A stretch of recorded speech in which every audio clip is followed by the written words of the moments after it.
Hey guys, welcome back to the channel. This is part 1 of our story. If you like this what if story and want to see part 2, let me know in the comments below. Before we start, don't forget to like, subscribe, and share this video with your friends. Also, check the description for more great content and my playlist. This story was posted by amfdiat on Wattpad. Now let's start. The story begins when 𝐒𝐮𝐭𝐡𝐨𝐫 manifests his mother's quirk, progresses to when he discovers all for one, and then jumps to his middle school years. His telekinesis quirk is notably stronger than his mother's, which is significant. Third-person POV. At 6 years old, 𝗧𝗜𝗧𝗟𝗘 admired his friend 𝗏𝗧𝗘𝐫𝐲's quirk. As they walked through the woods, excited about fishing in a nearby river, 𝗧𝗜𝗘 expressed his hope that his own quirk would be just as impressive. 𝗏𝗧𝗘, confident as ever, boasted about his abilities, demonstrating a small explosion from his hand. He declared his ambition to become the #1 hero, even surpassing All Might, and playfully taunted 𝗧𝗜𝗘 about his quirk. Suddenly, 𝗏𝗏𝗘 tripped and fell into the rushing river, quickly being swept away. Panic surged through 𝗧𝗜𝗘 as he dashed along the riverbank, calling out for his friend. Fear gripped him. What if something happened to 𝗏𝗏𝗘? Just as he feared the worst, 𝗏𝗏𝗘 was lifted from the water, floating safely to the bank. Once on solid ground, he coughed and clutched his stomach in discomfort. 𝗧𝗜𝗘 rushed to his side, concerned for his friend. 𝗏𝗏𝗘, still catching his breath, acknowledged 𝗧𝗜𝗘's newfound ability. 𝗧𝗜𝗘 was astonished, realizing he had saved 𝗏𝗏𝗘 with his quirk. A smile spread across his face as he reveled in the moment. Later that day, 𝗧𝗜𝗘 excitedly jumped on the couch at home, wearing his favorite All Might onesie, eager to share his news with his mother, 𝗏𝐻𝐭. As she prepared 𝗏𝗏𝗟, he could hardly contain his joy, recounting how he had saved 𝗏𝗏𝗘 from drowning. 𝗏𝐻𝐭 embraced her son, thrilled by his achievement, and suggested they celebrate with ice cream the next day. The following day, laughter filled the air as 𝗧𝗜𝗘 and his mother returned from their ice cream outing with 𝗏𝗏𝗘 and his mother. However, their joy was abruptly interrupted when a man in a black hoodie followed them to their apartment. As 𝗏𝐻𝐭 unlocked the door, the man stepped forward, brandishing a knife and demanding compliance. 𝗧𝗜𝗘 froze in horror as his mother nodded in fear. The man ordered them to hand over their phones and instructed them to sit quietly on the couch. 𝗏𝐻𝐭 complied, her mind racing with confusion about the man's intentions. As the knife was removed from her back, she caught a glimpse of the blade formed from the man's BLD, a chilling sight. The man began searching their home, growing increasingly frustrated at the lack of valuables. His anger boiled over as he confronted 𝗏𝐻𝐭, demanding to know where something was. 𝗏𝐻𝐭 struggled to breathe as he pulled her hair and pressed closer, his breath foul and suffocating. Just as the situation escalated, 𝗧𝗜𝗘 snapped out of his shock and leaped from the couch, determined to protect his mother. He used his quirk to hurl a vase at the man, causing him to drop 𝗏𝐻𝐭. Furious, the man turned his attention to 𝗧𝗜𝗘, forming another weapon from his BLD. 𝗏𝐻𝐭, fueled by instinct, lunged at the man, vowing to protect her son. The man, however, was relentless, and in a swift motion he struck 𝗏𝐻𝐭, causing her to collapse. 𝗧𝗜𝗘, filled with desperation, jumped onto the man, his quirk glowing as he instinctively fought back. The man was taken aback, realizing that his weapon had vanished. In a fit of rage, he swung a lamp at 𝗧𝗜𝗘, who could only raise his arms in defense. The lamp struck, and 𝗧𝗜𝗘 felt the pain, but his determination to protect his mother surged within him. The man took aim and swung again, but suddenly, blood gushed from his lips as he looked down. Embedded in his chest was a red blade, a blade made of 𝗧𝗜𝗘's BLD. He had unintentionally used the man's quirk against him. 𝗧𝗜𝗘 and the man locked eyes for a moment before both collapsed to the floor, one unconscious and the other lifeless. The next morning, 𝗏𝗏𝗘𝐫𝐲 walked with her son 𝗏𝗏𝗘𝗘 toward the 𝗏𝗏𝗧𝗏𝗏𝗏's house.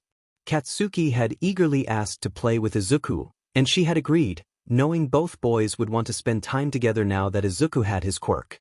When they arrived, 𝗏𝗏𝗘𝗘 was surprised to find no one answering the door. It was early, and both she and her son could simply be waking up. She reached into her purse for the spare key that 𝗏𝗏𝗏𝗏 had given her and unlocked the door. 𝗏𝗏𝗏𝗏 dashed past her, quickly throwing off his shoes before rushing into the living room. Mitsuki thought it was odd that the lights were on. Suddenly she heard Katsuki scream, his voice filled with terror. "Deku! Auntie Inko!" Mitsuki rushed to her son, and the sight before her was horrifying.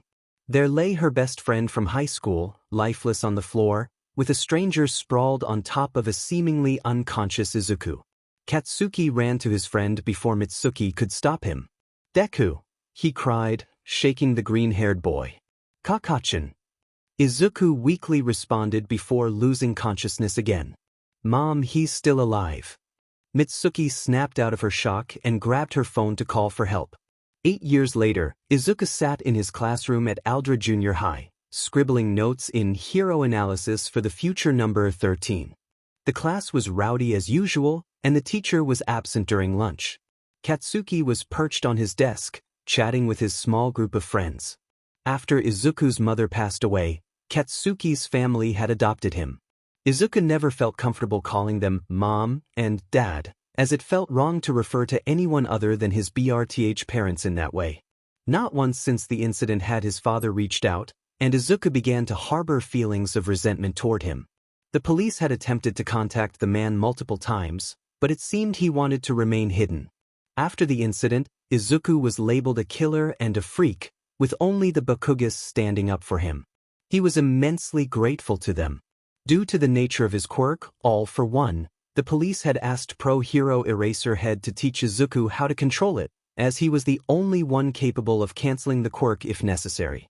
Many police officers had lost their quirks after Izuku had touched them without control. It took nearly 2 years for him to gain true mastery over his quirk, largely due to the emotional trauma. Once he had control, he could take and give quirks without damaging anyone's quirk genes. Izuku finished his notes on a recent battle involving 𝗀𝗡𝐿ady, 𝐀𝐮𝐭𝐡𝐨𝐫, and a villain. As he set down his pen, a boy named Hiroto Nakamura snatched his hero analysis book and hung it from one section of pages. "What's this?" "Hero analysis for the future." The boy scoffed, grinning as he ripped the book in half. "Yeah, right, a killer like you will never be a hero. Why don't you just jump off the roof and do the world a favor?" He threw the 2 halves of the notebook out the window. Unfortunately for him, Katsuki Bakugo was fiercely protective of his younger adopted brother. "You JRK!" Katsuki shouted. "How dare you do that to Deku?" Hiroto gulped and ran, knowing he was in trouble if Katsuki caught him. Katsuki started to chase after him, but Izuku held him back with his telekinesis quirk. "WhatIf? Deku, let me go. I'll take care of him. How dare he call you a killer? You were just protecting yourself." "Kachin, it's fine. It doesn't matter," Izuku said weakly. "Of course it matters. Just stop. You'll only make it worse." Izuku grabbed his bag and left the room, releasing Katsuki from his hold. "Wait, Dad." Izuku walked through the school and out to where he thought his book might have fallen. He found it in a koi pond, soaking wet with. The pages expanded and warped from the water. As he looked at the ruined book, he felt tears well up, as if his future had been ripped in half before him. "Damn it, Deku, I told you to wait. We're supposed to go home together. The old hag will chew me out if we don't." Izuku quickly wiped his eyes before Katsuki could see, allowing his brother and only friend to catch up before they started heading home. The pair walked in silence under the archway leading to the street when they were suddenly met with a strange sound. A black slime enveloped Katsuki, attempting to invade his body. "That hero won't be able to find me if I enter your body, so why don't you let me borrow it for a bit? Don't worry, it'll only hurt for a little while. I promise I'll give it back." Izuku stood frozen for a few moments, while Katsuki tried to yell at him to run, but his voice failed him. He struggled against the villain, his hands emitting explosions. "Your explosions are cute, but they won't work on me," the villain taunted. "So just give up." Deku snapped at that last remark and charged at the villain, throwing his backpack into its eyes. "Don't touch Kachin," he shouted, pulling at the dark sludge. The villain was momentarily distracted, allowing Katsuki to gasp for air. "Damn it, stupid Deku, get out of here. What are you doing?" Izuku looked at his brother with a pained smile. "Sorry, Kachin, my legs just moved on their own." As the villain began to overpower them, and 𝐀𝐮𝐭𝐡𝐨𝐫 fell unconscious from lack of oxygen, 𝐒𝐮𝐭𝐡𝐨𝐫 heard a familiar sound and saw a familiar fist smashing into the villain. "Never fear, boys.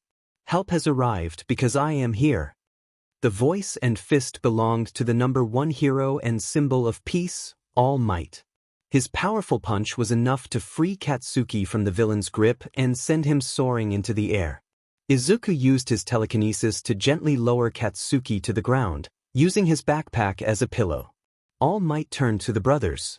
"Are you boys all right?" he asked with a smile.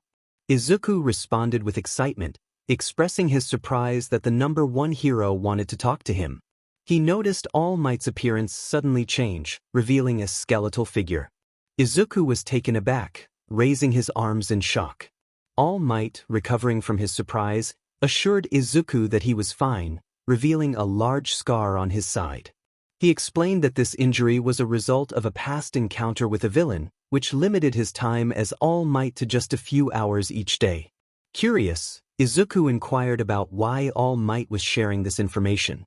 All Might explained that his quirk, One for All, was passed down from his 𝐴𝐻 and that he had to keep it a secret due to its nature. He expressed his longing for 𝐒𝐮𝐭𝐡𝐨𝐫 to be his successor, to take on his quirk and become the new symbol of peace.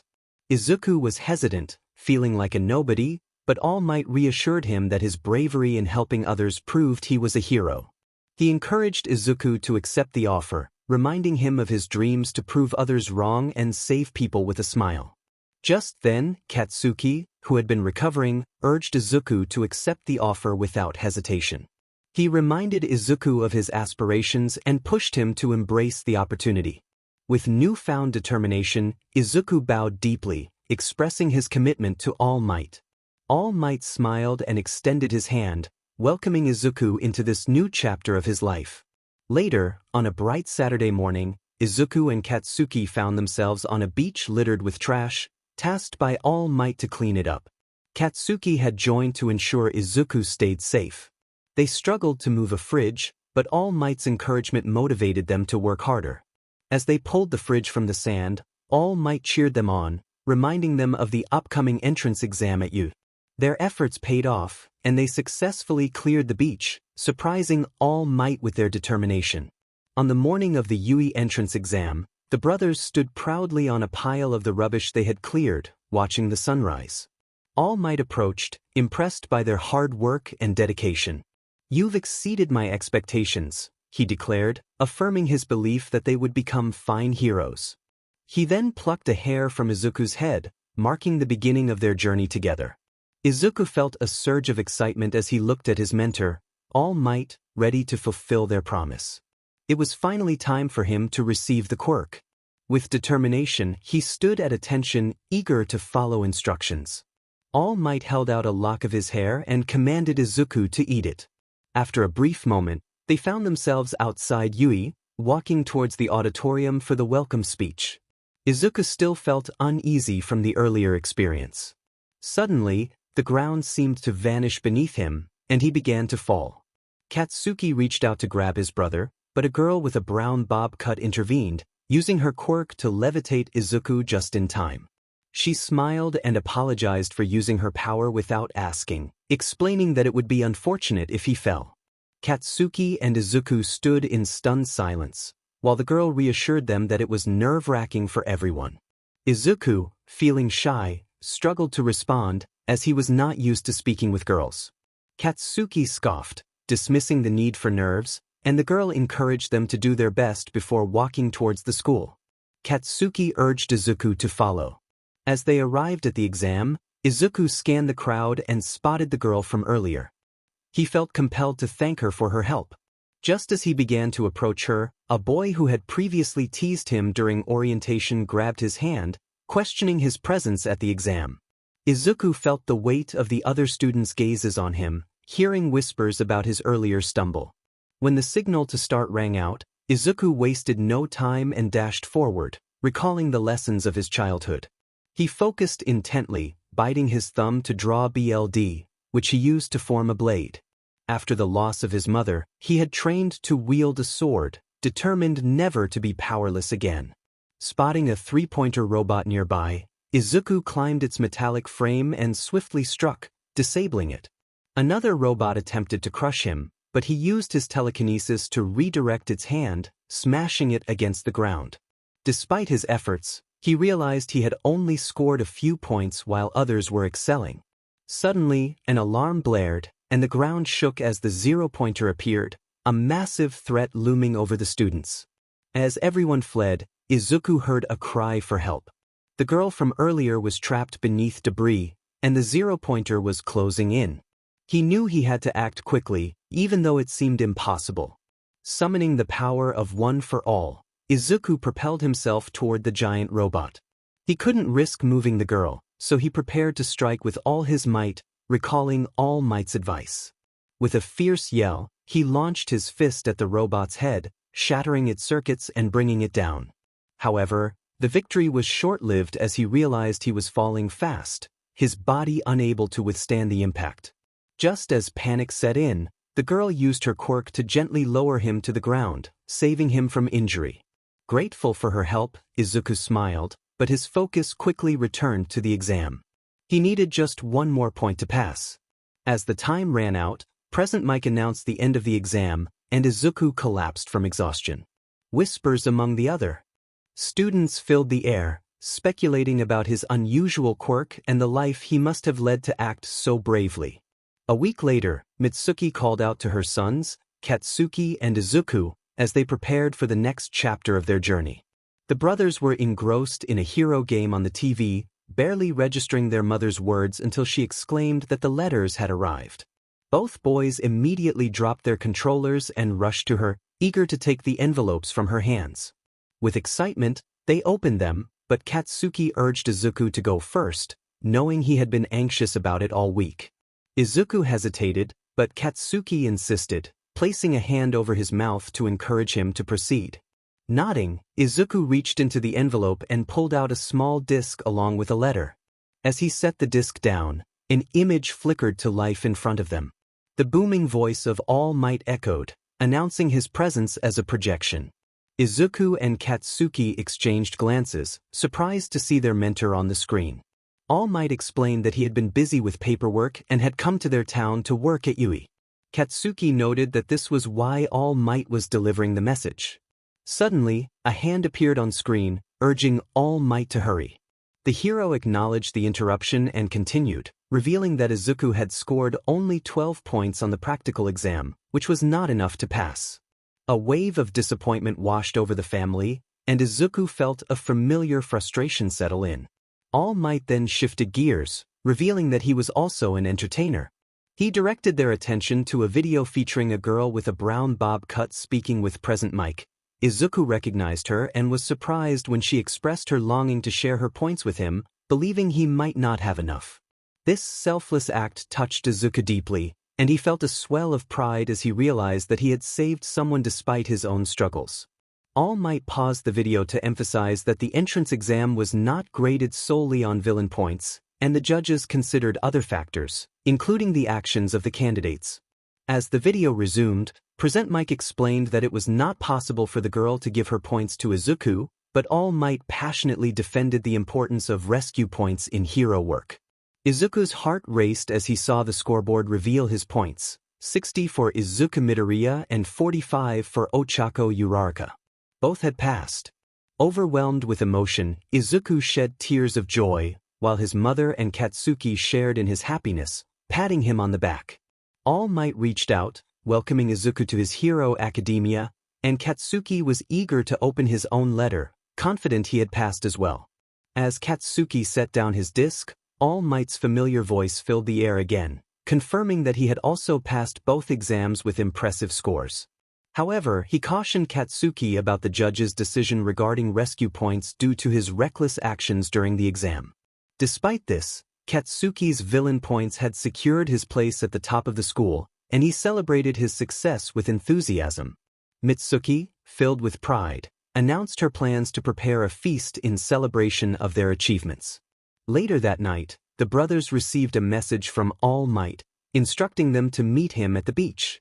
As they approached, they called out to him, only to be met with a surprising sight. All Might appeared injured. He instructed them to repeat after him, and they complied, realizing they had misunderstood the situation. All Might then asked them to call him Yagi-san from now on, revealing that he had not informed the school of their relationship, wanting to avoid any appearance of favoritism. The brothers thanked him, with Izuku bowing in respect while Katsuki dismissed the concern. They were both excited to learn that All Might would be one of the teachers at Yui, marking the beginning of their new journey as heroes. Izuku realized why Katsuki had come to the beach. His agency was located in Roppongi, Minato, Tokyo. Before he could finish his thought, Katsuki interrupted him, covering his mouth and expressing his annoyance. All Might, the #1 hero, intervened, suggesting that there was no need for such rashness. He turned to face the ocean, explaining that he couldn't discuss certain matters until the school made an official announcement. He had been offered a position at Yui while searching for a successor.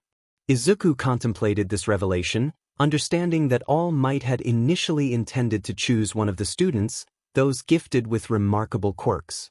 He looked down at his hands, reflecting on his own experience with One for All, recalling how his body had struggled to handle its power. All Might reassured him that it was a common issue, comparing it to someone suddenly gaining a tail and being expected to perform tricks.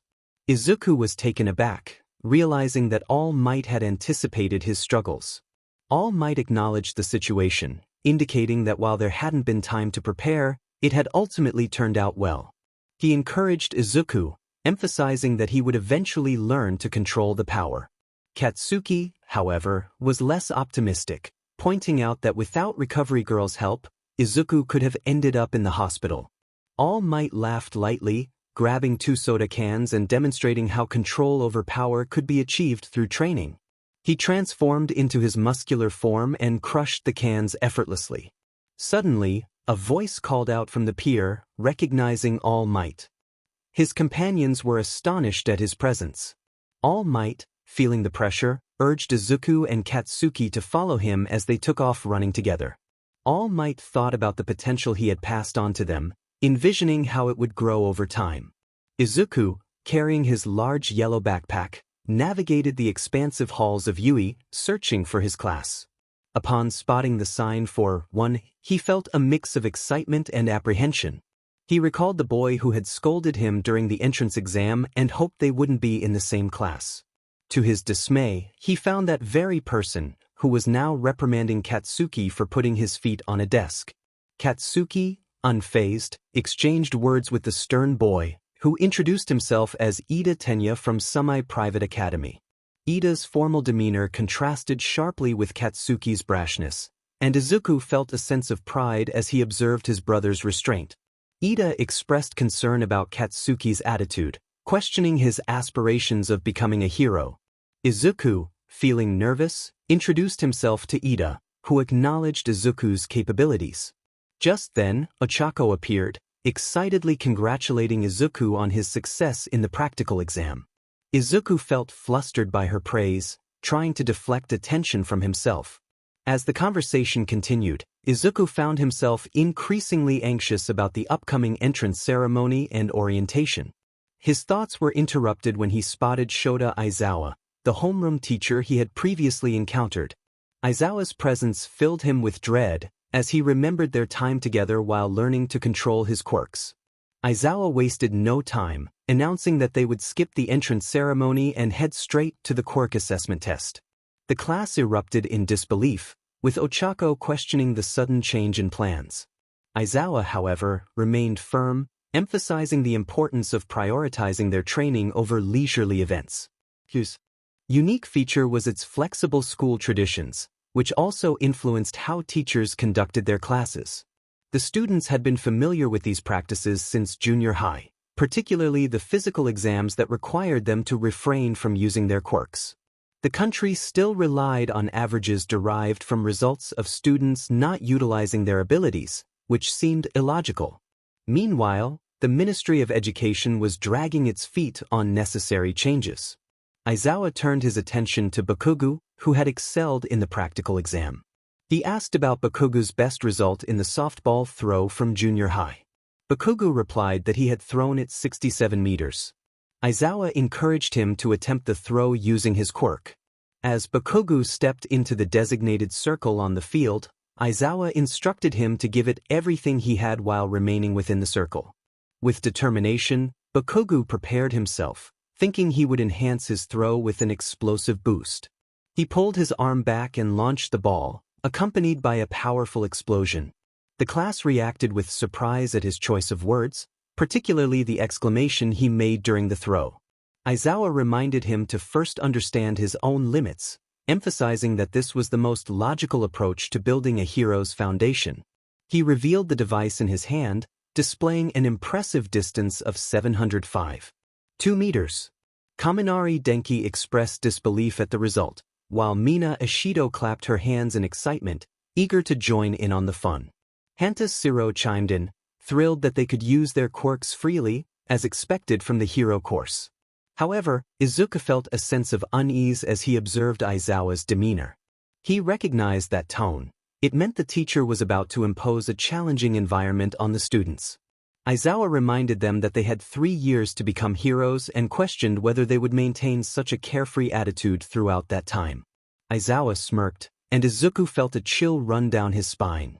A chill ran down their spines as the instructor laid down the rules. The teacher announced that whoever came in last place in all 8 tests would be deemed to have no potential and would face expulsion. The entire class, except for Izuku, gasped in disbelief. The green-haired teen dropped to his knees, hands tangled in his hair, muttering to himself about impending doom. Panic set in as he realized he had no control over One for All yet. He thought to himself that he would have to rely on his telekinesis as much as possible, though he lamented that it wouldn't help during the running test. The instructor continued, emphasizing the freedom they had regarding their students' circumstances. He welcomed them to Yui's hero course, and Izuku felt overwhelmed by the pressure of such a significant test on the first day of school. He couldn't shake the feeling of unfairness, especially with the threat of expulsion looming over them. Ochako voiced her concerns, expressing disbelief at the harshness of the situation. Izuku, struggling to contain his anxiety, tried to reassure her, explaining how strict and intimidating their teacher was. Despite his attempts to remain calm, he found himself repeating his fears about their fate. Katsuki, frustrated with Izuku's negativity, yelled at him to stop being so dramatic, but Izuku remained convinced that disaster awaited them. The instructor continued, outlining the unpredictable nature of calamities that heroes must face, emphasizing the importance of their training in overcoming such challenges. If someone wanted to chat with friends at the fast food restaurant after school, they would be out of luck. The students froze in place, staring at their teacher, and even Izuku fell silent. For the next 3 years, Yui would present them with one challenge after another. They were encouraged to go beyond their limits. 𝐒𝐮𝐬𝐽 gestured as if to say, "Bring it on." They needed to overcome these challenges with everything they had. Ida took a sip from his water bottle, realizing the seriousness of the situation. He put the bottle down, acknowledging that this was the best of the best, and there was no choice but to rise to the occasion. Katsuki thought to himself that he had more to give. 𝐒𝐮𝐬𝐽 declared that the demonstrations were over and that the real tests were about to begin. In the first test, the 50-meter dash, Izuku and Katsuki faced off. Katsuki shouted a taunt as the test began, using his explosions to propel himself forward. The robot at the finish line announced Katsuki's time, 4:13 seconds. Izuku followed behind, relieved to clock in at 7:2 seconds.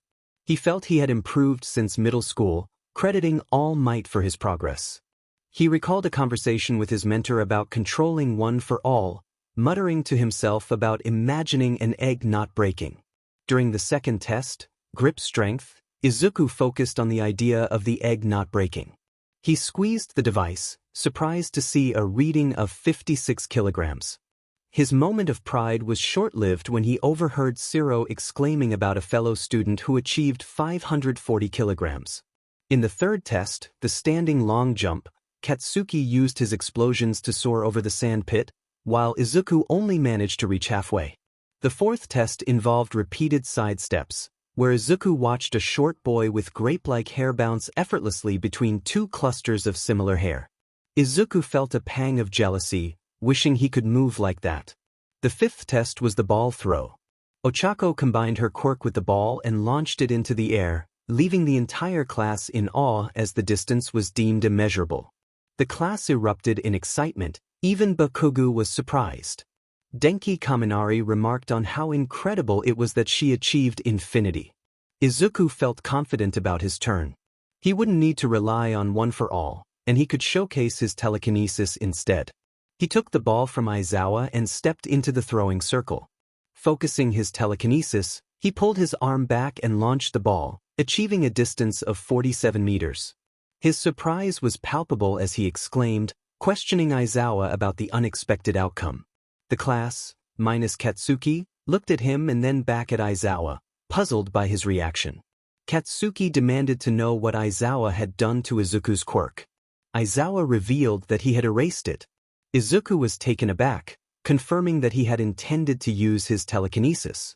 𝐒𝐮𝐬𝐻 instructed him not to use it. Confused, 𝗧𝗜𝗧𝗟𝗘 protested that they were supposed to use their quirks for the best score, explaining that he couldn't control his enhancement quirk yet and wasn't ready to risk injury. 𝐒𝐮𝐬𝐻 insisted that 𝗧𝗜𝗧𝗟𝗘 should simply avoid breaking his body. 𝗧𝗜𝗧𝗟𝗘 reiterated his inability to control the quirk, but 𝐒𝐮𝐬𝐻's response was firm. He would be expelled if he didn't comply. Reluctantly, 𝗧𝗜𝗧𝗟𝗘 prepared to use one for all to throw the ball, reminding himself that he didn't need to use his full strength. If 𝗧𝗜𝗧𝗟𝗘 waited until the last second, he could minimize the damage.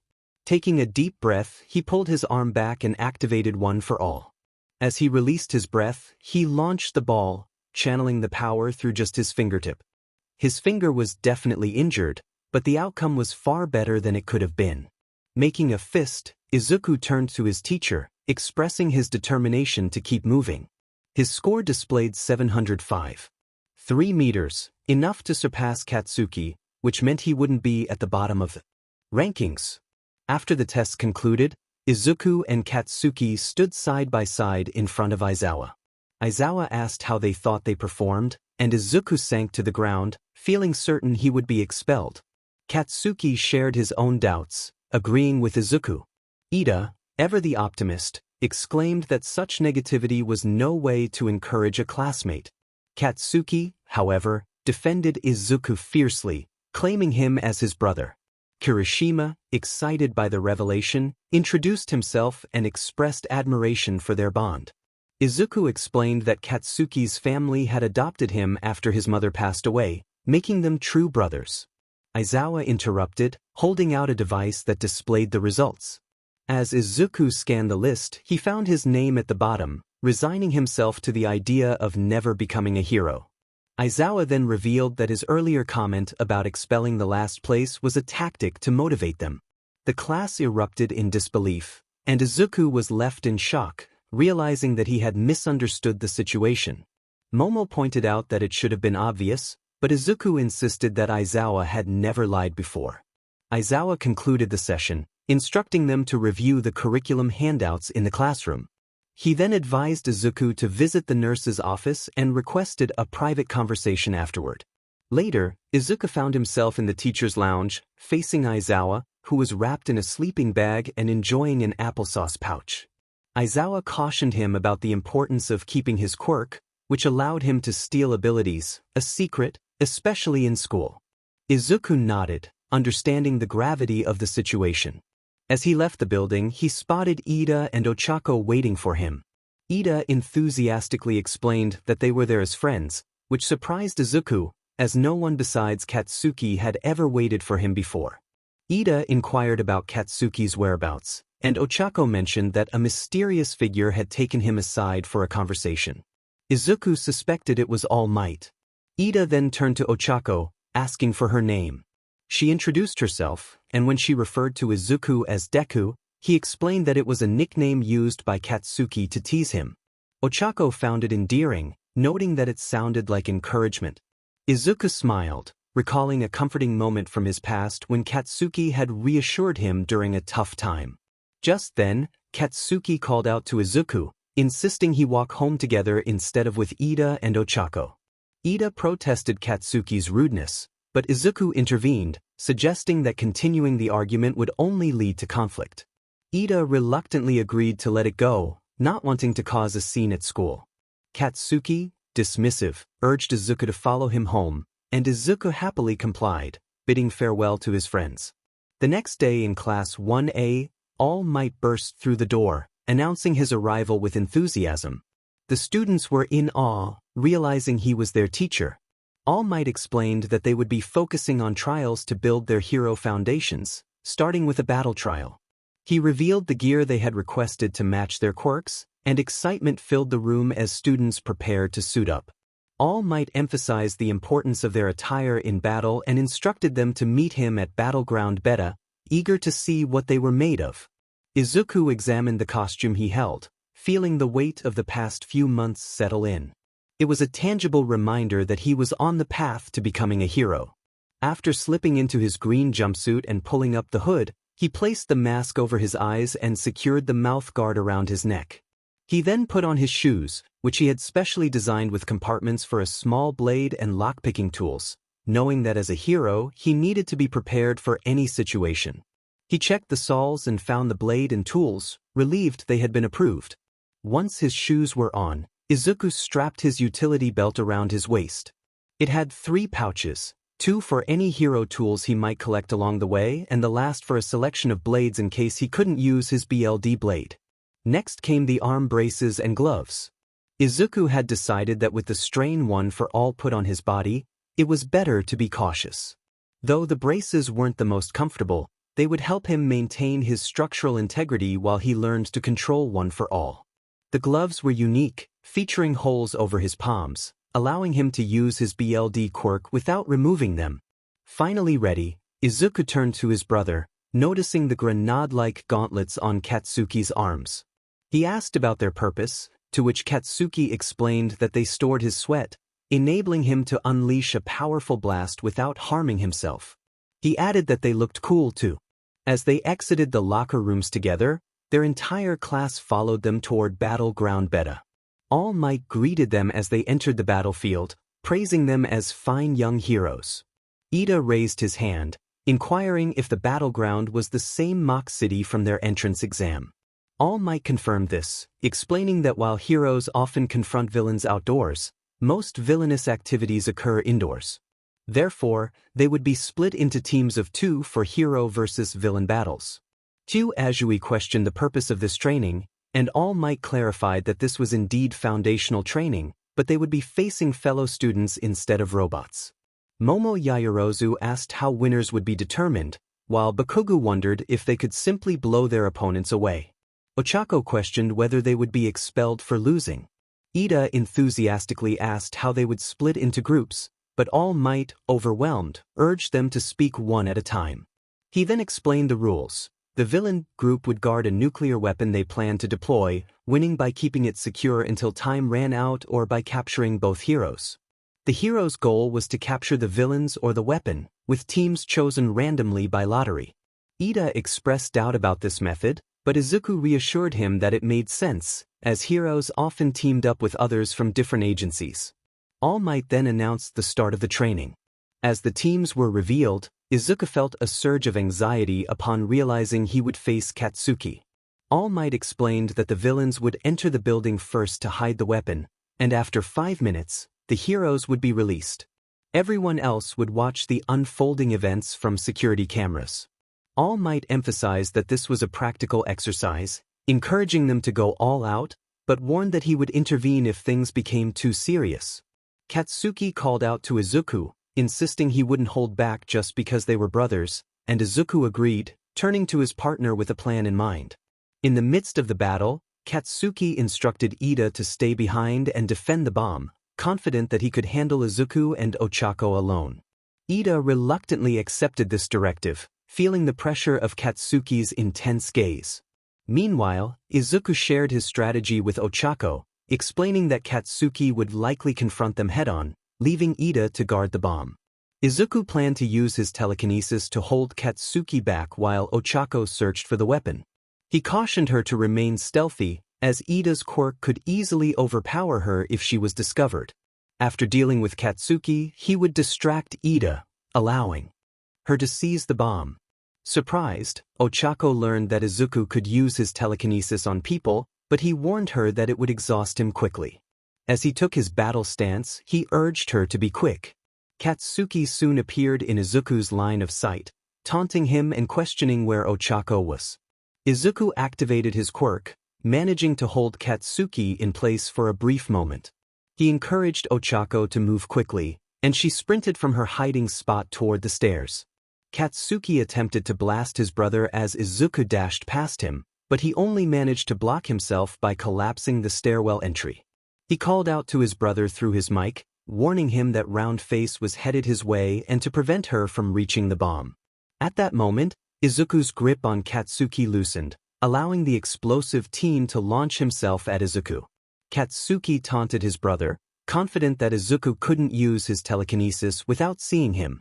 He placed his hand on the floor and released an explosion, creating a cloud of dust and smoke that obscured both 𝗧𝗠𝐻𝑢's view and the security cameras.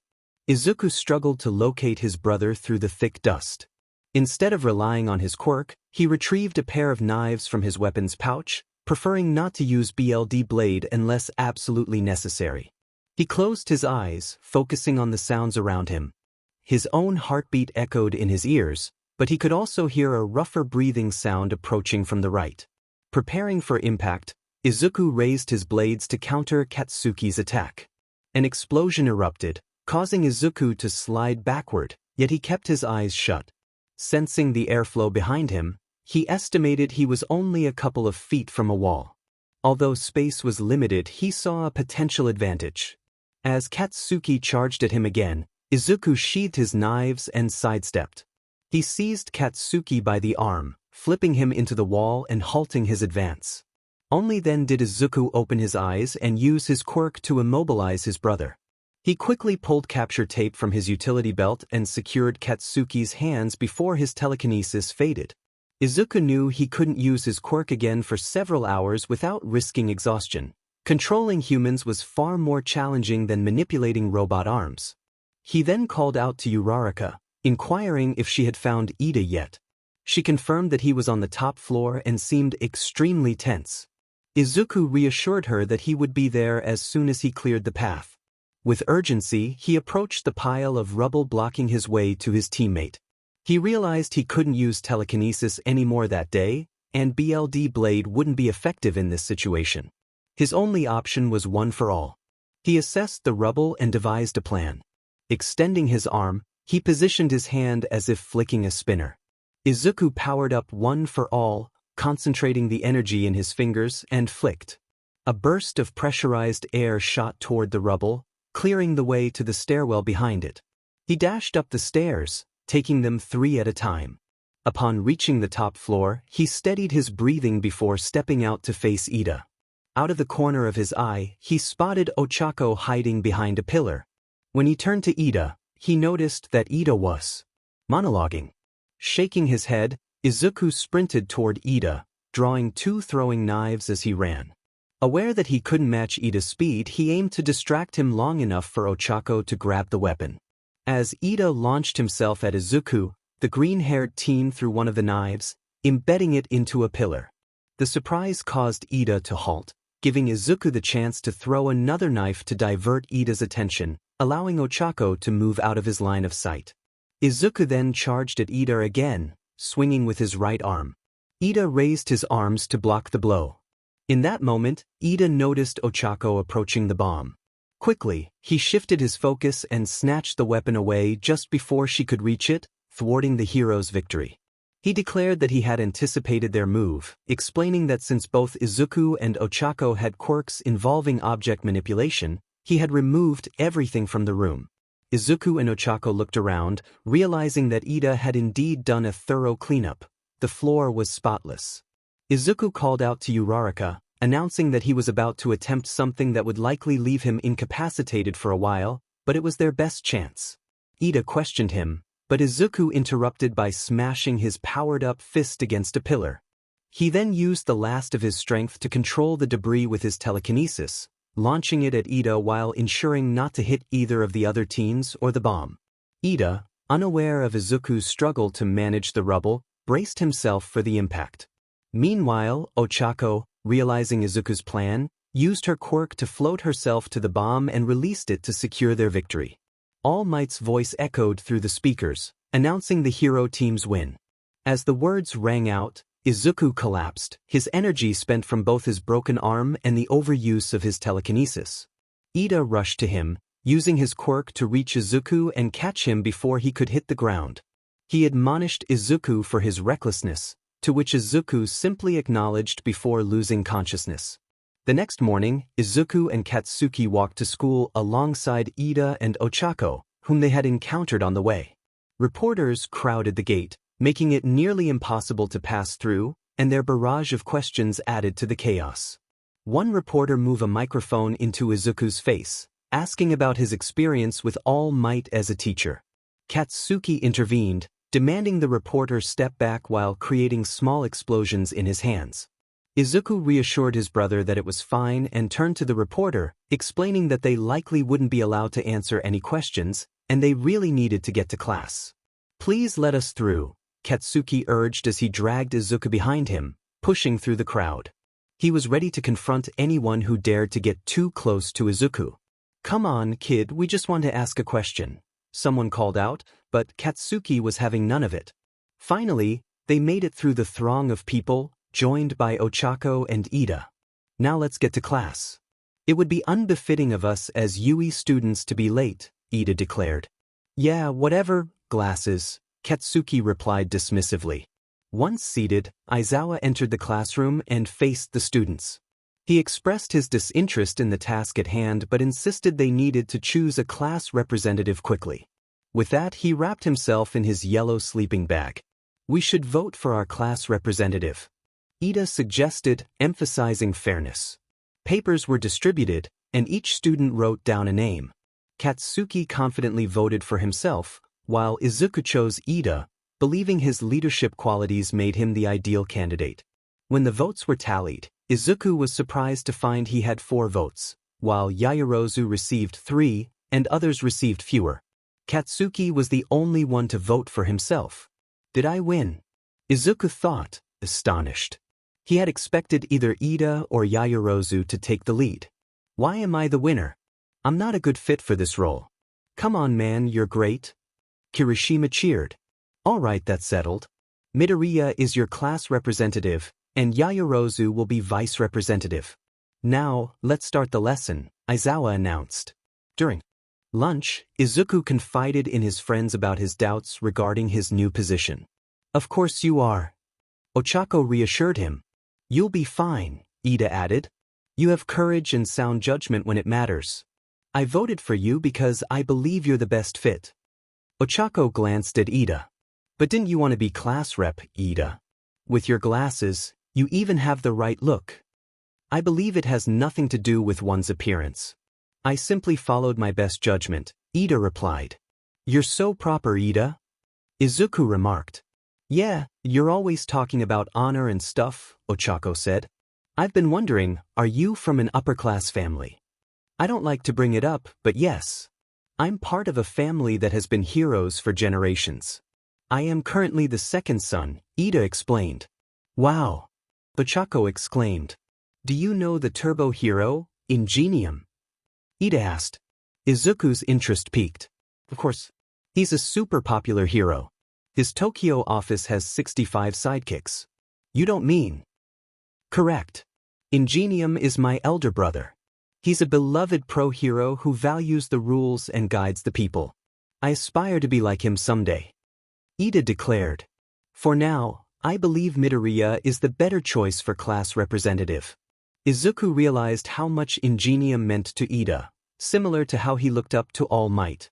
Suddenly, an alarm blared, signaling a breach at UE.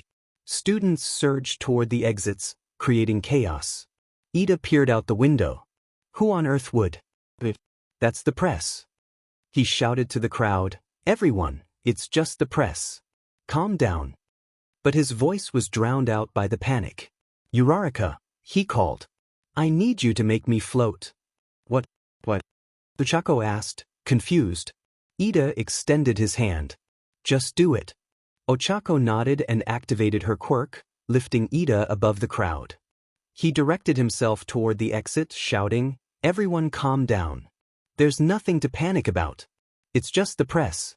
We're students of 𝐬𝐸, so let's conduct ourselves appropriately. Once the police arrived and managed the situation, the students returned to class. Izuku and Yaoyorozu stood before their classmates. Before we select the other class officers, I need to say something, Izuku began. I think Ida is the best choice for class representative. He helped calm everyone down earlier, so I believe he would be the best fit. Ida was taken aback. He hadn't expected such support. I'm cool with that, Kirishima said. It's true that Ida was a major help in the cafeteria. Kaminari chuckled. He kind of looked like the guy on the exit sign, huh? Stop wasting time, Aizawa interjected from his sleeping bag, causing Izuku to jump. I don't care what happens, just do it quickly. If Midoriya says it, then I have no choice, Ida declared, standing up. From this day forward, I promise to do my best as Class 1A's representative. Meanwhile, Principal Nizu stood with Recovery Girl, Midnight, and 13 in front of the now damaged school gate. How were the ordinary press members able to pull something like this off? He questioned. Someone instigated this. Did someone evil slip in, or was it a declaration of war? What will we be doing? One student asked, curiosity evident in their voice. You'll be practicing rescue missions in situations like shipwrecks, fires, earthquakes, and more, Aizawa explained. Kaminari leaned back in his seat, acknowledging the challenge ahead. It seemed like hard work was on the horizon again. Idiot, this is the work of heroes, Kirishima whispered to his friend, excitement bubbling within him. My arms are ready to rumble. Azui chimed in, confident in her abilities. When it comes to water, no one can beat me. Aizawa continued, Hey, I'm not done. You can decide whether or not to wear your costumes this time since some may limit your abilities. He opened the panels in the wall, revealing the costumes. We'll be training off campus, so we'll be taking a bus. That's all, now get ready. Outside Izuku felt a wave of unease wash over him. He had an unsettling feeling about this exercise that he couldn't shake. He tried to dismiss it as nerves, but after witnessing his mother's tragic fate, a simple rescue training could never evoke the same feelings he was experiencing now.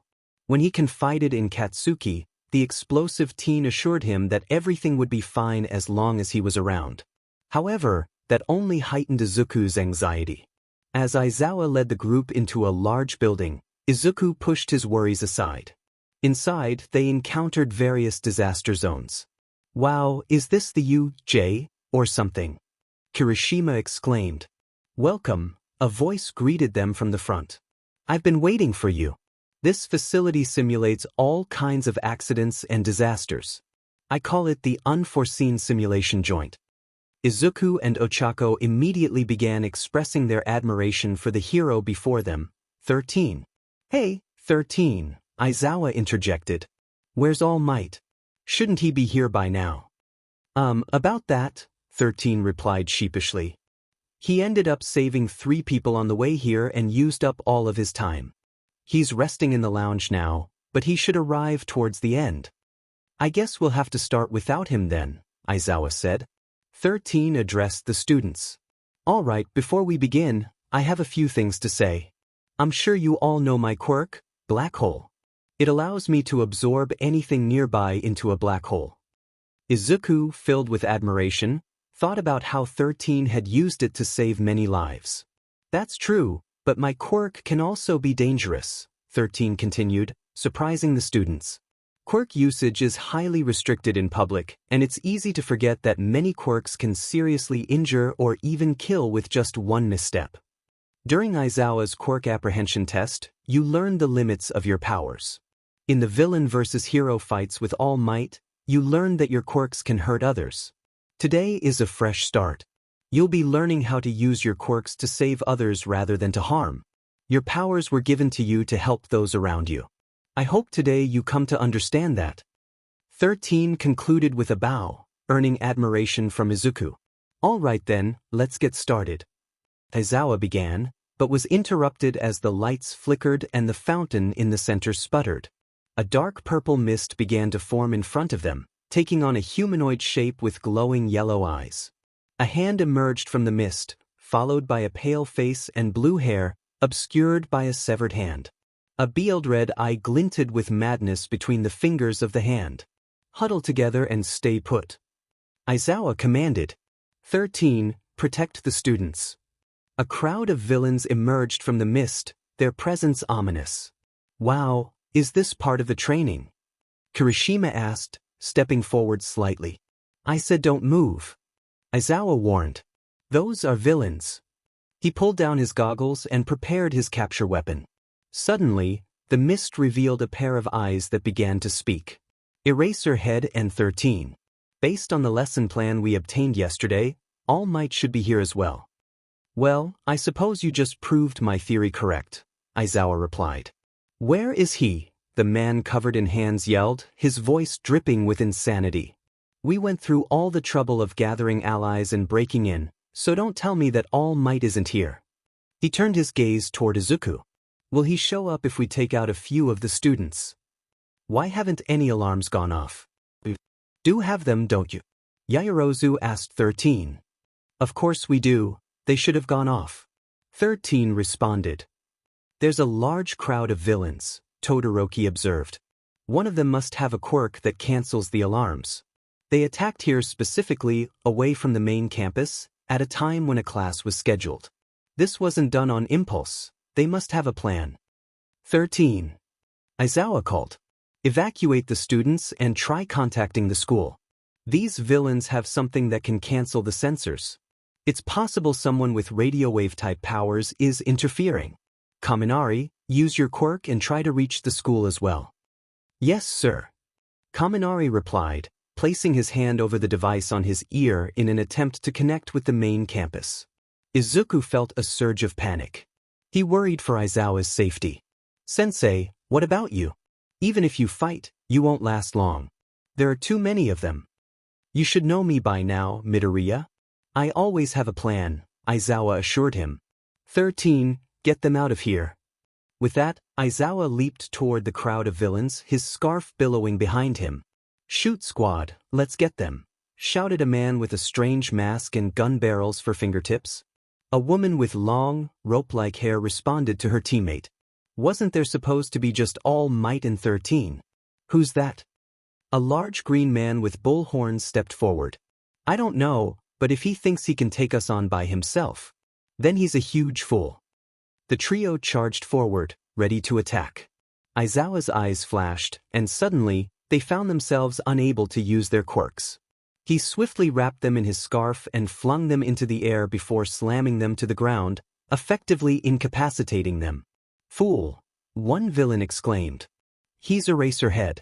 He can nullify quirks just by looking at them. Another villain with 4 coral-like arms lunged at 𝐻𝐻𝐴, ready to engage in battle. Can he erase the quirks of heteromorphic-type villains like us, too? One villain shouted. 𝐻𝐻𝐴 responded with a swift punch to the villain's face, stating that while he couldn't erase their quirks, their combat skills made them statistically more likely to engage in close-quarters fighting. He then wrapped the villain in his scarf, turned, and flung him into a group of 3 other villains, indicating he had prepared for such encounters. He's skilled in hand-to-hand combat, Shigaraki observed, noting that 𝐻𝐻𝐴's goggles obscured his eyes, making it difficult to discern which quirk he was erasing. This uncertainty complicated teamwork among opponents. Shigaraki expressed his disdain for pro-heroes, feeling that the masses stood no chance against them, scratching his neck in frustration. As 𝐻𝐻𝐴 continued to fight, the students, led by 13, made their escape. Izuku glanced back at his teacher once before following his classmates. Driven by fear and an odd sense of comfort, he reached into his weapon's pouch and grasped a throwing knife, feeling the leather grip settle securely in his hand. Just as they approached the door, a man made of purple mist appeared before them, declaring that he wouldn't let them pass. He introduced himself as a member of the League of Villains, revealing their intention to eliminate the symbol of peace, All Might. Izuku was taken aback, realizing the gravity of their mission. The Mist Man continued, expressing disappointment at All Might's absence but affirming that his role remained unchanged. 13 prepared to use his quirk, but before he could act, Katsuki and Kirishima leaped in to confront the villain, smoke enveloping the area and obscuring the student's vision.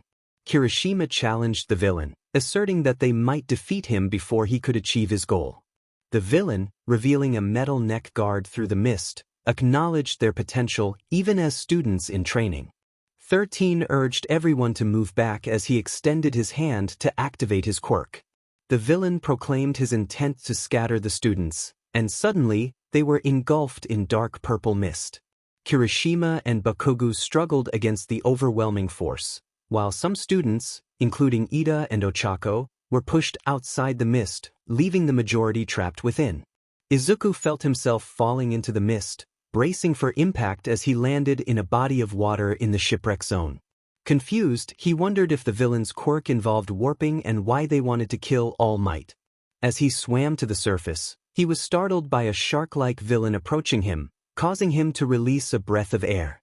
The villain threatened him, but before he could strike, 𝐻𝗧𝗟𝗓 intervened, kicking the shark man aside.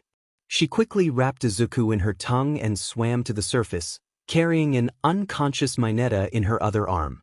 Once they reached the boat, she gently placed Izuku on the deck, while Mayonetta began to regain consciousness, making an inappropriate comment that earned him a swift reprimand. 𝐻𝗧𝗟𝗓 climbed aboard, and Izuku thanked her for the rescue. She suggested he call her 𝗀𝗡chan, acknowledging the dire situation they found themselves in. Izuku realized that the villains had likely orchestrated the press distraction to gather information about their schedule, just as Todoroki had suggested. Mayonetta, trying to remain optimistic, insisted that All Might would arrive and defeat the villains. However, 𝗂𝗧𝗟𝗓 pointed out that the villains had already threatened them, raising doubts about their intentions. She expressed concern about whether they would survive until All Might arrived. Suddenly, Mayonetta spotted a large group of villains emerging from the water, led by the shark villain, who declared his intent to kill the 3 students. Panic set in as Mayonetta exclaimed about the overwhelming number of foes. Izuku's thoughts raced as he considered the implications of the villains' plans. He realized they must act to thwart whatever scheme was in motion. He proposed that they should fight back instead of waiting for help, raising his head with determination. Mayonetta protested, questioning the wisdom of fighting when their lives were at stake. Izuku argued that the shark villain's threat was real and that they couldn't rely on the pro-heroes to save them in time. 𝗂𝗧𝗟𝗓 inquired about Izuku's sudden concern, prompting him to wonder why the villains hadn't attacked yet. He noted that all the villains were skilled in water combat, yet they were still holding back. The trio pondered their situation, realizing that their opponents might not fully understand their abilities. Mayonetta, overwhelmed with emotion, expressed his fears. Izuku pointed out that the villain who had sent them to the shipwreck zone likely underestimated their quirks, suggesting that they had been separated to prevent them from overwhelming the enemy with their numbers. 𝗂𝗧𝗟𝗓 agreed, emphasizing her strengths as a frog, capable of jumping high and sticking to walls, while also mentioning her unique abilities. Mayonetta, feeling insecure, shared his own quirk, which allowed him to detach hair that could stick to objects, though it came with risks. Izuku was surprised by Mayonetta's strength, but Mayonetta misinterpreted the silence and began to cry, feeling inadequate for the battle ahead. Izuku reassured him, emphasizing that every quirk had its potential if used wisely. Suddenly, a massive hand made of water crashed down, splitting the ship in half. As the vessel began to sink, Mayonetta panicked and started launching his hair into the water, prompting Izuku to intervene, warning him about revealing his quirk. 𝗂𝗧𝗟𝗓 questioned Mayonetta's resolve to become a hero, which only fueled his frustration. Izuku recalled his training and realized that the moment of their enemy's overconfidence could be their opportunity. The shark villain mocked them, but Izuku took a bold step. He leaped from the ship, channeling his determination and recalling his brother's spirit. As he powered up his quirk, he unleashed a powerful air pressure attack, propelling himself higher. 𝗂𝗧𝗟𝗓 followed suit, grabbing Mayonetta and using her quirk to leap into the air, while Mayonetta launched his hair at the villains below. The sticky strands ensnared their foes, creating a chaotic mass. The water-manipulating villain scolded his ally for underestimating the young heroes, but 𝗂𝗧𝗟𝗓 remarked on their success as they soared through the air, despite Mayonetta's injuries and Izuku's broken fingers. Once they landed, they made their way toward the shore, with 𝗂𝗧𝗟𝗓 supporting Mayonetta. Izuku reflected on their luck, noting that they had faced fewer villains than expected. 𝐻𝐿 urged him to focus on their next steps rather than dwelling on the past. 𝐒𝐮𝐭𝐡𝐨𝐫 acknowledged her advice, though he winced in pain from his injuries. He assured them he had medical supplies and suggested they prioritize escaping, advising them to avoid the central plaza where more villains were likely gathered. 𝐻𝐿 confirmed his plan, recognizing that their teacher had drawn many villains to that area. 𝐒𝐮𝐭𝐡𝐴's thoughts raced as he considered the overwhelming odds against 𝐒𝐮𝐻𝐿, knowing that their mentor would need all his skills to survive. He was going to get tired, and then they would have a chance. 𝐼𝐼𝐻𝐿 and 𝐻𝐿 exchanged glances with 𝐒𝐮𝐭𝐡𝐴, realizing that his thoughts had been voiced aloud. 𝐼𝐻𝐿 hesitated, unsure of how to finish his sentence, but the implication was clear. 𝐒𝐮𝐭𝐡𝐴 suggested that they should not confront the villains directly, but if they could find a way to lighten 𝐼𝐻𝐿's burden, even just a little, it might help. The group quietly made their way toward the central plaza. 𝐼𝐻𝐿 whispered to 𝐒𝐮𝐭𝐡𝐴, asking if they were just going to observe. 𝐻𝐿 nodded in agreement, and 𝐒𝐮𝐭𝐡𝐴 reassured them that they would retreat at the first sign of danger.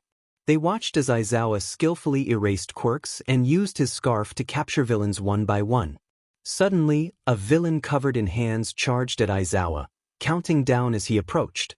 𝐼𝐻𝐿 swiftly grabbed the man's wrist with his capture scarf, yanking him forward and delivering a powerful blow to the villain's midsection. However, 𝐼𝐻𝐿 blinked, and his quirk faltered. He felt a sharp pain as the villain's grip tightened on his elbow, the fabric of his costume tearing away. 𝐼𝐻𝐿 grimaced, aware that the space between his actions was diminishing. He pushed himself to keep fighting, but the strain was evident. The villain taunted 𝐼𝐻𝐿, noting that his quirk was not suited for prolonged battles against a large group. 𝐼𝐻𝐿 was breathing heavily, struggling to fend off the onslaught of villains. 𝐒𝐮𝐭𝐡𝐴 felt a surge of panic. He knew 𝐼𝐻𝐿's dry eye condition would worsen in such a situation. The villain continued to mock 𝐼𝐻𝐿, who was now facing a giant with blue skin and a menacing appearance. The giant proclaimed that he was not the final boss. With a swift motion he grabbed 𝐼𝐻𝐿's face, causing 𝐒𝐮𝐭𝐡𝐴 to step back in fear. 𝐼𝐻𝐿 collapsed, surrounded by a pool of blood, while the giant held him down. The blue-skinned villain gleefully revealed that 𝐼𝐻𝐿 was facing the anti-symbol of peace, the bioengineered 𝗏𝐿. The 𝗏𝐿 screeched and inflicted pain on 𝐼𝐻𝐿, who struggled to erase the villain's quirk but was met with further brutality. 𝐼𝐻𝐿 expressed his distress, wondering if 𝐒𝐮𝐭𝐡𝐴 was having second thoughts. 𝐻𝐿 shared her concerns, sensing that something was amiss. Suddenly, the mist villain appeared beside the leader, introducing himself as Tomura Shigaraki.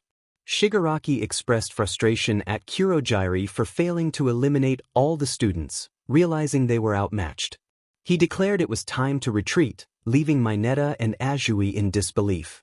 𝐼𝐻𝐿 celebrated their apparent escape, but 𝐻𝐿 remained uneasy, fearing that the villains had something else planned. Before leaving, Shigaraki decided to inflict one last blow to 𝐻𝐿's pride as the symbol of peace. He lunged toward 𝐻𝐿, and 𝐒𝐮𝐿's heart raced as he envisioned the worst. In a moment of desperation, he lost control. Shigaraki reeled back in pain, clutching his injured arm, while 𝐒𝐮𝐿 found himself holding a katana formed from blood, though he couldn't recall how it had come to be. Shigaraki, furious, attempted to retaliate, but 𝐻𝐿's quirk cancelled his powers. Ignoring 𝐻𝐿, Shigaraki focused solely on 𝐒𝐮𝐿, grabbing him by the neck and lifting him out of the water, squeezing tightly. 𝐻𝐿 panicked, fearing for 𝐒𝐮𝐿's safety. 𝐒𝐮𝐿 struggled to breathe, black dots clouding his vision.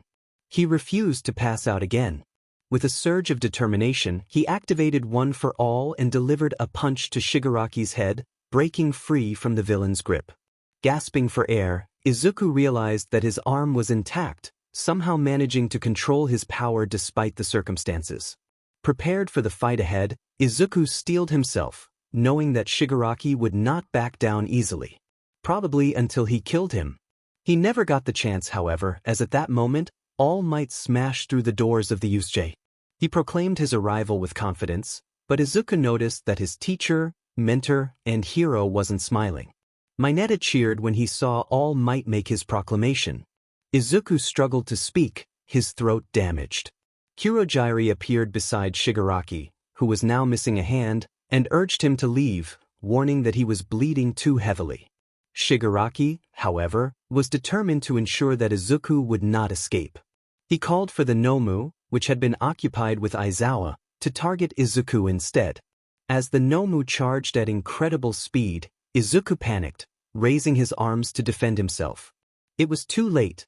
The Nomu seized Izuku's DMNT arm, causing a painful snap. Izuku cried out in agony. All Might, witnessing the scene, launched himself toward the Nomu, pulling back his arm and unleashing a powerful attack.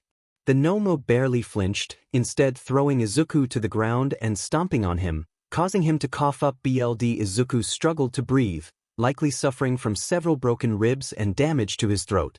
He managed to tell All Might to get 𝐀𝐮𝐭𝐡𝐨𝐫 to safety. Despite his own pain, he smiled and insisted he would be fine, urging All Might to focus on rescuing his friends first. All Might, conflicted but resolute, nodded and quickly grabbed 𝐀𝐮𝐭𝐡𝐨𝐫, powering up one for all in his legs to leap and retrieve Aizawa while fending off any remaining villains. He instructed the others to get Izuku to safety while he returned to confront the Nomu. Shigaraki, approaching Izuku, acknowledged his bravery but threatened to end his life swiftly. Just as he reached for Izuku, All Might crashed into him, declaring his intent to save Izuku. Shigaraki, unable to keep up with All Might's speed, was urged by Kurogiri to retreat due to his worsening condition. All Might noticed Shigaraki's blood loss and wondered if Izuku had caused it. Shigaraki, now frantic, vowed to kill both Izuku and All Might. He lunged at All Might, but Kurogiri enveloped him in mist, insisting they needed to retreat for Shigaraki's safety. All Might gently picked up Izuku, careful of his injuries. Izuku could only manage to say All Might's name before losing consciousness. At that moment, Todoroki, Katsuki, and Kirishima rushed up from behind All Might. Katsuki, seeing Izuku in All Might's arms, quickly became frantic, demanding to know what had happened. All Might, halting Katsuki's outburst, informed him that Izuku was in rough shape but that there were more pressing matters at hand. Katsuki, filled with rage, questioned what could be more important than his brother's safety. All Might pointed out the crowd of villains waking up and preparing to fight. He explained that he had limited time left in his hero form and that they needed to restrain the villains until help arrived. Katsuki nodded and launched himself at the nearest villain, determined to protect his brother. Kirishima and Todoroki quickly joined him, subduing the villains, many of whom were encased in ice. All Might watched, impressed by the determination of the students. Suddenly, Izuku began hyperventilating, struggling weakly in All Might's grasp. All Might attempted to calm him, but Izuku's movements became frantic, as if he were trapped in a flashback. Katsuki noticed and rushed to his brother's side, taking him from All Might's arms and urging him to calm down. They needed to keep him from moving. Kirishima and Todoroki noticed the situation and rushed over. Todoroki suggested using his ice to immobilize Izuku, but All Might cautioned against it, explaining that it could send him into shock. They just needed to hold him down until Bakugo could help him calm down. Kirishima and Todoroki nodded, each grabbing onto Izuku to assist in restraining him. In a moment of unconscious instinct, Izuku activated one for all in his legs, kicking both boys away and causing a painful impact. It seemed Katsuki was on his own now. Katsuki called out to Izuku, and upon hearing his name, Izuku paused, slightly regaining consciousness. Tears streamed down Katsuki's face, landing on Izuku's cheek as he muttered weakly, recognizing his friend. Katsuki reassured him, but the moment was interrupted as the teachers and Ida arrived, working together to assist students still dealing with villains. Soon after, paramedics and police arrived, and Aizawa, 13, and Izuku were rushed to the hospital. Detective Naomasa Tsukachi announced that the students should return to class for the time being, indicating they wouldn't be questioned immediately. Azui hopped over to the detective, inquiring about Aizawa's condition. A doctor on Naomasa's phone reported that Aizawa had multiple fractures in both arms and a facial fracture, but fortunately, there didn't appear to be any serious damage. However, his orbital floor had shattered, which could lead to complications with his eyesight. Mina asked about 13, and 𝐀𝐮𝐭𝐡𝐨𝐫 informed her that 𝗧𝗚 had been treated for a significant laceration but would survive. The students were anxious about 𝗧𝗬, with Ochako expressing her concern and Ida asking about Midoriya. 𝐀𝐮𝐭𝐡𝐴's expression turned somber as he confirmed that 𝗧𝗬 was the green-haired boy. He explained that 𝗧𝗬 had to be rushed into surgery upon arrival at the hospital due to severe injuries. Both legs were broken, his left arm was nearly shattered, and he had sustained critical damage to his throat and ribs. The students listened in horror as the detective detailed the extent of 𝗧𝗬's injuries. Katsuki felt a wave of fear wash over him. He couldn't bear the thought of losing 𝗧𝗬 again. The memories of the last time haunted him, and he feared for 𝗧𝗬's life. The detective revealed that one of 𝗧𝗬's lungs had been punctured, leaving the class in stunned silence. Katsuki collapsed to the ground, overwhelmed. Kirishima tried to reach out to him, but Katsuki was lost in his thoughts. 𝐀𝐮𝐭𝐡𝐴 reminded Katsuki that he was 𝗧𝗬's brother and that their parents had been notified. He urged Katsuki to be strong for 𝗧𝗬 when he woke up. Time passed, and Katsuki found himself in the hospital waiting room, sitting beside his father while his mother paced anxiously. 𝗧𝗬 was still in surgery, and the doctors had informed them that he had flatlined twice on the way to the hospital, only to be revived through sheer luck. The doctor had warned them that 𝗧𝗬's throat was damaged and he might never speak the same way again, and that his left arm would likely suffer serious nerve damage. However, they reassured the family that his legs would heal, though it would be a long recovery if he made it through. Katsuki clenched his jaw, struggling to process the news. He felt guilt wash over him, believing he should have been there for 𝗧𝗬. His father reminded him that the villains were to blame, not him, and that 𝗧𝗬 had made his own choices to protect his friends. Masaru encouraged Katsuki to focus on supporting 𝗧𝗬 as a hero rather than dwelling on despair.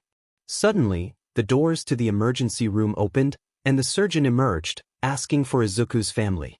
Mitsuki stepped forward, anxious to hear the news. The tension in the air was palpable as the surgeon smiled and assured them that 𝗧𝗬 would be just fine. Relief washed over the Bakugo family. The doctor explained that 𝗧𝗬 would need time to rest, and while his throat was severely damaged and he would require physical therapy for his arm, he was a strong kid and should wake up in a few hours. The family made their way to 𝗧𝗬's room, and what they saw filled them with concern. 𝗧𝗬 lay in the hospital bed with his left arm in a cast and both legs immobilized. Wires connected to various machines surrounded him, and a breathing mask covered his face. Despite the situation, his expression was peaceful, almost as if he were simply asleep. Katsuki rushed to take hold of 𝗧𝗬's uninjured hand, collapsing by the side of the bed as tears streamed down his cheeks. Masaru patted his older son's shoulder before he and Mitsuki settled into two chairs by the window of the hospital room. Fortunately, 𝗧𝗬 had been given a private room, likely due to the ordeal he had just experienced.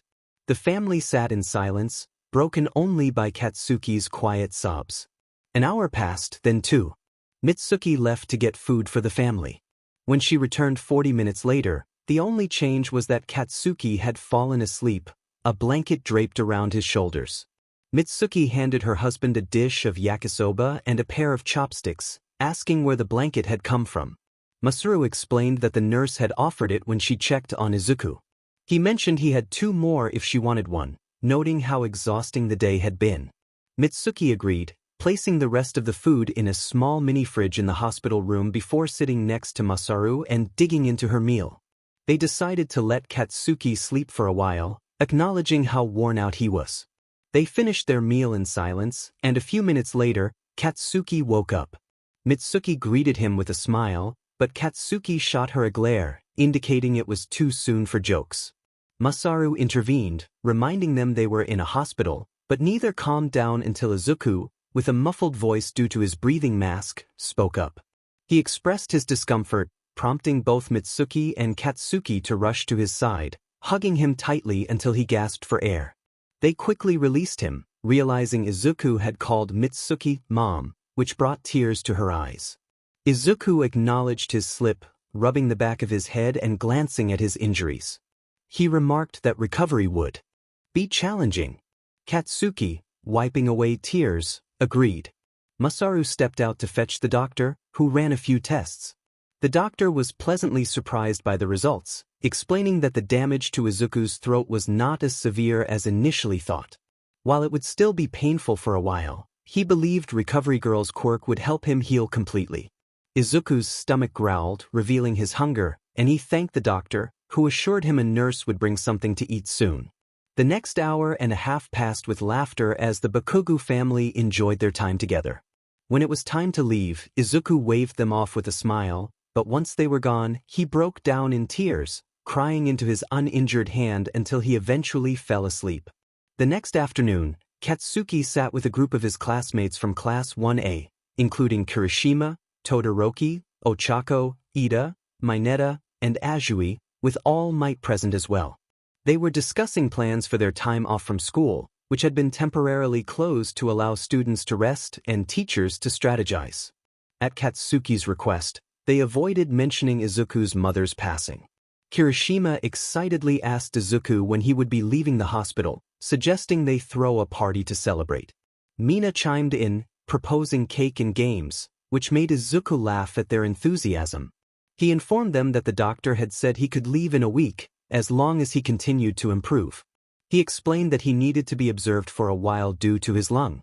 Kirishima then inquired about what had happened to Izuku, noting that while Tsuyu and Mineta had been present, only Izuku had ended up injured.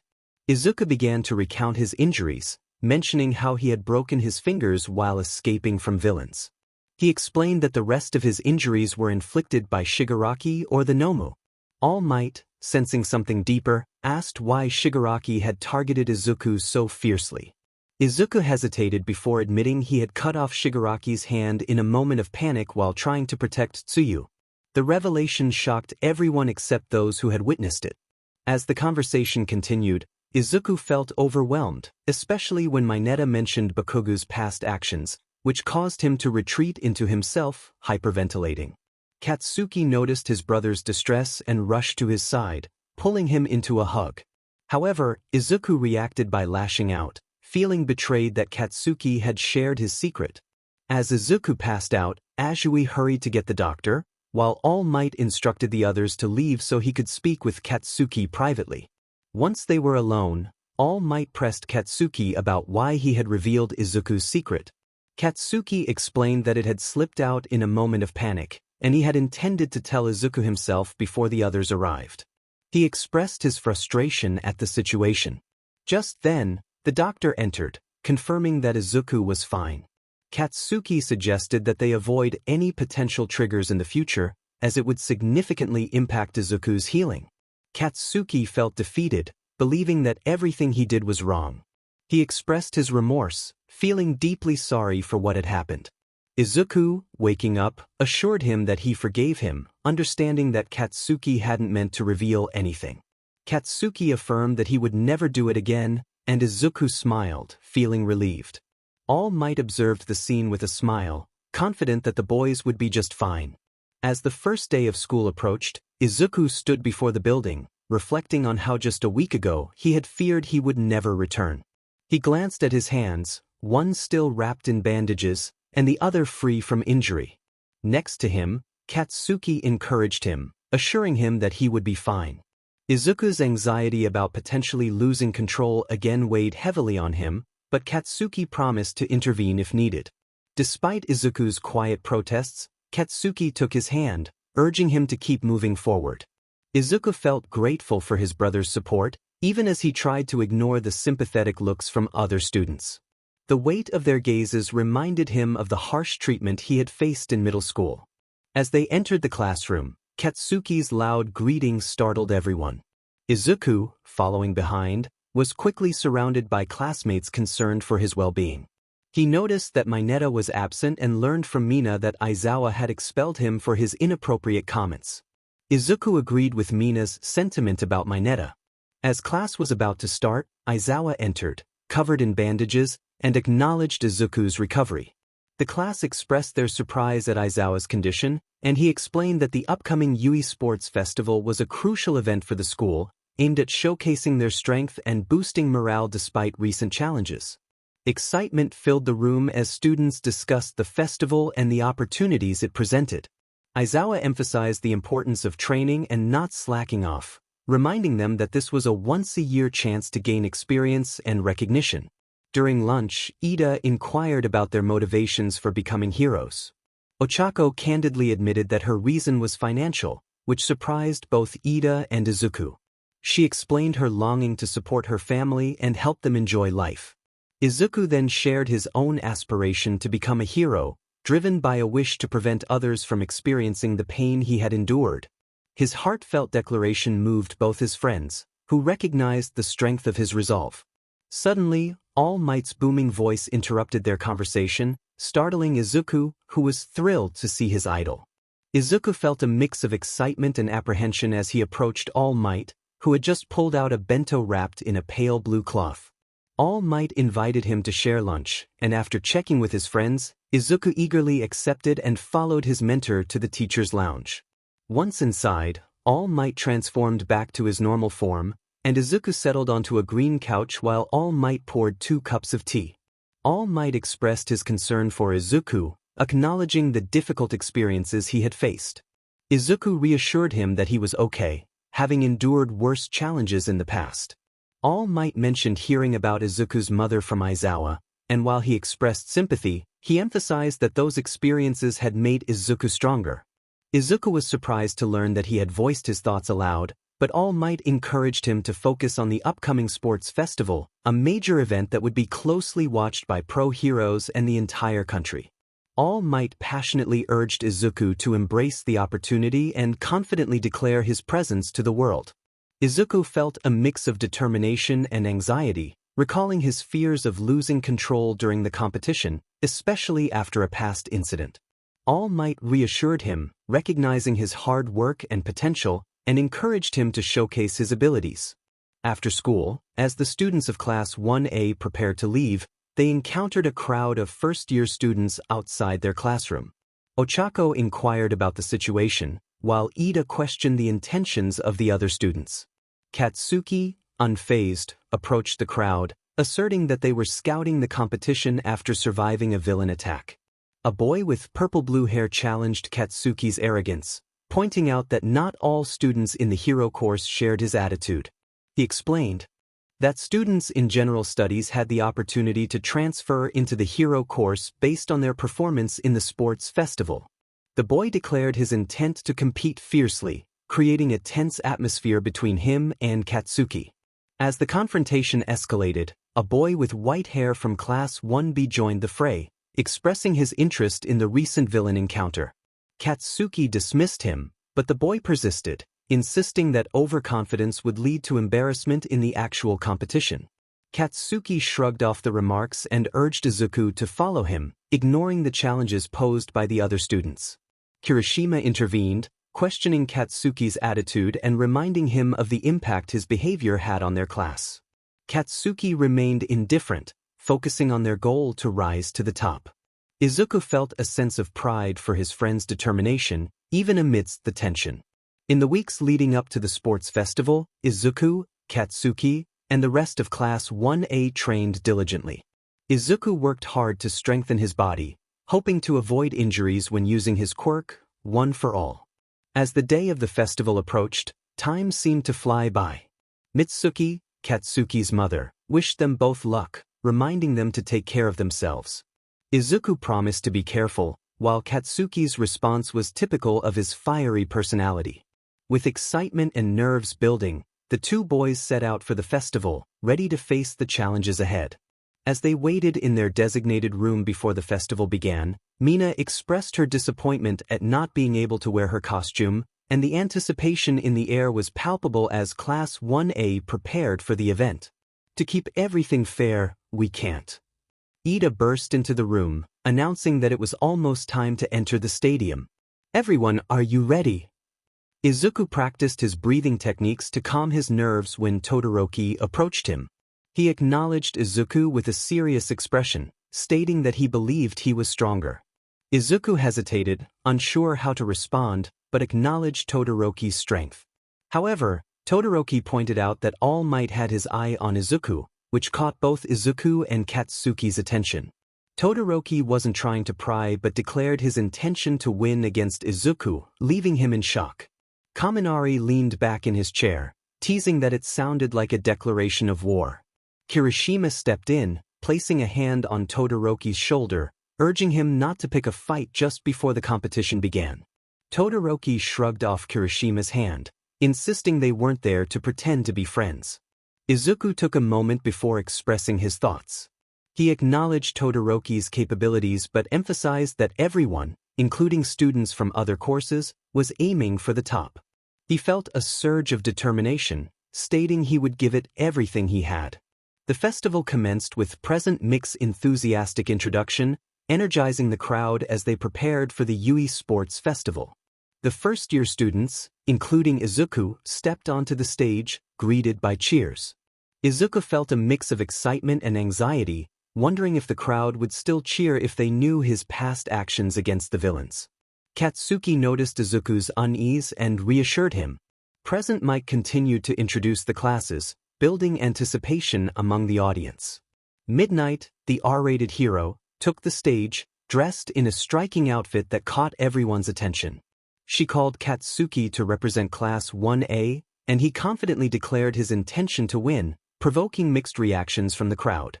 Ida expressed his disapproval of Katsuki's disrespectful remarks, while Katsuki dismissed the other competitors, singling out Izuku as the only one who posed a challenge. The tension in the air thickened as Izuku felt the weight of being targeted.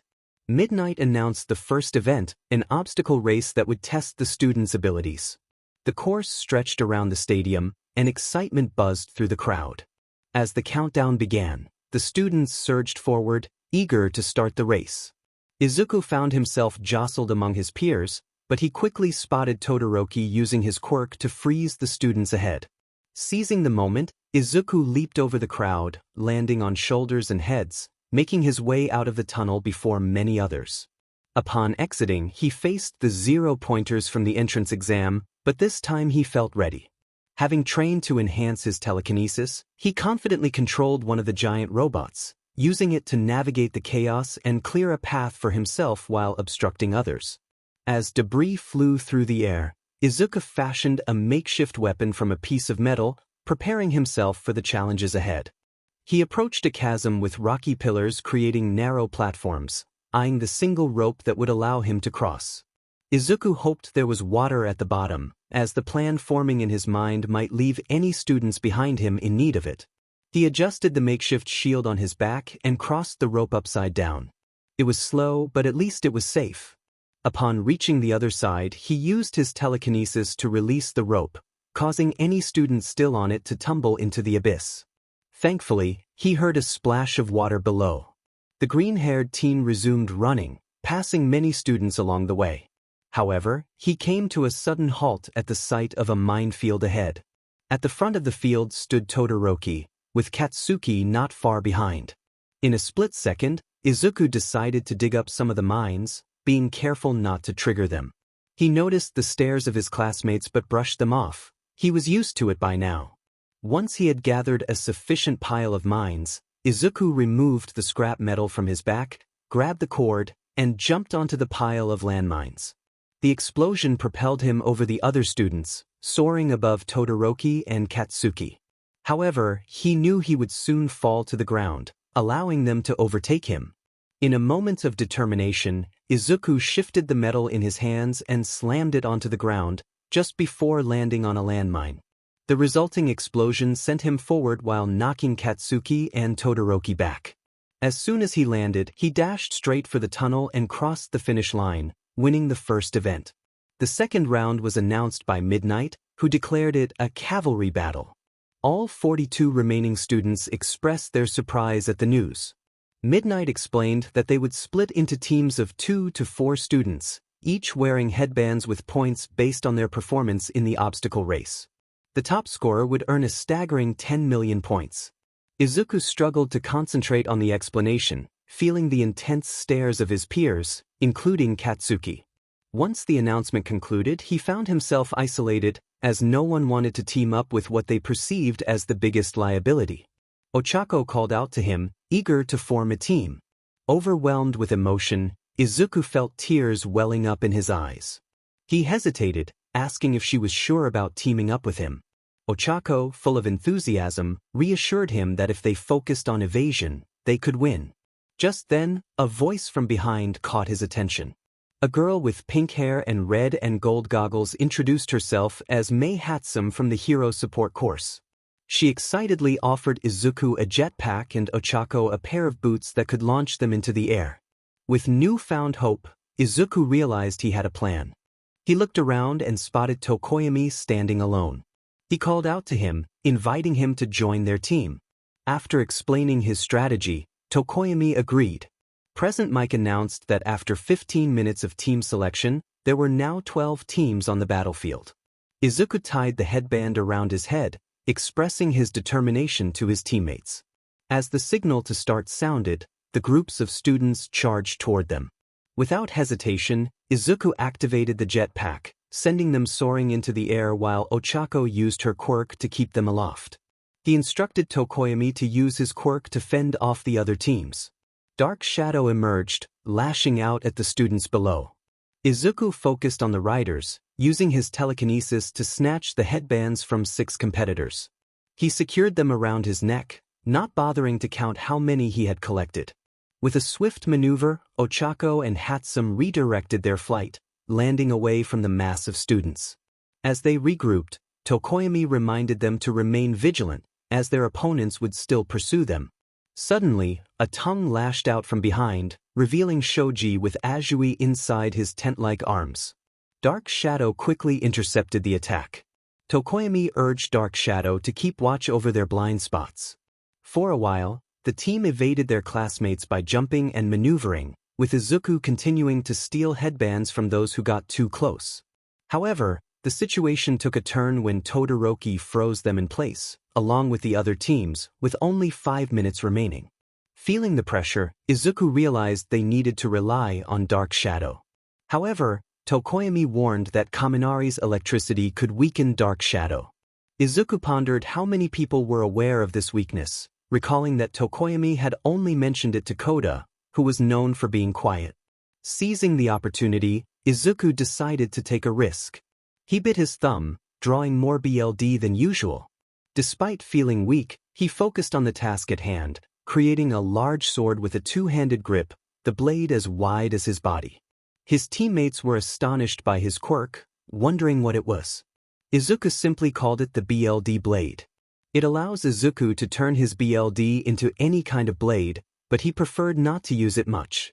Aizawa was taken aback. He had not expected Izuku to utilize that quirk, especially after the 𝐻𝐿 incident. Present Mike exclaimed in surprise, questioning what kind of student Aizawa had. With pride in his eyes, Aizawa introduced Izuku as the only student capable of standing up to the leader of the League of Villains. Izuku grasped the large blade in his hands and activated his telekinesis. He called out to Tokoyami, instructing him to use Dark Shadow to break the ice. Dark Shadow thrashed and struck the ground, shattering the ice but unfortunately damaging the jetpack and boots as well. Izuku emphasized that if they could defend their points, they would win. Yaoyorozu created an insulated sheet to shield Todoroki's group while Kaminari unleashed a lightning attack. Dark Shadow intercepted the lightning, but in that moment of distraction, Ida executed his new special move, propelling their group forward and enabling Todoroki to snatch the 10 million point headband from Izuku. Thankfully, they still had a few hundred points worth of headbands around Izuku's neck. Izuku urged his teammates to escape, but 𝐻𝐿 questioned how they would do so since their only exit was blocked by ice. Izuku declared they would charge straight through, assuring them he had a plan. Sticking to Todoroki's left side, the group advanced, with Izuku using his large sword as a shield to push back Todoroki's group. Dark Shadow lashed out as they passed, but Izuku was too focused on controlling the massive sword to notice. Just as they managed to escape, the horn signaling the end of the round sounded. The rankings were announced: Todoroki, Bakugo, Midoriya, 𝐀𝐮𝐭𝐡𝐨𝐫. Todoroki approached Izuku and requested a private conversation. Izuku agreed, feeling weak from BLD loss but hoping to get some food before collapsing. Once they were alone, Todoroki revealed he had been observing Izuku. He inquired if 𝐒𝐮𝐭𝐡𝐨𝐫 was in a situation similar to his own regarding their quirks. 𝐒𝐮𝐭𝐡𝐨𝐫 was confused, prompting Todoroki to explain his background with quirk marriages and the pressure he faced from his father, Endeavor. He expressed his determination to win without relying on his father's quirk, suggesting that 𝐒𝐮𝐭𝐡𝐨𝐫 had his own reasons for avoiding the use of his BLD quirk. 𝐒𝐮𝐭𝐡𝐨𝐫 admitted that he refrained from using BLD blade due to the anemia it caused, making it impractical in battle. Suddenly feeling extremely weak, he thought to himself that he was about to collapse, and then he did just that. Todoroki quickly caught him, expressing concern for 𝐒𝐮𝐭𝐡𝐨𝐫's well-being and realizing he had overexerted himself. As 𝐒𝐮𝐭𝐡𝐨𝐫 passed out, Todoroki carried him to Recovery Girl. When 𝐒𝐮𝐭o𝐡𝐨𝐫 regained consciousness, he heard Katsuki and Todoroki arguing while Recovery Girl tried to calm them down. Katsuki scolded Todoroki for not noticing 𝐒𝐮𝐭o𝐡𝐨𝐫's condition, while Todoroki apologized for his oversight. 𝐒𝐮𝐭o𝐡𝐨𝐫, still feeling groggy and with an 4-line attached to his wrist, called out to Katsuki, who rushed to his side, relieved to see him awake. Katsuki asked about 𝐒𝐮𝐭o𝐡𝐨𝐫's condition and offered to get him some 𝐀𝐮𝐭𝐡𝐨𝐫, which 𝐒𝐮𝐭o𝐡𝐨𝐫 eagerly accepted. Todoroki approached 𝐒𝐮𝐭o𝐡𝐨𝐫, apologizing for not realizing he was unwell. 𝐒𝐮𝐭o𝐡𝐨𝐫 reassured him that it wasn't his fault and that he should have spoken up. He promised to give it his all in their next encounter, encouraging Todoroki to look forward to it. Todoroki smiled slightly, wishing 𝐒𝐮𝐭o𝐡𝐨𝐫 good luck before leaving the room, and Recovery Girl removed the 4. Katsuki returned with a tray of steaming 𝐀𝐮𝐭𝐡𝐨𝐫 and some mochi for dessert. 𝐒𝐮𝐭o𝐡𝐨𝐫 thanked him and dug into the food, savoring the warmth. Time passed, and the students gathered for the opponent's selection. 𝐒𝐮𝐭o𝐡𝐨𝐫 stood with his classmates in front of the stage where Midnight was announcing the next round of one-on-one battles. She explained that the opponents would be chosen at random and that there would be a break with games for all first-year students afterward. Ojiro raised his hand, looking sheepish, and expressed his longing to withdraw from the competition, citing his lack of memory from the previous round. 𝐒𝐮𝐭o𝐡𝐨𝐫 asked if Ojiro was sure, while Ida urged him to reconsider. Ojiro insisted he had thought it through and that it was a matter of pride for him. 𝐒𝐮𝐭o𝐡𝐨𝐫 felt a sense of unease as he prepared for the upcoming match. He wanted to ensure he had truly earned his place. A small boy from Class 1B expressed his longing to withdraw, citing similar reasons. Present Mike, surprised, shouted in response, while Aizawa, weary, noted that the final decision rested with Midnight. Midnight, amused, acknowledged their naivete and decided to allow their withdrawals, but insisted that 2 students with the next highest points, from Team 𝐶𝑡𝑠𝑢𝑡ＳU, would need to step in. The matchups were set: 𝐒𝐮𝐭o𝐡𝐨𝐫 against 𝗀𝐿, Kirishima against 𝗧𝗜𝗧𝗟𝗘, Todoroki against 𝐶𝑒𝐻, Ida against Hatsum, Aoyama against Ochako, Bakugo against Mina, Ibra against Tokoyami, and Yaoyorozu against Kaminari. After the students were dismissed to strategize, Ojiro pulled 𝐒𝐮𝐭o𝐡𝐨𝐫 aside in the waiting room. He warned 𝐒𝐮𝐭o𝐡𝐨𝐫 about Shinsu's quirk, which seemed to allow him to control others. 𝐒𝐮𝐭o𝐡𝐨𝐫, feeling a mix of fear and disbelief, listened intently. Ojiro advised him not to respond. If Shinso spoke to him, sharing his own experience of being unable to remember anything after answering Shinsu's question. 𝐒𝐮𝐭o𝐡𝐨𝐫 felt a wave of anxiety wash over him, realizing the challenge he faced. As the fight began, Present Mike introduced the competitors with enthusiasm. 𝐒𝐮𝐭o𝐡𝐨𝐫 felt a twinge of embarrassment at the introduction, relieved that he wasn't the one being called out in such a manner. The rules were straightforward: incapacitate the opponent or force them to surrender, but no harm should come to each other. Cementos, seated in a throne-like chair, assured everyone that he would intervene if the fight escalated. Shinso, with a smirk, taunted 𝐒𝐮𝐭o𝐡𝐨𝐫 about the twisted nature of their world, expressing disdain for those who gave up. 𝐒𝐮𝐭o𝐡𝐨𝐫 struggled to remain silent, but Shinsu's words ignited a fire within him. He found himself unable to hold back, responding to Shinsu's provocations. As Shinsu's quirk took effect, 𝐒𝐮𝐭o𝐡𝐨𝐫 felt his body freeze, caught in a trance. Present Mike exclaimed about 𝐒𝐮𝐽o𝐡𝐨𝐫's blank expression, questioning whether this was a result of Shinsu's abilities.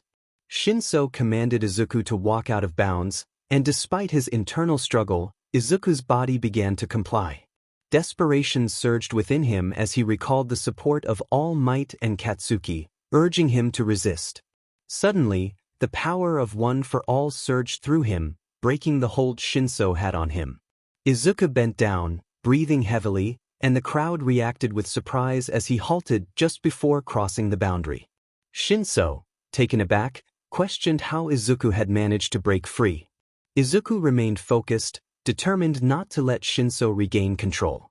𝗀𝐿, growing increasingly frustrated, boasted about his own struggles, but 𝗂𝐮𝐭𝐡𝐨 felt a connection to those feelings. He charged at 𝗀𝐿, determined to push him out of the ring. As they grappled, 𝗂𝐮𝐭𝐡𝐨 thought about his own experiences with being misunderstood and labeled. With a final effort, he managed to lift 𝗀𝐿 and throw him out of bounds. As 𝗀𝐿 landed, 𝗂𝐮𝐭𝐡𝐨 acknowledged him with a nod, grateful for the match. Afterward, 𝗂𝐮𝐭𝐡𝐨 made his way to the stadium to watch Kirishima's fight. On his way, he bumped into 𝗀𝐿, who was looking for him. 𝗂𝐮𝐭𝐡𝐨 apologized, relieved to see that 𝗀𝐿 was unharmed. Their paths had crossed again, hinting at a budding friendship forged through their shared experiences. 𝗂𝐮𝐭𝐡𝐨 wanted to ask 𝗀𝐿 something important. He hesitated, his hand scratching the side of his face, and finally spoke up, wondering if 𝗀𝐿 would share what he meant when he said he understood 𝗂𝐭𝐡𝐨's feelings. He reassured 𝗀𝐿 that it was fine if he didn't want to answer. 𝗀𝐿, feeling a bit sheepish, admitted that his whole class was aware of his situation and that he should tell 𝗂𝐭𝐡𝐨 since they were friends. He was surprised when 𝗂𝐭𝐡𝐨 expressed a longing to be friends, questioning if 𝗀𝐿 was uncomfortable with his quirk.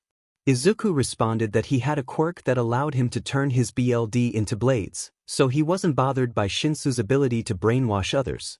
He thought it was cool, and 𝗀𝐿 felt a flicker of hope that maybe 𝗂𝐭𝐡𝐨 wouldn't judge him for his powers. 𝗂𝐭𝐡𝐨 encouraged 𝗀𝐿, saying he could be a great asset in dangerous situations. 𝗀𝐿 was taken aback by 𝗂𝐭𝐡𝐨's confidence in him. 𝗂𝐭𝐡𝐨 then decided to share a part of his past, explaining that he was born with multiple quirks, and one of them activated after a traumatic event when he was 6. He revealed that he witnessed his mother's death, which led to his quirk killing the perpetrator, resulting in others labeling him a murderer. It was a heavy confession, but 𝗀𝐿 understood the weight of 𝗂𝐭𝐡𝐨's words. 𝗀𝐿 felt remorse for his earlier comments and lowered his head. 𝗂𝐭𝐡𝐨, wanting to lighten the mood, playfully punched 𝗀𝐿 on the shoulder, assuring him that he was fine and ready to watch the next fight. As the next round began, the matchups were announced. 𝗂𝐭𝐡𝐨 vs Kirishima, Todoroki vs Iida, 𝗏𝐻𝑒 vs Uraraka, and Tokoyami vs Yaoyorozu. 𝗂𝐭𝐡𝐨 faced Kirishima, who charged at him with enthusiasm. 𝗂𝐭𝐡𝐨 sidestepped Kirishima's punch and countered with a quick jab, sending Kirishima flying out of bounds. In the match between Iida and Todoroki, Iida attempted to dodge a wall of ice but was ultimately frozen in place, losing the match to Todoroki. The other matches unfolded similarly, leading to 𝗂𝐭𝐡𝐨's long-anticipated fight against Todoroki. Todoroki, curious about 𝗂𝐭𝐡𝐨's relationship with All Might, made a teasing remark that caught 𝗂𝐭𝐡𝐨 off guard. Flustered, 𝗂𝐭𝐡𝐨 denied any secret connection, but the moment of distraction allowed Todoroki to launch an ice attack. 𝗂𝐭𝐡𝐨 countered with a powerful smash, but in the process, he injured his finger. 𝗂𝐭𝐡𝐨 declared that he had 10 shots left and challenged Todoroki to use his quirk fully. As the tension escalated, Todoroki unleashed both fire and ice, creating a chaotic scene. The arena was filled with dust and steam, obscuring the view until it cleared to reveal 𝗂𝐭𝐡𝐨 standing, arm extended in a punch, while Todoroki lay unconscious at the edge of the stadium. The announcers celebrated 𝗂𝐭𝐡𝐨's victory, and he approached Todoroki, who was beginning to regain consciousness. 𝗂𝐭𝐡𝐨 extended his uninjured hand, thanking Todoroki for the match, and was met with a look of awe from his opponent. Later, as Katsuki prepared for his match against 𝗂𝐭𝐡𝐨, he offered a chance to forfeit, joking about their mother's understanding. 𝗂𝐭𝐡𝐨 countered, suggesting the same to Katsuki but without the added humor. Katsuki, determined to win, charged at 𝗂𝐭𝐡𝐨, who anticipated the attack and countered with a move he had used before.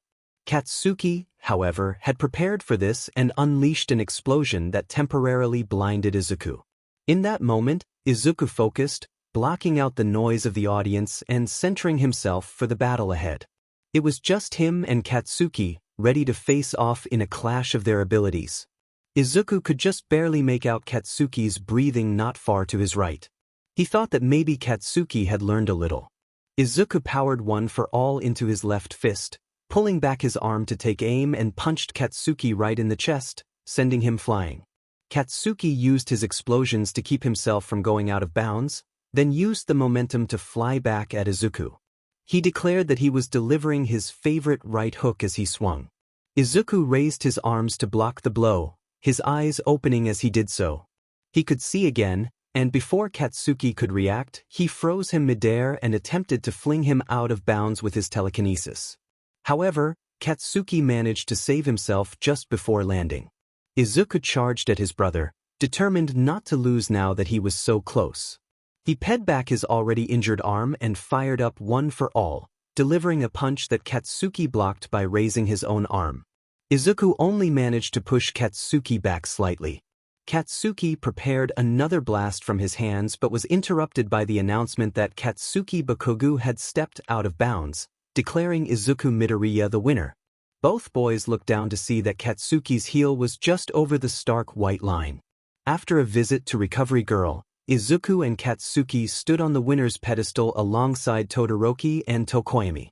All Might handed out the awards, praising and chastising each student as he placed medals around their necks. He told Izuku that he needed to stop making such rash moves but commended him for a good job, ruffling Izuku's hair before turning to the camera. He declared that these were the youth who would one day save the world and encouraged everyone to yell along with him. Izuku chuckled at his mentor's flustered demeanor. It had been a good day, aside from the reprimanding from Recovery Girl. In a bar in Kamino, Tamura Shigaraki watched 𝗧𝗜𝗓𝗏 win the sports festival on television. He expressed his frustration, declaring that he would take revenge on the boy, but first, he wanted to take his hand so that he could suffer as he had. All for One's voice came through the monitor, reminding Shigaraki not to threaten his son, as he had a special purpose for him. Shigaraki was shocked to learn that Izuku was All for One's son, but he was still determined to eliminate him.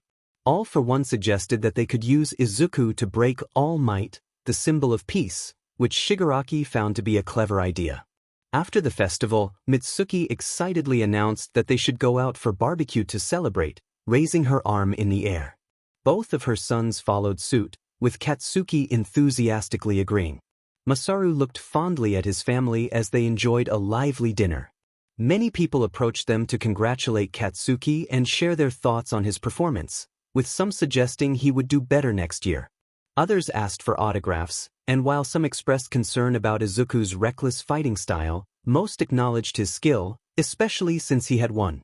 Izuku felt as if he were in a dream, half expecting to wake up and find that Katsuki had won instead. When they returned to class on Wednesday, their classmates bombarded Izuku with questions about how it felt to win. Kirishima asked if he had rubbed it in Katsuki's face yet, referencing Katsuki's earlier confidence. Katsuki, with his feet on his desk, dismissed the comment, while Izuku responded that it wouldn't be very heroic to do so and admitted he was still in shock over winning. Kaminari shared an embarrassing encounter with a child who recognized him as the 𝗂𝗂 guy from the festival, while 𝗂𝗓 lamented being told by older passengers on the train to try again next time. Just as Ida called for everyone to return to their seats, Aizawa entered the room in his sleeping bag. He greeted the class and mentioned that today's hero informatics class would be special, prompting a collective hope that it wasn't a pop quiz. Aizawa explained that they would be selecting their hero names, which was related to the draft nominations from professional heroes. Kirishima expressed excitement, and Aizawa cautioned that the nominations would only matter after they gained experience and their fighting abilities were judged in their second and third years. He revealed the tallies for the nominations, and the class was thrilled to hear that Aizawa had praised them, even if he denied it. The results showed that Izuku had received the highest number of offers, followed by Todoroki and Katsuki, with Izuku leading at 3,628 nominations, Todoroki at 2,847, and Katsuki at 2,093, while everyone else had fewer than 400 offers. Most of the class didn't have any offers. Kaminari noted that Bakugo and Todoroki had swapped places, while Kirishima speculated it was probably due to Bakugo's father. 𝐻𝐮𝐬𝐴 then addressed the class, stating that despite their previous experiences during the villain attack, they would still benefit from first-hand experience in the hero world. He mentioned that they would be selecting their hero names, which excited Sato and Ochako. 𝐻𝐮𝐬𝐴 warned them that while the names might be temporary, some could end up sticking, a sentiment echoed by Midnight as she entered the room. Midnight, who was assisting with the hero names, handed out boards and markers for the students to write on. Izuku quickly wrote down Deku and observed as Katsuki wrote his name. When Midnight asked who wanted to share first, Kirishima hesitated, unsure of who would be brave enough to go first. Aoyama boldly declared his name as the shining hero, I cannot stop twinkling, prompting a collective wince from the class. Izuku reminisced about the time he and Katsuki had come up with their hero names in middle school, recalling how he had chosen Deku despite Katsuki's protests. Katsuki had experimented with variations of 𝐀𝐮𝐭𝐡𝐨𝐫, but ultimately settled on a name that Izuku found quite impressive. Midnight took Aoyama's board and made some edits, suggesting a more concise version of his name. Mina followed with Alien Queen, but Midnight dismissed it, citing its resemblance to a movie. Azui then stood up, sharing her long-considered name, the rainy season hero, Froppy, which Midnight praised. The class sighed in relief as Katsuki prepared to present his name. The students held their breath, anticipating his choice. He confidently announced, the explosive hero, Ground Zero. Midnight commended him for his directness, while Kirishima expressed his surprise that it didn't involve anything more violent. Izuku leaned in to share with Kirishima that Katsuki's original idea had been 𝐾𝐮𝐭𝐡𝐨𝐫, which seemed fitting. As the others shared their names, it was finally Izuku's turn. He declared, I chose the hero who never gives up, Deku. Kirishima and Kaminari expressed their concerns about the permanence of the name, but Izuku affirmed his choice with determination. Midnight enthusiastically supported him, and 𝐻𝐮𝐬𝐴 concluded the session by instructing everyone to select a hero for their work study by the weekend before leaving with Midnight. After classes, All Might approached Izuku, who was curious about the reason for their meeting. All Might revealed that someone had requested Izuku, mentioning 𝐴𝐻𝐿, a former teacher of his. Izuku felt a wave of anxiety as he noticed All Might shaking, prompting him to worry about the nature of this request. All Might handed Izuku a folded slip of paper with the address, urging him to follow his instincts. When Izuku arrived at the address, he was puzzled by the broken welcome sign. Upon entering, he was taken aback to find 𝐴𝐻𝐿 face down in a puddle, surrounded by sausages. Izuku hesitantly called out to 𝐴𝐻𝐿, who quickly assured him he was fine, claiming he had merely tripped while carrying a plate of sausages. Izuku found it hard to believe, especially since the sausages looked uncooked. 𝐴𝐻𝐿 then asked for Izuku's name, and Izuku introduced himself as he began to worry about 𝐴𝐻𝐿's fitness to mentor him. 𝐴𝐻𝐿's confusion only deepened when he mistook Izuku for All Might, prompting Izuku to excuse himself to make a phone call. As he began dialing, he noticed 𝐴𝐻𝐿 rummaging through a briefcase containing his hero costume, causing Izuku to panic and assert that it was his. 𝐴𝐻𝐿, undeterred, suggested that Izuku should demonstrate his power with a one-for-all smash, leaving Izuku bewildered. Izuku had made some progress in controlling one-for-all, likely due to his experience with other quirks that helped him understand the process. 𝐴𝐻𝐿 observed him closely and expressed his longing to see how well Izuku could handle the power. He noted that Izuku's costume looked good, but he was eager to see an attack. Izuku hesitated, feeling a mix of nerves and determination. He explained that he needed to learn to control one-for-all quickly, as relying solely on his other quirks wouldn't be enough. He also mentioned his concern about All Might's limited time. After bowing respectfully, he turned to leave, but 𝐴𝐻𝐿 stopped him. 𝐴𝐻𝐿 suddenly sprang into action, moving around the room with incredible speed, leaping off walls and ceilings before landing above the doorway, slightly breaking through the wall to hold himself there. He declared that it was time for Izuku to demonstrate his abilities, leaving Izuku feeling intimidated by his new mentor. 𝐴𝐻𝐿 continued, recalling the Yui Sports Festival and criticizing Izuku's reckless use of one-for-all. He expressed disbelief at All Might's teaching methods, suggesting that he was not well equipped to mentor 𝐒𝐮𝐭𝐡𝐨𝐫. Realizing that All Might had referred to them as newbies on his first day, 𝐒𝐮𝐭𝐡𝐨𝐫 understood that 𝗀𝐃𝐿 was indeed his teacher. 𝗀𝐃𝐿 insisted that he would teach 𝐒𝐮𝐭𝐡𝐨𝐫 how to use his power properly and urged him to get into his costume. Meanwhile, Katsuki was having a conversation with Todoroki. He called out to Todoroki, demanding his attention. Todoroki, wanting to avoid confrontation, asked what Katsuki wanted. Katsuki dragged him to a secluded area to discuss something important. Katsuki confronted Todoroki about a conversation he overheard with 𝐒𝐮𝐭𝐡𝐨𝐫 during the festival. He expressed his frustration, feeling that Todoroki was burdening 𝐒𝐮𝐭𝐡𝐨𝐫 with his problems. Todoroki attempted to leave, but Katsuki insisted on continuing the discussion. He warned Todoroki that 𝐒𝐮𝐭𝐡𝐨𝐫 would risk his life to help him, even if he didn't need saving. Katsuki revealed his decision to accept Endeavor's offer for a work study, knowing it would put him in close proximity to Todoroki. He was determined to keep an eye on the situation, despite Todoroki's insistence that it wasn't Katsuki's concern. Katsuki made it clear that he would be involved, regardless of Todoroki's feelings. Back in the present, 𝐒𝐮𝐭𝐡𝐨𝐫 was ready to begin his training. He finished putting on his costume and ensured he had all his gear. 𝗀𝐃𝐿 instructed him to show a smash, but 𝐒𝐮𝐭𝐡𝐨𝐫 hesitated, concerned about the small space and the potential damage.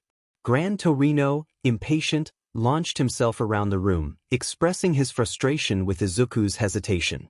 He delivered a swift kick to 𝐒𝐮𝐭𝐡𝐨𝐫's back, propelling him forward without knocking him down. 𝐒𝐮𝐭𝐡𝐨𝐫 winced, still recovering from previous battles, but he knew he had to push through. 𝗀𝐃𝐿 continued to move energetically around the room, even accidentally smashing a microwave, which startled 𝐒𝐮𝐭𝐡𝐨𝐫. 𝗀𝐃𝐿 taunted him, suggesting that he had underestimated his strength. 𝐒𝐮𝐭𝐡𝐨𝐫 realized that 𝗀𝐃𝐿 was the 9th holder of One for All, which surprised him. 𝗀𝐃𝐿 criticized All Might's mentoring skills, claiming that fame did not equate to effective teaching. He landed a light hit on 𝐒𝐮𝐭𝐡𝐨𝐫's chin, emphasizing his point. 𝐒𝐮𝐭𝐡𝐨𝐫 struggled to keep up with 𝗀𝐃𝐿's speed, feeling the pressure of the training. He began to analyze 𝗀𝐃�L's movements, trying to predict his next action. As he tracked 𝗀𝐃�L's jumps, 𝐒𝐮𝐭𝐡𝐨𝐫 prepared to counterattack. He swung a punch, but 𝗀𝗃𝐿 dodged effortlessly, commenting on 𝐒𝐮𝐿's stiffness and the inner conflict he sensed within him. He held 𝐒𝐮𝐿 in place, explaining that his admiration for All Might was holding him back. 𝐒𝐮𝐿 was left to ponder 𝗀𝗃𝐿's words, realizing that he had much to learn about harnessing his power and overcoming the limitations he had placed on himself. How could this be? 𝐒𝐮𝐿 wondered. 𝗀𝗃𝐿 stood up, emphasizing the urgency of the situation.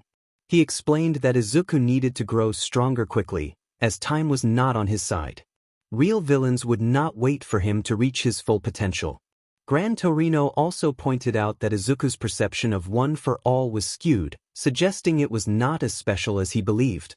With that, 𝗀𝗃𝐿 turned and walked toward the door. 𝐒𝐮𝐿 felt a wave of uncertainty wash over him. What should he do? 𝗀𝗃𝐿 instructed him to think about it on his own time while he went out to get some food. Left alone, 𝐒𝐮𝐿 began to ponder. His admiration for All Might felt like a shackle, he realized.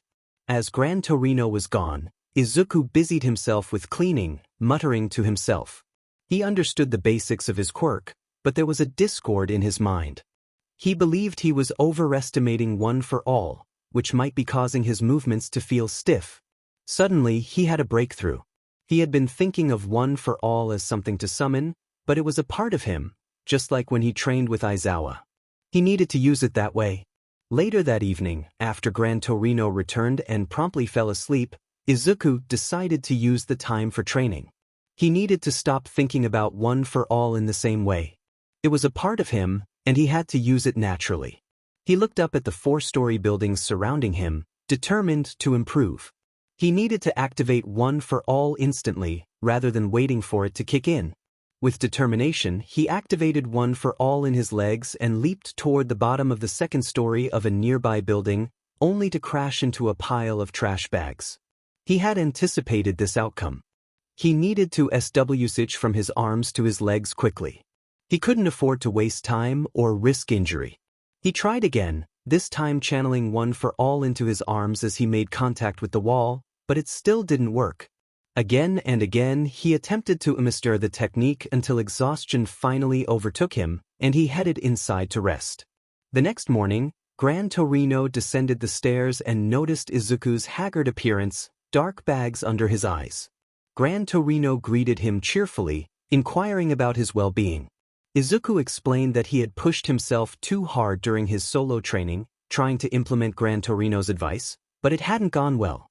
He acknowledged that he still had a long way to go. 𝐻𝐿 reassured him that it was expected for a first attempt and explained that training was a process. He compared 𝐒𝐿𝐿's experience to All Might's, noting that All Might had been able to use one for all right away, which had led to a different training approach. 𝐒𝐿𝐿's excitement peaked at the mention of All Might as a student, and he eagerly asked about him. 𝐻𝐿 took a moment to reflect before revealing that All Might's training had been entirely focused on combat. 𝐒𝐿𝐿 gulped, realizing why All Might had once feared 𝐻𝐿. The old man's expression grew somber as he recounted how All Might had been entrusted to him by a dear friend who had recently passed away. 𝐒𝐿𝐿's curiosity about All Might's predecessor was interrupted by the doorbell ringing. 𝐻𝐿 instructed him to get the package, and 𝐒𝐿𝐿 dashed to the door. 𝐻𝐿 thought to himself about the secrets he still hadn't shared with 𝐒𝐿𝐿. After receiving the package, 𝐒𝐿𝐿 was surprised to find a microwave inside. 𝐻𝐿 explained that his had broken, prompting him to buy a new one. 𝐒𝐿𝐿 was taken aback by the old man's casualness. 𝐻𝐿 suggested they eat some frozen food he had bought, which puzzled 𝐒𝐿𝐿 since all he had purchased was dessert. 𝐒𝐿𝐿 loaded a plate with pastries and placed it in the microwave, following the instructions carefully. As he waited, he reflected on how he needed the same commitment he had on the beach to draw out more than 5% of his power. When the timer went off, he pulled out the plate and set the table, eager to enjoy the treats. 𝐻𝐿 encouraged him to focus on the pastries, but when he bit into one, he discovered it was still frozen. 𝐒𝐿𝐿 protested, insisting he had followed the instructions. 𝐻𝐿 scolded him for using a large plate that prevented the food from cooking evenly. 𝐒𝐿𝐿 realized that their microwave did not turn, which had caused the issue. Suddenly an idea struck him. He compared the pastry to himself, realizing that he had been summoning one for all only when he needed it, like flipping 𝐬𝐿. This approach slowed his reaction time. He understood now that he needed to keep the power active continuously. Imagining the energy flowing throughout his entire body, 𝐒𝐿𝐿 felt one for all activate at 5%. The familiar red lines of power faded, replaced by green sparks of energy. He needed one for all surging through him all the time, not just in moments of need. 𝐻𝐿 commented on how visualizing a pastry in the microwave was rather dull, but 𝐒𝐿𝐿 was too focused on his revelation to care. "Are you okay with that?" 𝐒𝐿𝐿 struggled to speak as the power surged through him. All Might had said something similar when he first received his quirk, and it had turned out fine for him. 𝐻𝐿 tossed his cane aside and asked if 𝐒𝐿𝐿 could move in this state. 𝐒𝐿𝐿 hesitated, unsure of his abilities. 𝐻𝐿 smirked and encouraged him to give it a try. 𝐒𝐿𝐿 looked up, matching the smirk, and agreed enthusiastically. He focused on maintaining the power coursing through his body, determined to move. 𝐻𝐿 instructed him to keep one for all flowing throughout his entire body. If he could move while maintaining this power, he would be on a completely different level than he had been at the sports festival. 𝐒𝐿𝐿 grunted, struggling to move his arms. 𝐻𝐿 challenged him, pulling out a stopwatch and announcing they would begin with 3 minutes. 𝐒𝐿𝐿 asked what he was supposed to do, and 𝐻𝐿 explained that he had to try and hit him with a smash. With that, 𝐻𝐿 was off. 𝐒𝐿𝐿 realized he couldn't rely on telekinesis to stop 𝐻𝐿. He needed to focus on using one for all. As he turned around, 𝐻𝐿 kicked him in the face, and 𝐒𝐿𝐿 winced at the sudden impact. 𝐻𝐿 taunted him, questioning how he could protect others if he couldn't defend himself against an old man. 𝐒𝐿𝐿 attempted to grab 𝐻𝐿, but he was too quick, landing another kick to the back of 𝐒𝐿𝐿's head. 𝐻𝐿 continued to mock him, suggesting that someone praised by the symbol of peace should easily complete this challenge. 𝐒𝐿𝐿 urged himself to think. He needed to reactivate one for all and get it flowing through his body again.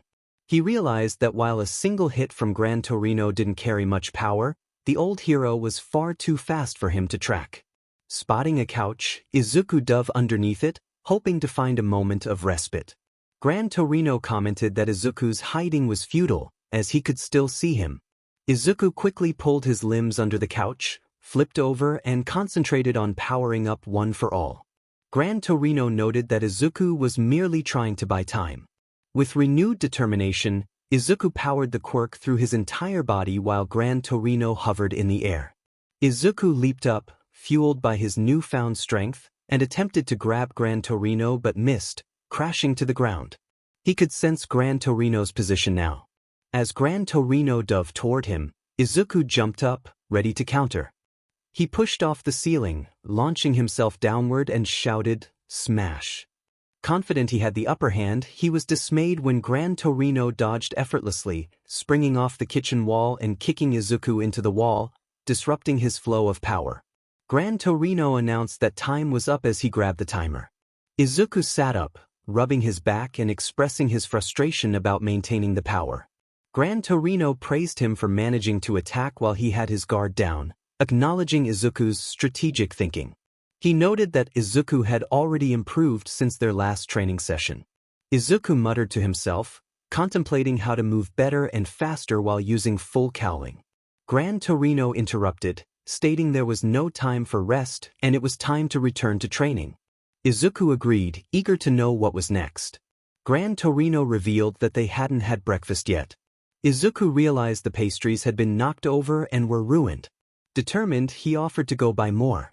As he ran to the store, Izuku reflected on his journey ahead.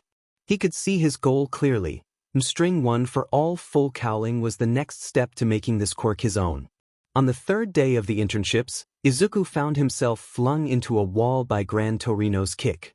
𝐻𝐮𝐭𝐡𝐨𝐫 suggested they 𝗧𝗟𝗟 up the training, warning Izuku that getting too accustomed to his distinct style could lead to developing bad habits. Izuku fought against the urge to yell, expressing his longing to fight more. 𝐻𝐮𝐭𝐡𝐨𝐫 dismissed him, instructing him to change into his costume as they were moving on to Phase 2. Once in his costume, they headed out. 𝐻𝐮𝐭𝐡𝐨𝐫 informed him they were going to fight some villains.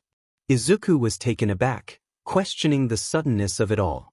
𝐻𝐮𝐭𝐡𝐨𝐫 explained that if Izuku only fought him, he would struggle against someone with a completely different style. The goal was to give him experience with various types of villains and situations, as this was an internship. Izuku understood but still felt he needed more time to prepare. 𝐻𝐮𝐭𝐡𝐨𝐫 reassured him that they wouldn't be targeting anyone too dangerous. He explained that the crime rate was low in their current area due to its small population, which is why most hero agencies operated in urban areas where crime was more prevalent. Now in Shibuya, there would be plenty of small fights to break up, 𝐻𝐮𝐭𝐡𝐨𝐫 assured them. Izuku felt a flutter of anxiety at the thought of going to Tokyo.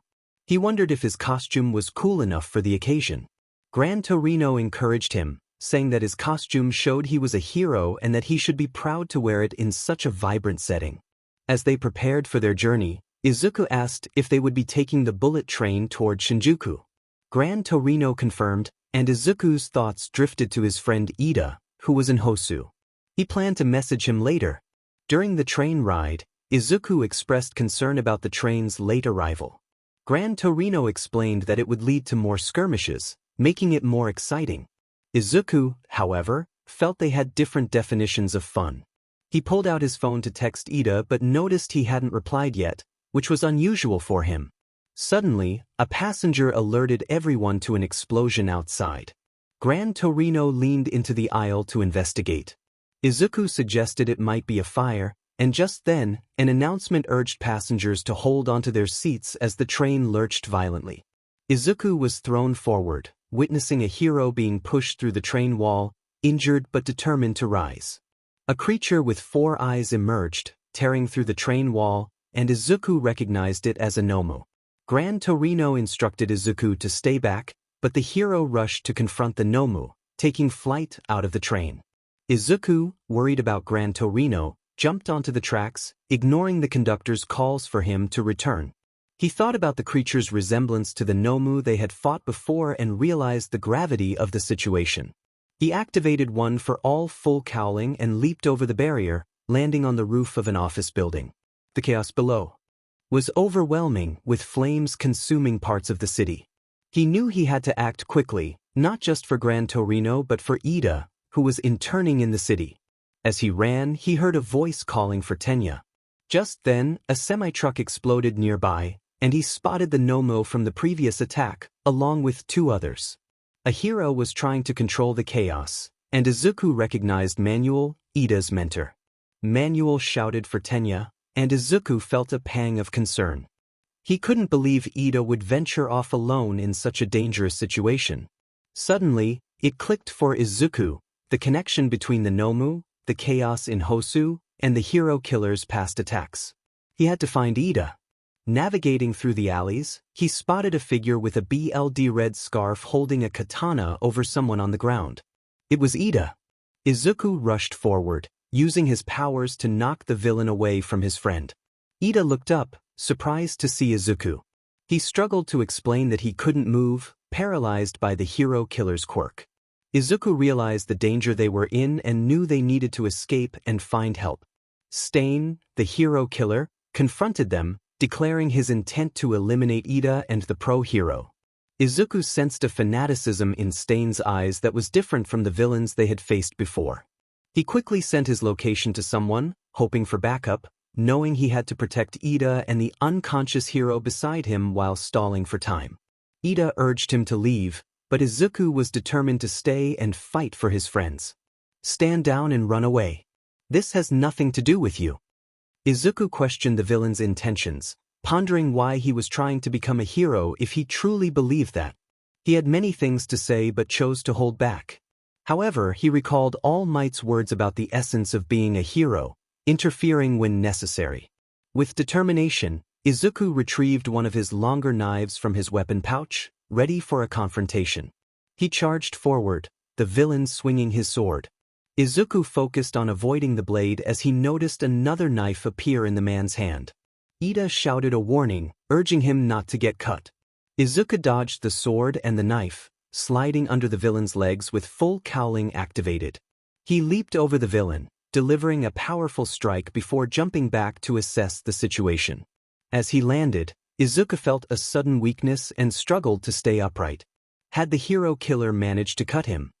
He turned to see a small scratch on his arm, bleeding slightly. Realization struck him as he noticed BLD on the villain's blade. "You're not powerful enough," 𝗀𝗓 remarked, surprising 𝗧𝗠. "You didn't predict my movements, you just maneuvered outside my field of vision. But I saw through your plan." 𝗀𝗓 began to walk towards 𝗧𝗏, raising his sword above the hero's head, preparing to strike. Desperately, 𝗧𝗠 shouted for him to stop. Just then, a burst of flame sent 𝗀𝗓 flying backward. "Another pest trying to stop me," 𝗀𝗓 said, bracing for the newcomer. Todoroki appeared, holding out his phone, suggesting that 𝗧𝗠 should elaborate during such critical moments. 𝗧𝗠 realized that if Todoroki received his message, then Katsuki must have as well. Katsuki, his protective instincts kicking in, launched himself forward using his explosions. He demanded to know what trouble 𝗧𝗠 had gotten into this time. As he prepared to unleash a powerful blast at 𝗀𝗓, 𝗧𝗠 intervened, warning him not to let the villain cut him, as ingesting his BLD could lead to paralysis. Katsuki grumbled about the troublesome quirk but was cautious, knowing they were in a tight space. He questioned 𝗧𝗠 about the cut he received, who downplayed it as just a graze. Katsuki scolded him for not using his telekinesis to stop 𝗀𝗓, and 𝗧𝗠 hung his head in regret, realizing he hadn't thought of that. 𝗀𝗓 taunted them, questioning their resolve as he charged at Katsuki. The explosive teen used a small explosion to launch himself over the villain and struck him from behind, causing 𝗀𝗓 to momentarily falter. Taking advantage of the distraction, Todoroki froze 𝗀𝗓 in place with ice.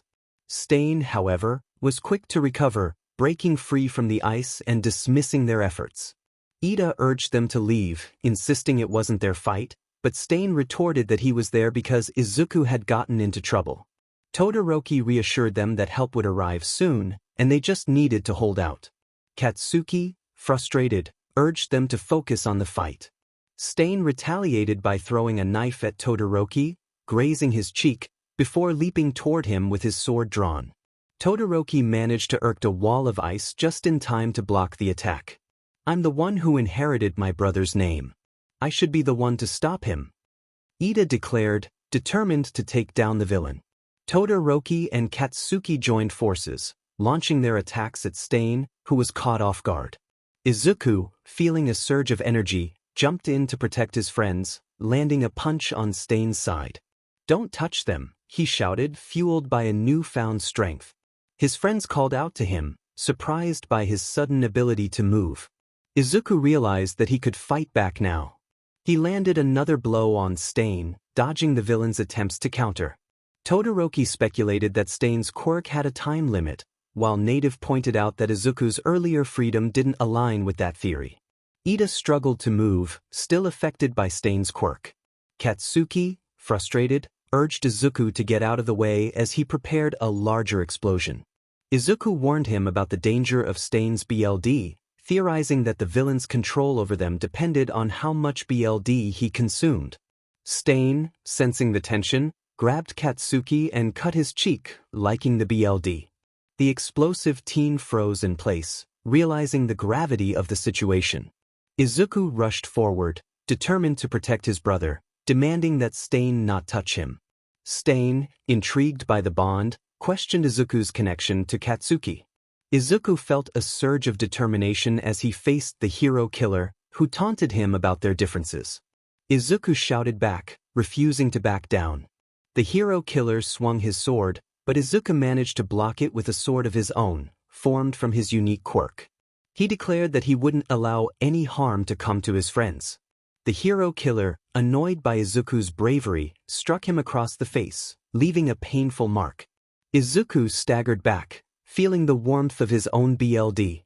He could sense his strength waning, and as he fought to stay conscious, he heard Todoroki urging Ida to rise and be the hero he was meant to be. Katsuki, desperate to keep Izuku awake, called out to him, emphasizing the urgency of the situation. Izuku's resolve strengthened at the sound of Katsuki's voice, just as he saw the hero killer aiming for Todoroki. Ida, finally able to move, rushed in to protect his friend, breaking the hero killer's sword in the process. The tension in the air thickened as Ida expressed his regret for involving them in this fight, but Katsuki was quick to dismiss his concerns. Ida stood tall, a newfound determination in his eyes, vowing not to let his friends suffer for him. The hero killer, dripping with BLD, mocked Ida's resolve, claiming that true nature couldn't change so quickly. Ida, however, acknowledged his flaws but refused to back down, stating that the name 𝐮𝐭𝐮𝐦𝐬𝐵 must live on. As the battle escalated, Todoroki unleashed a wave of fire to keep the hero killer at bay. Native, realizing the danger, urged everyone to escape, but Todoroki insisted that the hero killer wouldn't let them leave easily. The villain, desperate and relentless, continued his assault, forcing the heroes to adapt. Ida, struggling with his quirk, called out to Todoroki for help. As the battle raged on, a knife flew toward Todoroki, but Ida jumped in the way, taking the hit. Izuku and Katsuki reacted instinctively, their concern for Ida evident. The hero killer, frustrated, threw another knife, pinning Ida to the ground. Despite the pain, Ida urged Todoroki to act quickly. Katsuki, wiping BLD from his face, checked on Izuku, who was struggling to stay upright.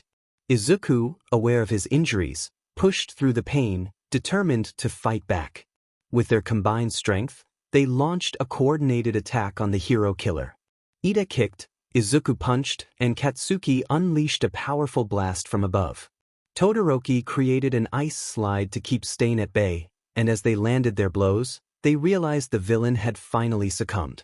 Minutes later, they had 𝐀𝐮 tied up, and Izuku retrieved his first aid kit. Katsuki took charge of bandaging their wounds, surprising Ida with his skill. They knew they needed to hand 𝐀𝐮 over to the authorities, and as Native carried Izuku out of the alley, Izuku whispered an apology, struggling to stay conscious. Native reassured him, acknowledging his own inability to prevent the chaos.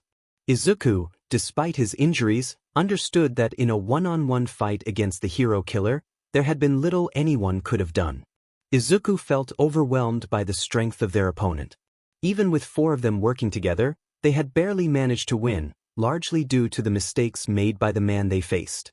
It seemed he had panicked, forgetting about the time 𝗧𝗱𝗏 needed to recover.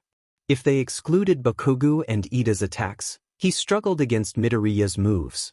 Suddenly, 𝗀𝗱𝗏 appeared from an alley, rushing toward 𝐒𝐮𝐭𝐡𝐨𝐫 with urgency. He scolded the young hero for being there, expressing his concern.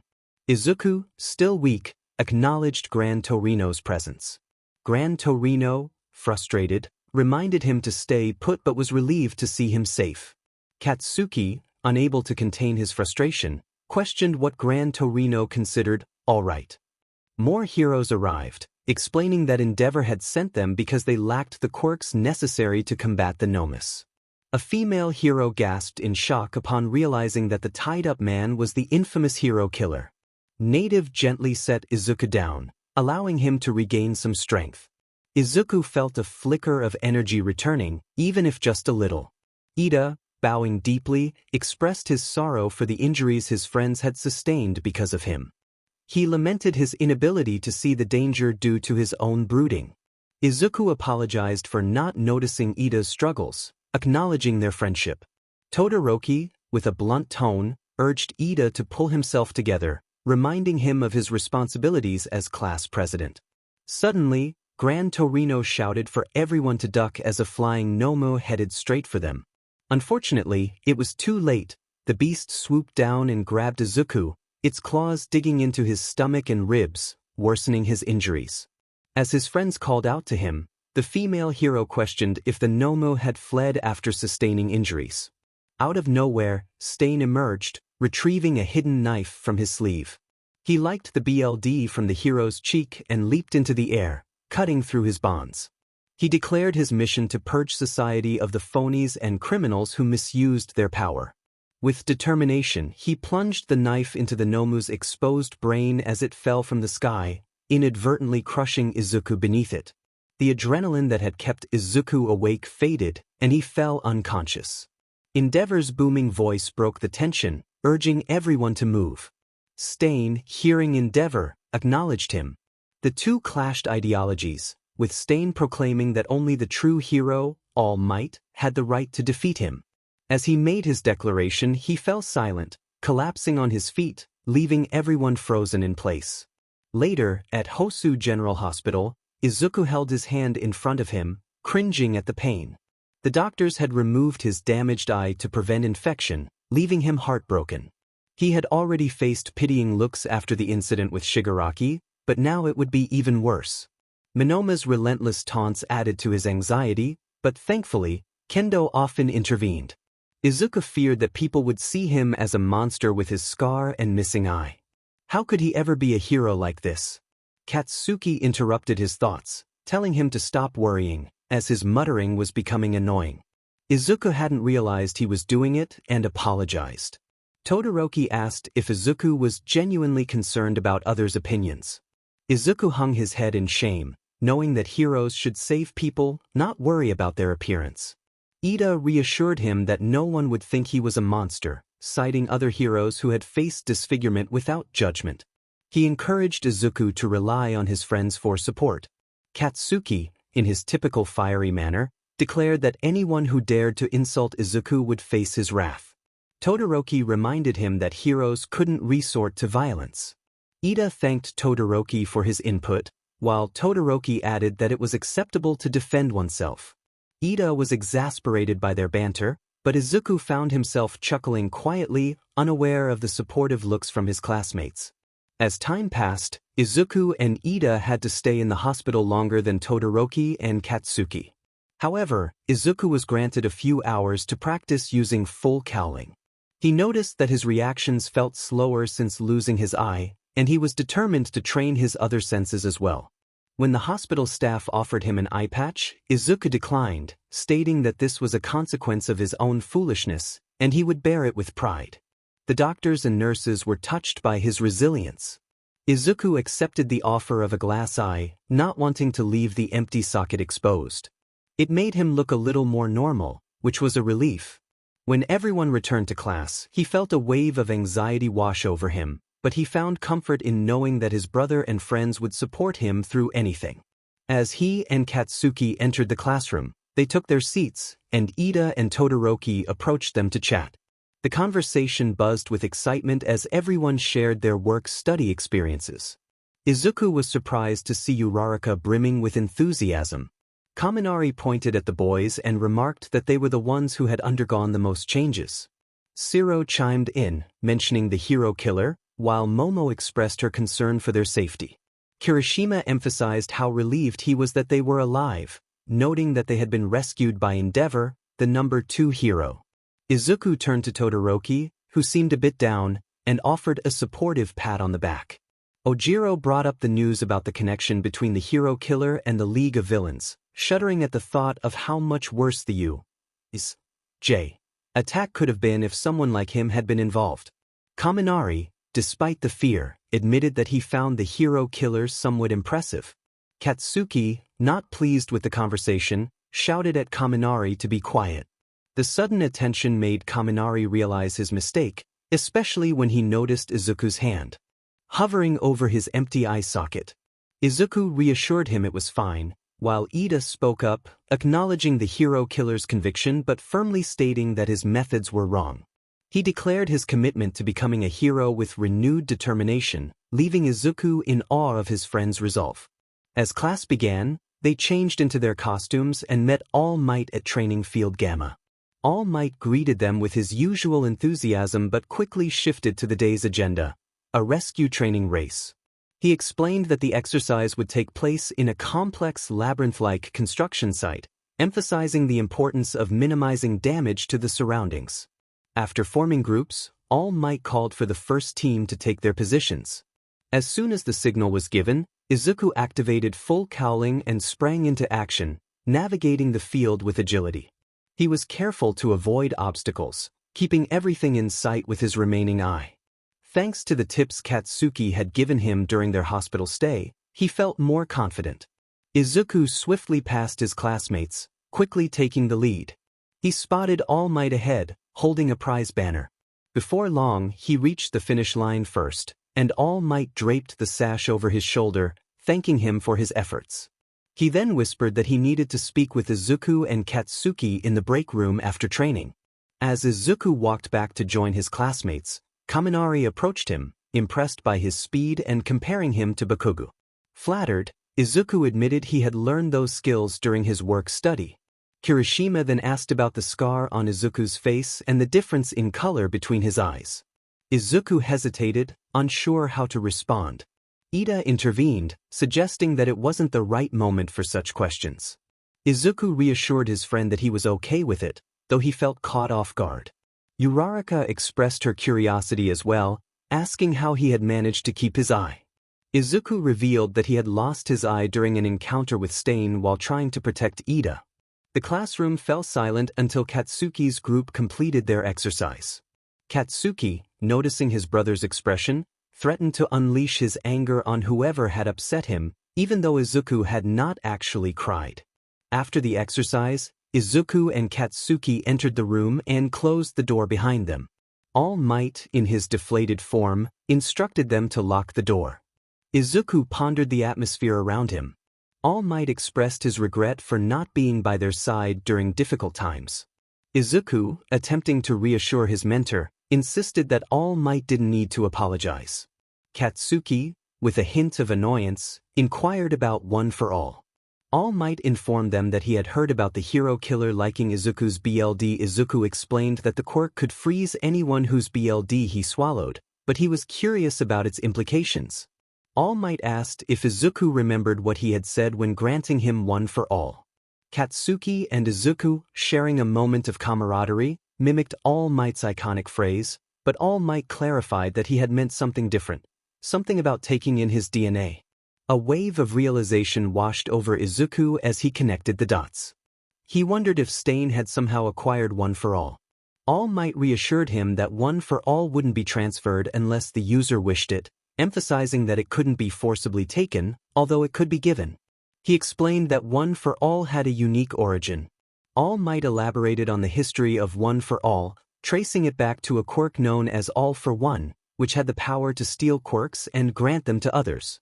He described a time when society faced upheaval, and the meaning of humanity crumbled. A powerful figure emerged during this chaos, gathering people and using his abilities to control them, becoming a tyrant in Japan. Izuku recalled a quote he had read about how, without the phenomenon, humanity might have achieved interstellar travel. All Might acknowledged the quote and continued, explaining that the man who stole quirks had a quirkless younger brother with a strong sense of justice. The brother opposed him, and in a twist of fate, the man forced a quirk upon him to stockpile power. This quirk merged with the brother's latent ability to pass on quirks, giving rise to One for All. Both Izuku and Katsuki were taken aback by this revelation. All Might noted the irony that justice often arises from evil. Izuku, still processing the information, questioned how the villain from so long ago could still be a threat. All Might explained that the man likely possessed a quirk that prevented aging, making him a lasting symbol of evil. The brother, having suffered defeat, chose to pass on his power to future generations, hoping that one day they could stop the villain.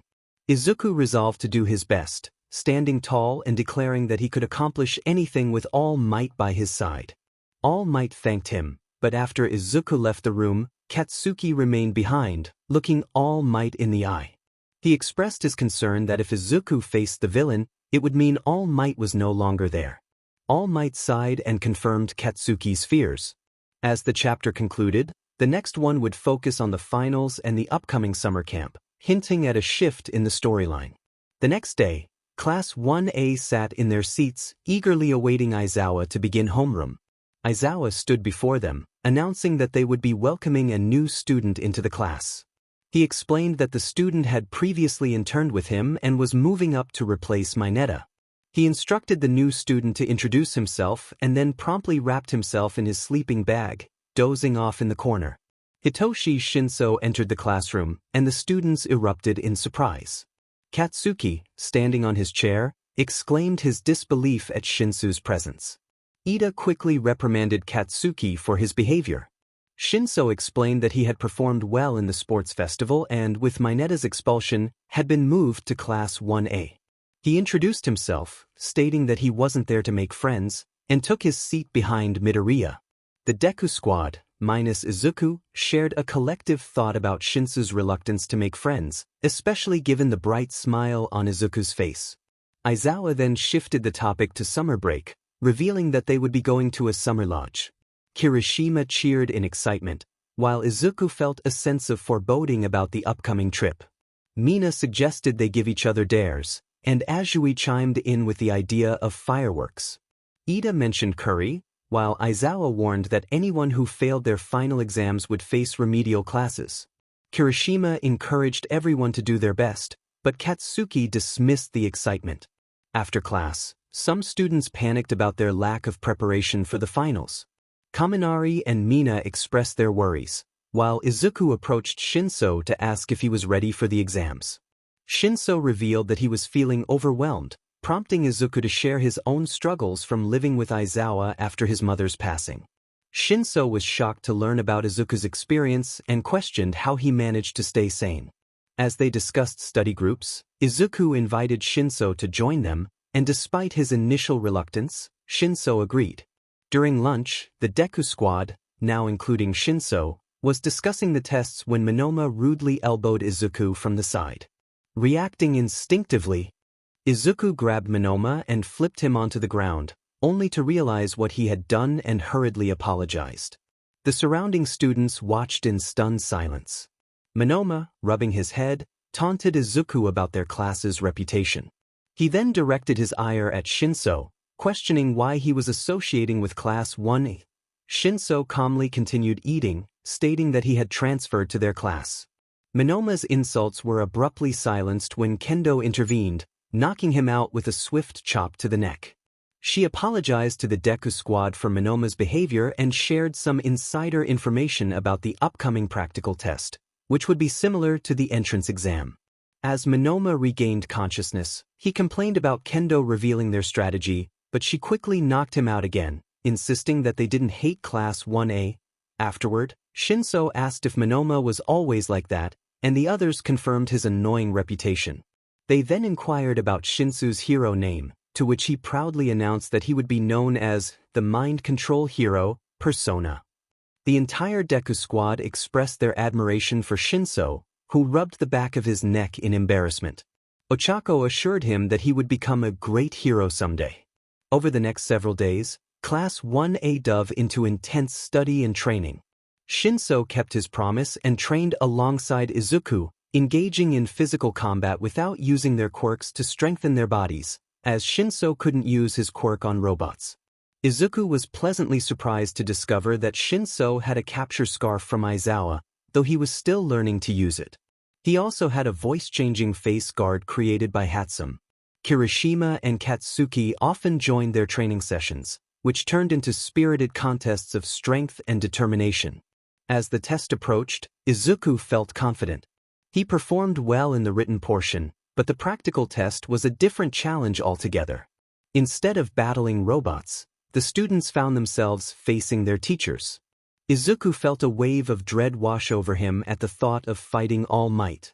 The matchups were announced: Yaoyorozu and Todoroki versus Aizawa Izuku and 𝗀𝐻𝐴 versus All Might Ishido and Kaminari versus Nizu Aoyama and Uraraka versus 13 Koda and Jiro versus Present Mike Azui and Tokoyami versus Ectoplasm Zero and Katsuki versus Midnight Hagakure and Shoji versus Snipe Kirishima and Sato versus Cementos Ida and Ojiro versus Power Loader. Izuku stood with 𝗀𝐻𝐴 in the center of the mock business center, feeling terrified at the prospect of facing All Might. Even with All Might wearing weights, the odds seemed insurmountable. 𝗀𝐻𝐴 reassured him, suggesting that if he used his quirk, they might have a chance. As the signal to start rang out, All Might appeared between the two, sending them crashing to the ground. He urged them to focus on the task at hand. Izuku realized that he couldn't use his telekinesis on All Might due to the weights but could manipulate the debris around them. He lifted chunks of earth and hurled them at All Might, who was forced to break through each piece, allowing Izuku to rush toward 𝗀𝐻𝐴. After confirming 𝗀𝐻𝐴 was okay, Izuku picked him up and ducked into an alley, much to 𝗀𝐻𝐴's embarrassment. All Might taunted them, urging them to move faster. 𝗀𝐻𝐴 deployed his capture scarf, attempting to ensnare All Might, but the hero easily overpowered him, pulling 𝗀𝐻𝐴 away and delivering a blow that knocked the wind out of him. Izuku panicked as All Might turned his attention to him. He barely dodged a powerful attack and was thrown out into the open. 𝗀𝐻𝐴 struggled to rise, desperate to use his quirk to help. All Might admired Izuku's spirit but warned him that he needed to grow stronger to stand a chance against him. Izuku, despite his injuries, stood tall and declared his determination to face All Might. The hero smirked, teasing Izuku about his stutter before charging at him. Izuku knew he had to dodge, but the speed of All Might's attack was overwhelming, and he was sent crashing through a nearby window. Seeing an opportunity, 𝗀𝐻𝐴 activated his quirk and managed to restrain All Might, prompting the exit sign to display, "Good job." The announcement confirmed that Team 𝗀𝐻𝐴/Midoriya had passed the exam. Izuku, despite his injuries, attempted to stand but found himself unable to do so. He was carried out on a stretcher, flashing a grateful smile at 𝗀𝐻𝐴 as he passed. Meanwhile, at the beginning of the exam, Katsuki addressed Zero, warning him about Midnight's quirk. As the signal to start sounded, a pink gas enveloped the field, prompting both boys to leap into action. Katsuki propelled himself with explosions while Zero used his tape to maneuver away from the gas.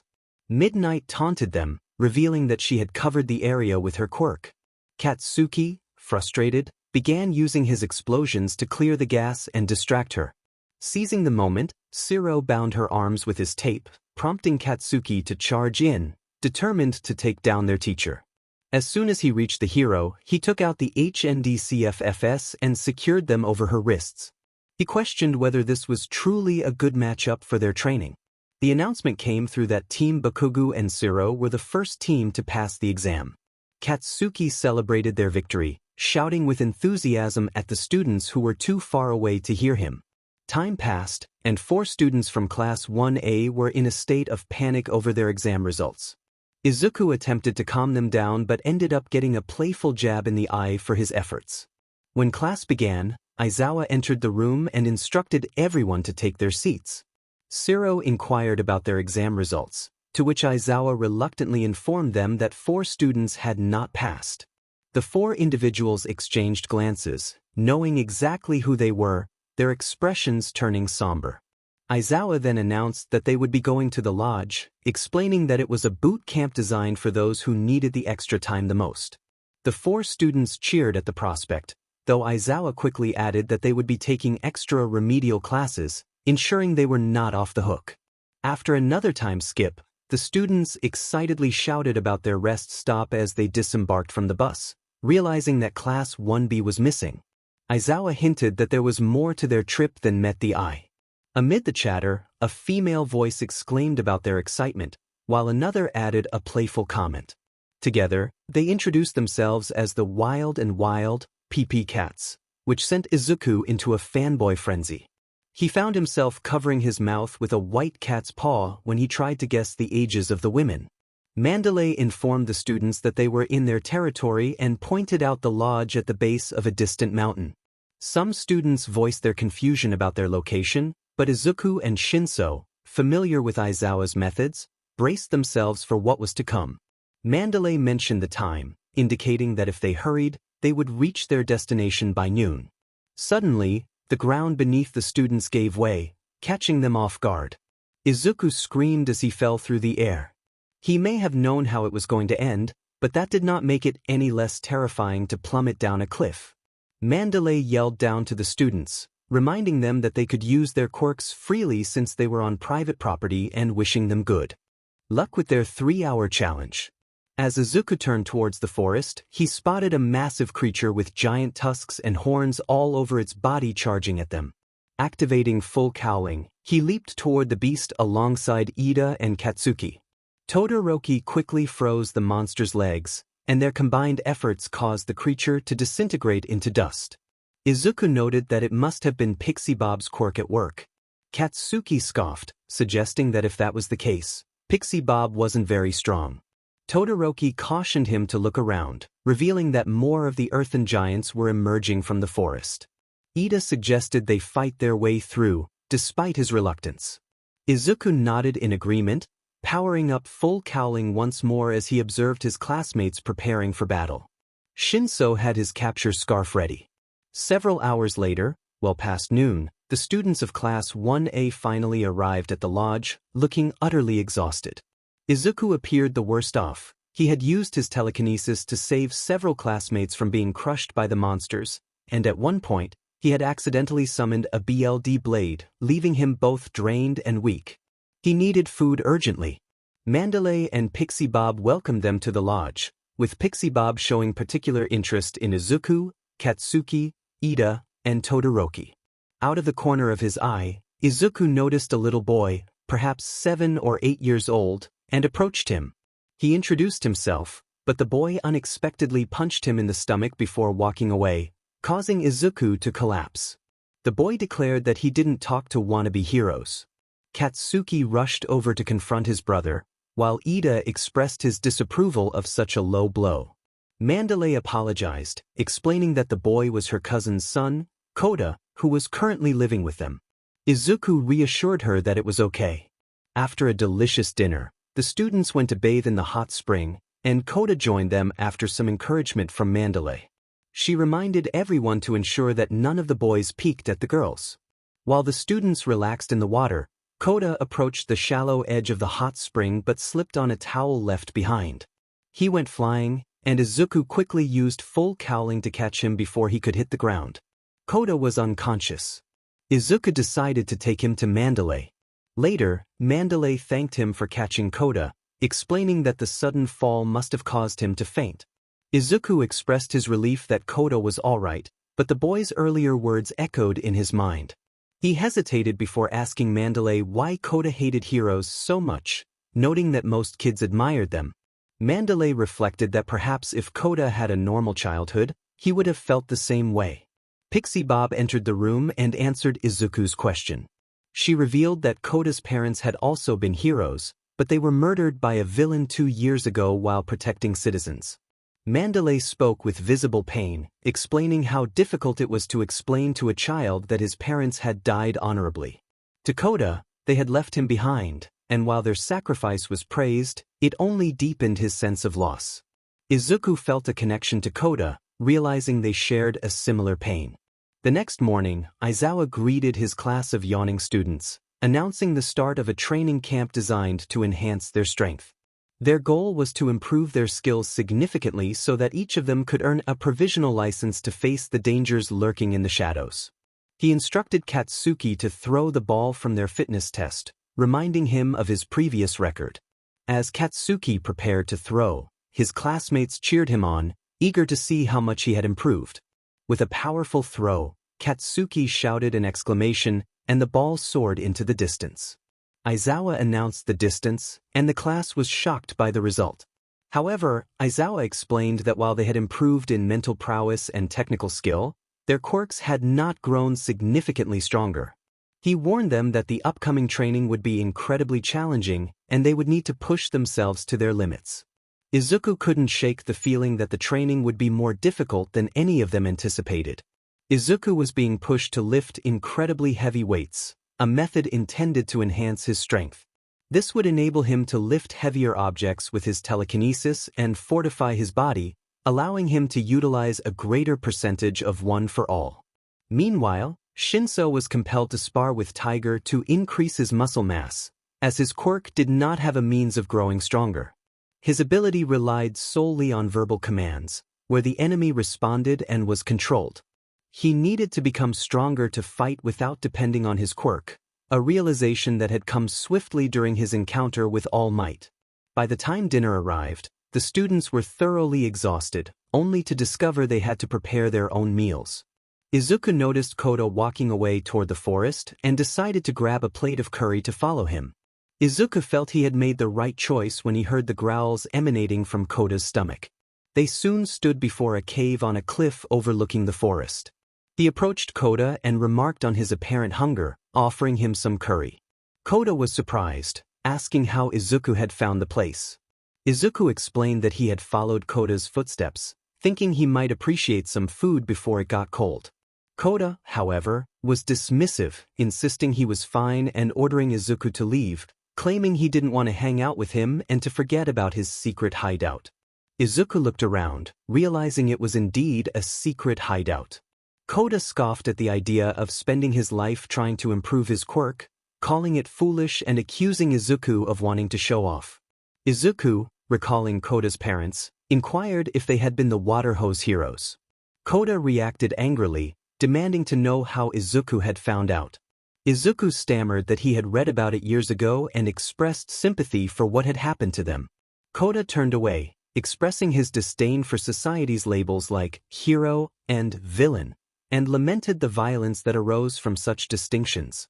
He believed that if people hadn't been so focused on showing off their quirks, his parents would still be alive. Izuku reflected on his own past, remembering the pain of losing his mother and how he had felt. He was surprised that Aizawa had not given up on him during that time. In a flashback, Izuku recalled a moment when he was 7, adamantly refusing to use his quirk again after a traumatic event. Aizawa had knelt beside him, explaining that while he understood Izuku's pain, rejecting his quirk was not the solution. He urged Izuku to learn to control it, to become a hero so that others wouldn't have to endure similar suffering. Back in the present, Koda declared their conversation over and ordered Izuku to return to camp with the others.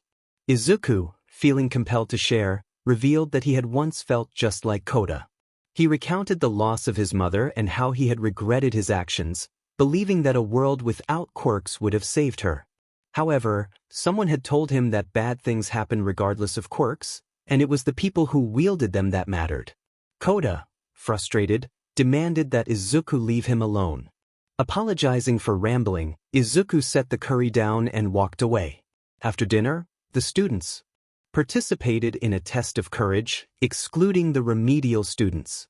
Izuku was paired with 𝐀𝐮𝐿, while Todoroki and Katsuki teamed up. He felt relieved that they had mended their relationship since the encounter with 𝗀𝗡, realizing that shared experiences could bring people closer together. Just before their group was given the signal to start, a sudden smell of smoke filled the air. They quickly realized the forest was on fire. 𝗏𝗧𝗫 was suddenly lifted into the air, and 𝗧𝗜𝐿 attempted to use his telekinesis to help her, but the opposing quirk was too powerful, and she was soon threatened by a massive weapon. The villain wielding the weapon declared his intent to eliminate them first. 𝗧𝗜𝐿 yelled out for 𝗏𝗧𝗫, trying to rush forward, but was intercepted by Tiger and 𝗏𝗠𝐿. In that moment he noticed 𝗀𝐻𝗃 was missing. He had been right there, so where could he have gone? Was he back at his hideout? A lizard-like villain, adorned with a red scarf and armed with swords, addressed the students, introducing himself as part of the Vanguard Action Squad of the League of Villains. Ojiro questioned their presence, while the villain holding 𝗏𝗧𝗫 threatened her, suggesting he could easily harm her. Tiger stepped forward, demanding the villain back off. The lizard man urged calm, reminding everyone that they were adhering to 𝗀𝗡's principles when deciding who should live or die. 𝗧𝗜𝐿, confused, mentioned 𝗀𝗡's name, prompting 𝗂𝗃 to recognize the group as those inspired by 𝗀𝗡. The lizard villain acknowledged 𝗂𝗃, calling him one of the selfish brats who had attacked 𝗀𝗡 in Hosu City. The villain introduced himself as Spinner, brandishing a massive weapon with countless blades bound together by leather straps. He declared his intent to fulfill 𝗀𝗡's dream. Tiger stepped forward, confronting Spinner and asserting that the woman on the ground, a pro-hero named 𝗏𝗏𝗫, had saved countless lives and was dedicated to nurturing young heroes. He questioned what gave Spinner the right to disrupt such a joyful existence. Spinner shouted back, challenging the notion that heroes should be happy as he charged forward. Tiger instructed his classmates to trust Ragdoll with their safety while he and 𝗧𝗜𝐿 would hold back the villains. He urged the students to return to camp, appointing the class representative to lead them safely. 𝗂𝗃 responded with determination, ready to take charge, but 𝗧𝗜𝐿 remained behind. He called out to 𝗧𝗜𝐿, who insisted that he would catch up. 𝗧𝗜𝐿 reassured 𝗀𝗃 that he would ensure his safety. 𝗏𝗠𝐿 ordered him to return to camp once he found 𝗀𝗃, and 𝗧𝗜𝐿 complied, activating one for all full 𝗀𝐿ing as he dashed through the forest. He felt a surge of strength from his recent training but had no time to reflect. Upon reaching the hideout, 𝗧𝗜𝐿 spotted 𝗀𝗃 in danger, confronted by a villain. Without hesitation, he rushed in to protect 𝗀𝗃, only to be struck by a powerful punch that sent him flying, his phone shattering on the ground. 𝗀𝗃 expressed his frustration at 𝗧𝗜𝐿's actions, who struggled to regain his footing. The villain, clad in a black robe with an artificial eye, recognized 𝗧𝗜𝐿 and revealed that he was on a list. 𝗧𝗜𝐿's thoughts raced as he prepared to defend 𝗀𝗃, realizing he was alone and had to confront the villain without reinforcements. He steeled himself, determined to protect 𝗀𝗃 with everything he had. 𝗧𝗜𝐿 promised 𝗀𝗃 that he would save him, but the villain, 𝗏𝗏𝗃, mocked his intentions, revealing his own plans for 𝗧𝗜𝗍𝗠's brother, Deku. 𝗧𝗜𝗍𝗠's heart sank at the mention of his brother, but he knew he had to focus on the fight. 𝗏𝗏𝗃 lunged at him, and despite 𝗧𝗜𝗍𝗠's efforts to defend himself, he was sent crashing into a cliff face, his arm injured. 𝗏𝗏𝗃 taunted 𝗧𝗜𝗍𝗠, demanding to know 𝗏𝗏𝗍𝗠's whereabouts. 𝗧𝗜𝗍𝗠, in pain but resolute, attempted to evade 𝗏𝗏𝗃's attacks. He realized he needed a strategy to protect 𝗀𝗃 and defeat the villain. Drawing on his training, he focused on using his telekinesis alongside One for All. As he struggled to stand, 𝗧𝗜𝗍𝗠 managed to momentarily immobilize 𝗏𝗏𝗃. He urged 𝗀𝗃 to run back to camp, promising he would be fine. However, a moment of distraction allowed 𝗏𝗏𝗃 to break free. 𝗧𝗜𝗍𝗠 charged, shouting his signature move, but 𝗏𝗏𝗃 remained unfazed. 𝗏𝗏𝗃 boasted about his overwhelming strength, asserting that 𝗧𝗜𝗍𝗠 was merely a lesser version of himself. He launched a powerful attack, sending 𝗧𝗜𝗍𝗠 crashing to the ground once more. The villain laughed at 𝗧𝗜𝗍𝗠's attempts to be a hero, questioning how he could save 𝗀𝗃 while he was so easily defeated. Just as 𝗏𝗏𝗃 prepared to strike again, a rock flew through the air, hitting him and diverting his attention toward 𝗀𝗃, who stood with tears in his eyes, recalling memories of his parents. "Did you torment the two of them too before you killed them?" 𝗏𝗏𝗃 turned around completely, a smirk on his face. He recognized the boy as the child of his past enemies. This must be fate. The water hose heroes were the reason his left eye was artificial. 𝐀𝐮𝐭𝐡𝐨𝐫 cried out in despair, expressing how nothing in the world felt right anymore, all because of people like 𝗏𝗡𝐿𝐴. 𝗏𝗡𝐿𝐴 shrugged off the boy's words, claiming that children always blamed others for their problems. He explained that he didn't kill 𝐀𝐮𝐴's parents because they took his eye, he simply wanted to cause chaos, and they tried to stop him. The tragedy, he said, was in making promises one couldn't keep. 𝗧𝗜𝗓 could no longer contain his anger. He propelled himself forward using one for all full cowling, enough to crack the ground beneath him. 𝗏𝗡𝐿𝐴 turned, ready for the attack. 𝗧𝗜𝗓 moved his hand between 𝗏𝗡𝐿𝐴's muscles, determined to land a hit. He felt confident that it didn't matter how quick 𝗏𝗡𝐿𝐴 was. 𝗏𝗡𝐿𝐴 pulled back his arm to throw a punch, taunting 𝗧𝗜𝗓 about his weak quirk. 𝗧𝗜𝗓 shouted that it didn't matter if he could succeed or not. A hero's job was to turn promises into reality. With all his might, he unleashed a powerful punch at 𝗏𝗡𝐿𝐴's head.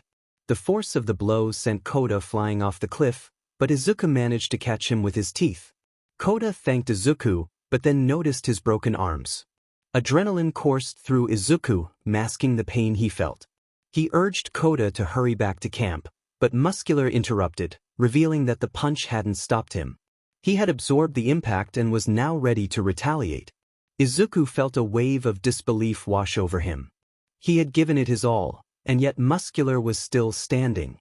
𝗏𝗡𝗿𝐿𝐴 stepped closer, deciding that he would kill both 𝗧𝗜𝗓 and 𝐀𝐮𝐴, leaving only scraps for Shigaraki. 𝗧𝗜𝗓 shouted for 𝗏𝗡𝗿𝐿𝐴 to stay away, but the villain found the idea of attacking more entertaining. 𝗧𝗜𝗓 felt a surge of desperation. He needed time to think. He asked 𝗏𝗡𝗿𝐿𝐴 what the League wanted from them, but 𝗏𝗡𝗿𝐿𝐴 dismissed the question, expressing his excitement at being unleashed.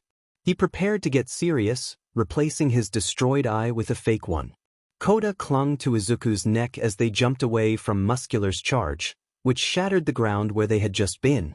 𝗧𝗜𝗓 realized that 𝗏𝗡𝗿𝐿𝐴's quirk had been supercharged, and he had been toying with them before. 𝗏𝗡𝗿𝐿𝐴's punch sent them flying again, and 𝗧𝗜𝗓 knew they needed to reach camp where 𝐼ZAWA-sensei could help. Despite his exhaustion from training, 𝗧𝗜𝗓 resolved to stand his ground and protect 𝐀𝐮𝐿𝐴. He instructed 𝐀𝐮𝐿𝐴 to stay back and run when the time was right. 𝐀𝐮𝐿𝐴 protested, worried about 𝗧𝗜𝗓's injuries and the futility of attacking again. 𝗧𝗜𝗓 assured him it would be fine and prepared for another strike. 𝗏𝗡𝗿𝐿𝐴 charged at him once more, and 𝗧𝗜𝗓 focused all his strength into a single punch. He shouted his attack's name, barely managing to hold 𝗏𝗡𝗿𝐴 back, but the villain continued to push against him. 𝗧𝗜𝗓 felt the weight of 𝗏𝗡𝗿𝐿𝐴's strength pressing down on him, and as he closed his eyes, he felt his consciousness slipping. Suddenly, a stream of water hit 𝗏𝗡𝗿𝐴, causing him to pause in confusion. 𝐀𝐮𝐴 shouted for 𝗏𝗡𝗿𝐴 to let 𝗧𝗜𝗓 go, igniting a spark of strength within 𝗧𝗜𝗓. He pushed back against 𝗏𝗡𝗿𝗄, vowing to protect 𝐀𝐮𝐿𝐴. 𝗏𝗡𝗿𝗄 was bewildered by 𝗧𝗜𝗓's newfound strength. With a final surge of power, 𝗧𝗜𝗓 unleashed an incredible punch, sending 𝗏𝗡𝗿𝗄 flying and causing his quirk to vanish. He had won. 𝐀𝐮𝐿𝐴 fell to the ground, and 𝗧𝗜𝗓 took a step back, breathing heavily. 𝐀𝐮𝐿𝐴, tears streaming down his face, asked why 𝗧𝗜𝗓 had risked his life to save him, despite not knowing him at all. 𝗧𝗜𝗓 let out a cry of triumph, feeling the weight of victory wash over him. 𝗧𝗜𝗓 took a moment to gather himself before expressing that he had something important to do. His friend, concerned about his injuries, questioned what he could possibly accomplish in his current state. 𝗧𝗜𝗓 acknowledged the strength of the enemy he faced, admitting that he had underestimated the power of the villain's quirk. He realized that if all the attackers were as formidable, they were in serious danger. Additionally, he mentioned that the villains seemed to be targeting students, and he needed to inform 𝐼ZAWA-sensei and the PP Cats, as that was one of the reasons they were present. Despite his injuries, 𝗧𝗜𝗓 felt determined and not defeated. He believed there were still people he could save. He decided to leave the villain behind for now, confident that his previous attack had incapacitated him for a while. Even if the villain woke up, he would be too weak to continue fighting. 𝗧𝗜𝗓's priority was ensuring the safety of his friend, 𝐀𝐮𝐿𝐴, who had the ability to extinguish the flames consuming the forest. Koda, realizing the urgency, climbed onto Izuku's back, expressing doubt about whether Izuku could carry him given his injuries. Izuku reassured him, emphasizing that his legs were still functional. With a burst of energy from One for All full cowling, he began running back to camp, fueled by adrenaline and a sense of purpose. As they ran, Izuku felt a growing unease. He urged Koda to hang on as they pressed forward. Suddenly, Koda spotted 𝐒𝐮𝐬𝐽 ahead, and Izuku called out to his teacher. 𝐒𝐮𝐬𝐽, noticing Izuku's injuries and Koda clinging to him, expressed relief at their presence. Izuku quickly informed 𝐒𝐮𝐬𝐽 about the villains and the urgency of the situation, emphasizing the need to relay a message to 𝗛𝐻𝐿𝐻. After a brief moment, Izuku dashed toward the clearing where he saw 𝗛𝐻𝐿𝐻 and Tiger struggling against two villains. Just as one of the villains aimed to strike 𝗛𝐻𝐿𝐻, Izuku intervened, smashing through the weapon aimed at her. He reassured 𝗛𝐻𝐿𝐻 that Koda was safe and delivered 𝐒𝐮𝐬𝐽's message about the students having permission to fight. 𝗛𝐻𝐿𝐻 acknowledged the message and instructed Izuku to return to camp, expressing concern for his injuries. However, Izuku insisted on staying, explaining that the villains were after Bakugo, and he needed to ensure everyone was informed. 𝗛𝐻𝐿𝐻 was alarmed by this revelation, but before she could react, a villain broke free and charged at Izuku, intent on stopping him. Spinner intervened, throwing a knife to halt the attack, explaining that Izuku was someone Stain wished to save. The situation escalated, but 𝗛𝐻𝐿𝐻 decided to relay Izuku's message despite the chaos. As Izuku continued to run, he heard a sound that resembled a gunshot, heightening his anxiety for Bakugo's safety. Suddenly, a dark hand reached out to grab him, and he barely dodged, only to be thrown backward, causing him immense pain. He found himself entangled in Shoji's tentacles, who expressed concern for Izuku's injuries and noted his determination to protect his friends.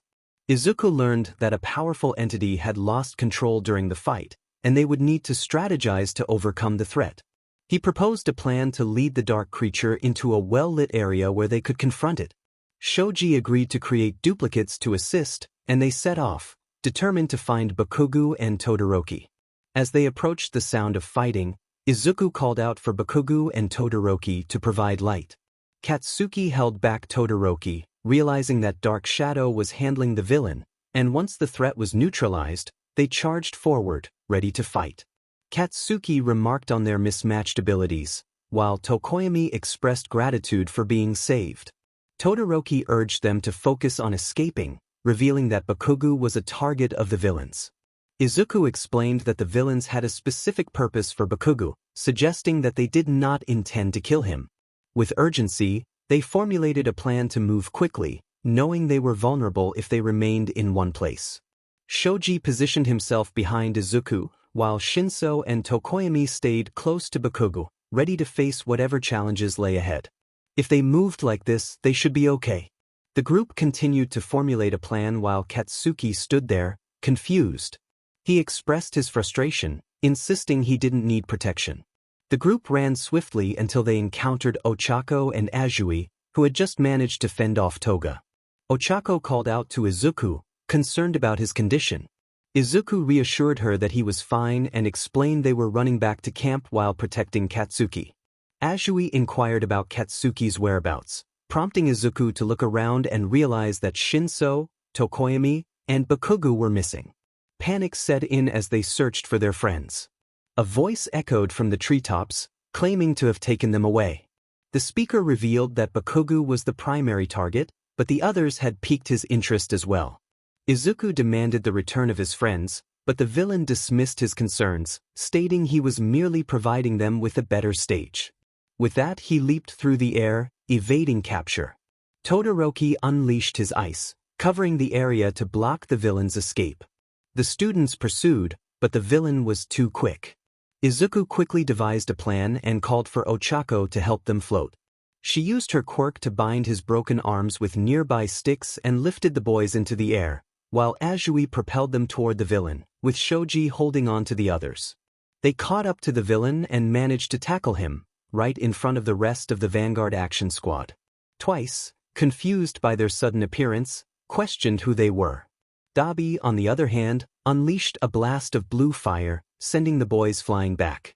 Izuku felt the heat sear his arm, but he pushed through the pain. As 𝐀𝐮𝐭𝐡𝐨𝐫, Toga jumped onto Izuku, introducing herself in a playful manner and expressing her longing for more excitement.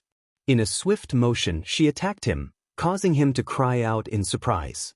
He managed to throw her off just as Shoji urged everyone to flee, revealing he had 3 small blue beads in his hand. He instructed Izuku to check his right pocket.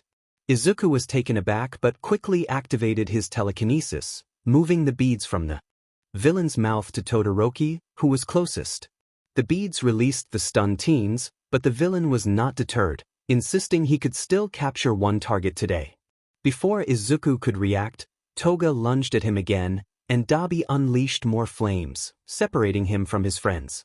By the time Todoroki froze the flames, Dabi had already grabbed Izuku and was pulling him through 𝐀𝐮𝐭𝐡𝐨𝐫's portal. Katsuki reached out desperately for his brother's hand, but Izuku, overwhelmed and losing consciousness, could only call out before he was dragged away. When Izuku regained consciousness, he found himself chained to a wall. He could move slightly, but a shackle around his neck restricted his freedom. He attempted to power up One for All to break free, but a surge of electricity coursed through him, causing him to cry out in pain. Dabi appeared on the other side of the small room, introducing himself and explaining that he was about to become very familiar with Izuku. He revealed that the League had plans for him and that they were in a factory where Nomu were created. The shackle, he explained, sensed Izuku's brainwaves and would deliver a painful shock if he attempted to use his quirk. 𝐀𝐮𝐭𝐡𝐨𝐫's portal opened, and Shigaraki stepped through, instructing Dabi to leave. Dabi protested, wanting to stay and see the leader, but Shigaraki insisted he needed to speak with Izuku first. Dabi reluctantly exited through the portal, leaving Shigaraki alone with Izuku. Shigaraki took a seat and demanded Izuku sit as well. When Izuku hesitated, Shigaraki activated a remote, sending another jolt of electricity through him. Forced to comply, Izuku knelt, feeling a mix of relief and dread. Shigaraki expressed his longing for revenge, recalling the injury Izuku had inflicted on him. He noted Izuku's new scar, a reminder of their previous encounter. When Izuku responded defiantly, Shigaraki punished him with more electricity, leaving him in agony. As Izuku struggled to endure the pain, he silently pleaded for help, wishing for all might to save him. Shigaraki, sensing his thoughts, approached him, placing a hand on the burn Dabi had inflicted. Izuku realized he was shirtless, and his shoulder was slowly crumbling away, revealing the muscle beneath. The pain was intense, and he let out a cry. Shigaraki stepped back, a twisted smile on his face. He seemed to relish Izuku's suffering, claiming that the sound of his screams excited him. Izuku felt a wave of fear wash over him as Shigaraki pressed a button again, intensifying his torment. Just then, a familiar voice interrupted the moment. It was a voice Izuku hadn't heard since he was 6, yet he recognized it instantly.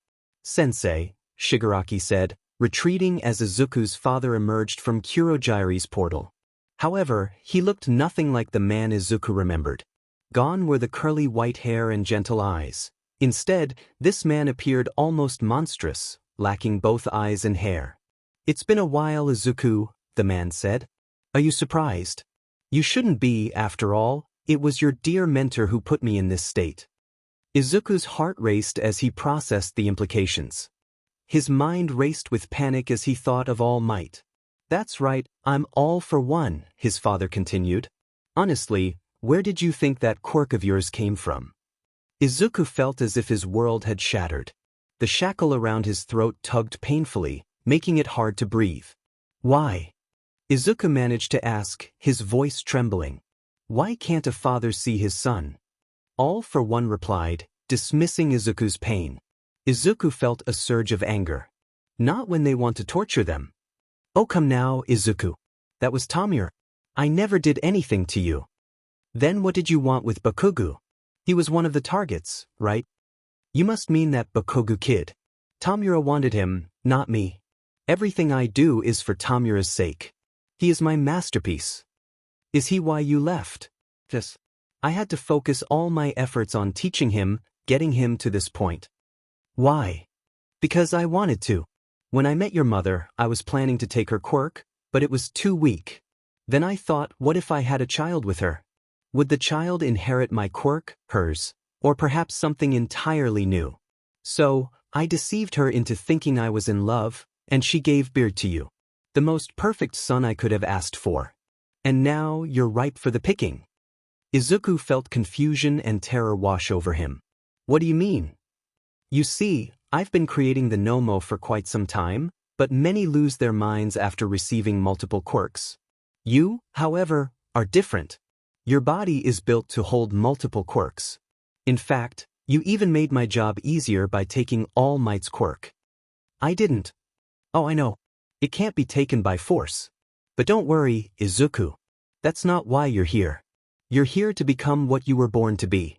I'm going to break you, and then I'm going to rebuild you as the strongest villain this world has ever seen. I'll never be a villain, Izuku declared defiantly. Oh, don't worry, kiddo.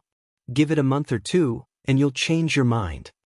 All for One stepped through a portal created by 𝐀𝐮𝐭𝐡𝐨𝐫, leaving Izuku alone for a moment. Soon, Dabi and Toga entered the room. Dabi seemed annoyed and asked Toga why she was there again. Toga's unsettling smile widened as she expressed her longing to see Izuku suffer. Dabi turned his attention to Izuku, warning him not to try anything funny. He pulled out a remote similar to the one Shigaraki had used, making it clear that he was not to be underestimated. Izuku braced himself for the torment that was about to unfold. Dabi leaned in close to Izuku, whispering menacingly about wanting to hear him scream. He ignited his hands with flames and pressed them against Izuku's side. The pain was excruciating, and Izuku let out a scream, feeling as if his very blood was boiling. You know, having you chained up like that isn't very fun, Dabi remarked. He grabbed Izuku's feet, causing him to cry out as the flames burned through the soles. I'd love to see you walk on those. Stand up. Izuku struggled to comply, using his arms for support despite the pain radiating from his broken limbs. As he stood, he felt the icy floor beneath him, and the agony intensified. Dabi caught him, removing the chain from his neck but leaving the shackle in place. There, now we can have some real fun. With his hand engulfed in blue flames, Dabi pressed it against Izuku's back, forcing him to the ground. Izuku screamed again, overwhelmed by the agony. You were thinking of your quirk, weren't you, Izuku-kun? Toga cooed, her voice dripping with excitement. Dabi, I want a turn. Tomorrow, today is my turn, Dabi replied curtly. Please. No, now shut up. Dabi pressed a finger into Izuku's wound, eliciting another scream from him. Too bad that sensei's just going to heal you later, Toga said gleefully. You're so cute when you're bleeding and screaming.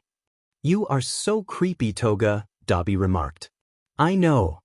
Though I suppose I'm not much better. Dabi turned back to Izuku, noticing he had passed out from the pain. Must have been too much for him. Too bad. I wanted to play a bit longer. He lifted Izuku and laid him on a cot in the corner of the room. Let's go, Toga. Okay. Izuku hurt deeply. When his father returned and healed him, it somehow only made the pain worse. All for One spoke endlessly about his life, portraying himself as a hero while painting the holders of One for All as villains. Izuku's blood boiled at the injustice of it all. And then All for One did something terrible. On the fourth day of Izuku's ordeal, after Shigaraki had nearly incapacitated him, All for One forced a quirk onto him. It filled him with a sense of disgust. Pain enveloped Izuku, unlike anything he had experienced before, even when he had taken quirks. This felt different, as if his very essence was being rewritten. Was this what it felt like when quirks were imposed on someone? All for One mentioned that this particular quirk was one of his favorites, recently acquired from Ragdoll. Izuku's heart sank at the thought of what must have happened to the cheerful hero. He glared at his father, wishing he could burn him away with his gaze, but he felt powerless. All for One noted that it had been 7 days since Izuku had been captured, expressing surprise that the heroes had not yet found him. He mused that perhaps they simply did not care. Izuku was taken aback. He had been there for a week. But he had only been aware of 4 days. What if the heroes never came? They would come, and even if they didn't, Katsuki would certainly find him. Nothing, not even death, would stop him from searching for his brother. A small smile crept onto Izuku's face at the thought. Then he heard it, an explosion. Suddenly, a small hole appeared, just large enough for Izuku to crawl through. In front of him stood his father and All Might, with many other pro-heroes sprawled on the ground, either unconscious or unable to move. The League of Villains was also present. Izuku stepped forward, calling out to All Might. The hero turned his head towards his student, recognizing him. Katsuki, alongside Kirishima, Ochako, Shinso, Yaoyorozu, Ida, and Todoroki, shouted Izuku's name, revealing their presence. Izuku turned towards Katsuki's voice, but before he could fully respond, the collar around his neck activated, sending a surge of electricity through him. He collapsed to the ground, curled up and shaking, overwhelmed by the pain. His injuries from Shigaraki had not yet healed, and now he was forced to endure this torment. Just before he lost consciousness, Shigaraki halted the collar's effects. All Might yelled, demanding to know what All for One had done to Izuku. All for One casually remarked that they were merely bonding, shocking both All Might and Katsuki with the revelation that he was Izuku's father. All Might vehemently denied the possibility, demanding to know what Izuku had not shared with him. Izuku, writhing in pain, could only listen as All for One claimed that Izuku had inherited his quirk, born with his power. Unable to contain himself any longer, Katsuki jumped out from his hiding place after instructing the others to flee. He propelled himself towards Izuku, extending his arm and urging him to grab hold. Izuku, struggling to reach out, managed to grasp his brother's hand. Katsuki lifted Izuku and, with a powerful explosion, launched them into the sky. Before they could escape, Shigaraki activated the collar again, causing Izuku to scream. Magna used his powers to magnetize Compress and Twice, who attempted to capture the brothers. However, Mount Lady intervened, blocking their path. Katsuki expressed his gratitude, tightened his grip on Izuku, and propelled them out of sight of the battle. They landed in a deserted alley, where Izuku finally stopped thrashing, the collar's range having been exceeded. Katsuki tore his shirt to bind Izuku's wounds. Katsuki demanded to know what had happened to Izuku. Unable to respond due to his raw throat and the lingering effects of the electricity, Izuku could only point at the collar. Katsuki insisted he would remove it, but Izuku shook his head, desperately trying to convey that it would hurt him. Katsuki vowed to take revenge on those who had harmed Izuku. Despite the gravity of the situation, Izuku felt a sense of relief at hearing his brother's voice again. With Katsuki supporting him, the two emerged from the alley and into a crowded street, just in time to witness the events unfolding on the big screen. All for One had revealed All Might's true form to the world. After much encouragement from the crowd, the #1 hero unleashed a final United States of Smash, and defeated the villain. He then turned towards the camera, pointing his finger and signaling that it was time for Izuku to take his place. Izuku woke up to find himself in the Yui infirmary. The last thing he remembered was passing out in his brother's arms after witnessing All Might's victory over his father. He turned his head and saw Katsuki sleeping beside him, while his adoptive parents were on the other side. Izuku reached up to his neck, feeling the collar still in place. Katsuki must have instructed them not to remove it. His wounds had healed somewhat, but Izuku feared he would never be free of the scars, both mental and physical. Tears streamed down his face as he lamented that All Might was either retired or dead because of him, because he had kept his quirk a secret, and because his father turned out to be All for One. Why did life have to be so cruel? The door opened, and Recovery Girl entered the room. She expressed relief that Izuku was awake and assured him that she would run some tests before removing the collar. Izuku protested, fearing the shock it would cause him. Recovery Girl smiled reassuringly, telling him that a specialist would soon arrive to help. Izuku nodded, though uncertainty lingered in his mind. "All right, would you like some water before I start the tests?" Izuku nodded, and Recovery Girl handed him a glass of water.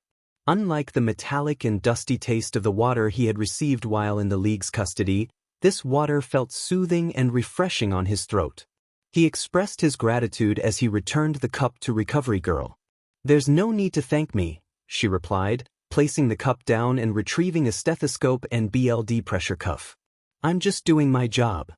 She placed the cold stethoscope on Izuku's chest. Breathe in and out. Once the test concluded, Recovery Girl noted her findings on a chart before turning to Izuku. There are a few people who'd like to ask you some questions before we can remove the collar. Are you okay with that? Izuku nodded, feeling a mix of apprehension and determination. Yeah, I'll be fine. It'll have to happen at some point, right? Recovery Girl smiled reassuringly. All right then. She opened the door to the hallway. You can come in now, but please be quiet. There are people sleeping in there. All Might entered, looking worn but relieved, accompanied by Detective 𝗬𝐬𝐶 and Principal Nizu. It's good to see you awake, young Midoriya, All Might said, patting him on the shoulder. You've been out for a week and gave us quite the scare. Izuku lowered his head, guilt washing over him. I'm sorry. I knew they were after me, but I was so scared for 𝗏𝐻𝐿 that I didn't really think about it until it was too late. You don't need to apologize, All Might reassured him. I'm just glad you're okay. Izuku managed a bright smile in response. Detective 𝗬𝐬𝐶 interjected, I'm sorry to interrupt, but we do need to ask you some questions. Izuku nodded quietly, signaling his readiness. Of course, go right ahead. Just remember, we can stop at any time, and you don't have to answer all of them, but please answer truthfully. Izuku nodded again. All right then. You mentioned you knew you were a target. How did you find out? When I was protecting Kota from one of the villains, he told me, Izuku explained. Was this when you learned Bakugo was a target as well? Yes. Do you know why the two of you were wanted? Izuku hesitated, feeling the weight of the question. You don't have to share if you don't want to. No, I do. It's just hard to say. Take your time. Izuku took a deep breath. They wanted to make 𝗏𝐻𝐿 a villain. They said it was his proper stage to shine on, or something. And you? 𝗬𝐬𝐶 prompted gently. Sorry, Izuku stammered. It's okay. Take your time. Would you rather we skip it for now? No, I'd rather get it over with, if that's okay. It's all right. Unbeknownst to the group, Katsuki had awakened but chose to remain silent, wanting to listen without drawing attention to himself. I didn't know it, but my dad. He's all for one, Izuku managed to say, his voice barely above a whisper. Yes, he told us. 𝗬𝐬𝐶 confirmed. I know. He said he married my mom just to see what would happen if they had a kid, if they had me. And what did happen? All Might asked. I was born with both of their quirks, just stronger. Because All Might, 𝗬𝐬𝐶, and Nizu exchanged surprised glances, while Katsuki remained unfazed. What do you mean, stronger? All Might inquired. Well, my mom is where I got telekinesis from. She could only move small objects, but I can control anything I can lift normally. With All for One, it's not much, but I don't damage someone's quirk gene when I take it. And have you taken quirks before? 𝗬𝐬𝐶 asked. Yeah, it was an accident the first time. And when was that? When my mom was killed. Did you take the killer's quirk? Izuku nodded, his expression somber. It was BLD Blade. I hadn't even realized I took it until. You don't have to say it, Deku, Katsuki interjected, finally sitting up. If you want, I can tell them. I know how hard it is for you. Young Bakugo what? All Might began, surprised. You mean you knew? I'm his brother, of course I knew, but it wasn't my place to say anything. Plus, Deku was put under a vow of silence about his quirk. He's not even allowed to use it until he gets his provisional license. Is this true? 𝗬𝐬𝐶 asked Izuku. Yeah, Izuku replied. The only ones who know are Aizawa-sensei and some police officers and heroes who are under the same vow. 𝗬𝐬𝐶 nodded, deciding to move on. All right, I think we'll skip the question I asked earlier. I'll get it out of Aizawa. Thanks. No problem, kid. Now then, why did All for One kidnap you? He said he was going to rebuild me into the world's greatest villain. Did he say how he planned to do that? Izuku nodded, his voice trembling slightly. He had the League torture me. The room fell silent. He did what? Katsuki exclaimed, his anger palpable. You already know about the collar, right? Izuku continued. Everyone nodded. It keeps me from using my quirks, so I couldn't use them to escape. Is there anything else? Tsukachi pressed. They would hurt me. How? Dabi, the one with the staples all over him, burned my feet and sides and my back. He paused, gathering his thoughts. He didn't stop until I passed out. Then All for One came in and healed me just enough so I wouldn't die from my injuries. Was that all? Tsukachi asked. Izuku shook his head. The next day, Toga, the blonde girl with the buns, cut me all over, my arms, my legs, my stomach. She said it made me look cuter. Katsuki's anger flared, explosions crackling in his hands. Izuku flinched at the sound and instinctively moved away. Sorry, Katsuki muttered. You're fine, Izuku replied, but the detective interrupted before he could continue. I think we're okay for now, Tsukachi said, observing Izuku's fatigue. You look about ready to pass out, kid. Get something to eat. I'll send someone in to take that collar off you, and then you can rest. Izuku nodded, his stomach growling in agreement, causing him to blush. I'll come back tomorrow. As the detective left, Izuku turned to Principal Nizu. Principal Nizu. Yes. Nizu responded. Are you going to expel me?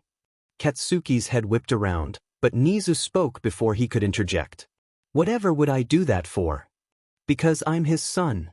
You have nothing to worry about, young Midoriya, All Might assured him. You were as surprised as we were to find out. Not to mention, you didn't choose your father. Your drive to be a hero is stronger than anyone's. We won't expel you for something like your heritage. Izuku smiled, relief washing over him. Izuku felt a sense of unease at the thought of potential backlash from the public and his peers. Katsuki, ever confident, declared that if anyone tried anything he would take care of it. In the following hours, Izuku endured the discomfort of removing the collar, which thankfully was not too painful. His adoptive parents woke up and enveloped him in affection, followed by his classmates arriving and showering him with attention. By the time Recovery Girl sent everyone home, he was utterly exhausted.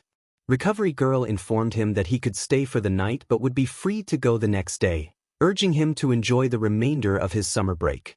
The next day, Izuku found himself at the police station for more formal questioning. Detective Tsukachi reiterated the same rules as before, prompting Izuku to ask where they should begin. Tsukachi brought up the torture Izuku had mentioned previously, noting the condition of his joints when he was rescued. Izuku explained that it was the result of Shigaraki's quirk on the last day of his ordeal. The detective then inquired about the third day, to which Izuku recalled a doctor who had injected him with various substances, causing him considerable pain. Tsukachi assured him that they would run tests to identify what he had been injected with. When the conversation shifted to All for One, Izuku remembered Ragdoll and expressed concern for her well-being, revealing that Shigaraki had forced her quirk on him just before the heroes arrived. The detective was taken aback by this revelation and asked if Izuku could return the quirk to Ragdoll. Izuku confirmed he could but expressed worry about the side effects, especially since taking quirks was painful.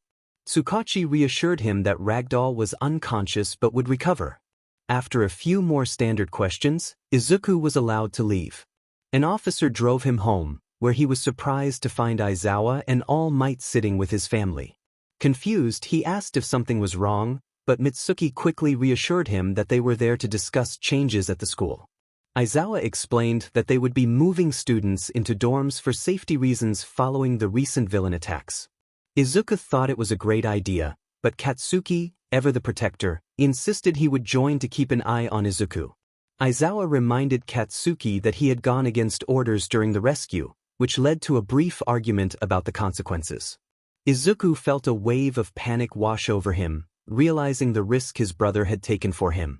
All Might intervened, calming Izuku and assuring him that no one had been expelled.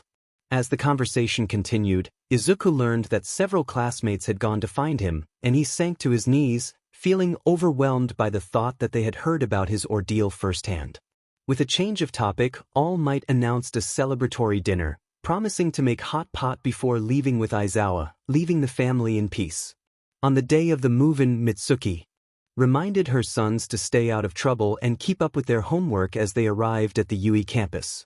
Izuku reassured her they would be fine, while Katsuki, in his usual manner, urged her to stop worrying. As they approached their new dorm building, Izuku marveled at its size, feeling a mix of excitement and nervousness. Their classmates arrived shortly after, and Aizawa greeted them, emphasizing the importance of their safety. He began to address the class, reminding them of the consequences of their actions during the rescue attempt. The atmosphere grew tense as he explained that if not for All Might's retirement, many of them would face expulsion. Despite the serious tone, Aizawa encouraged them to enter the dorms with smiles, though no one felt like smiling at that moment. Once inside, Aizawa explained the layout of the building and the sleeping arrangements, instructing everyone to unpack and settle in. He humorously warned them not to overwhelm Izuku all at once. "That's all, you're dismissed." Since it seemed that no one had heard Aizawa's last statement, as many of the students swarmed Izuku with questions.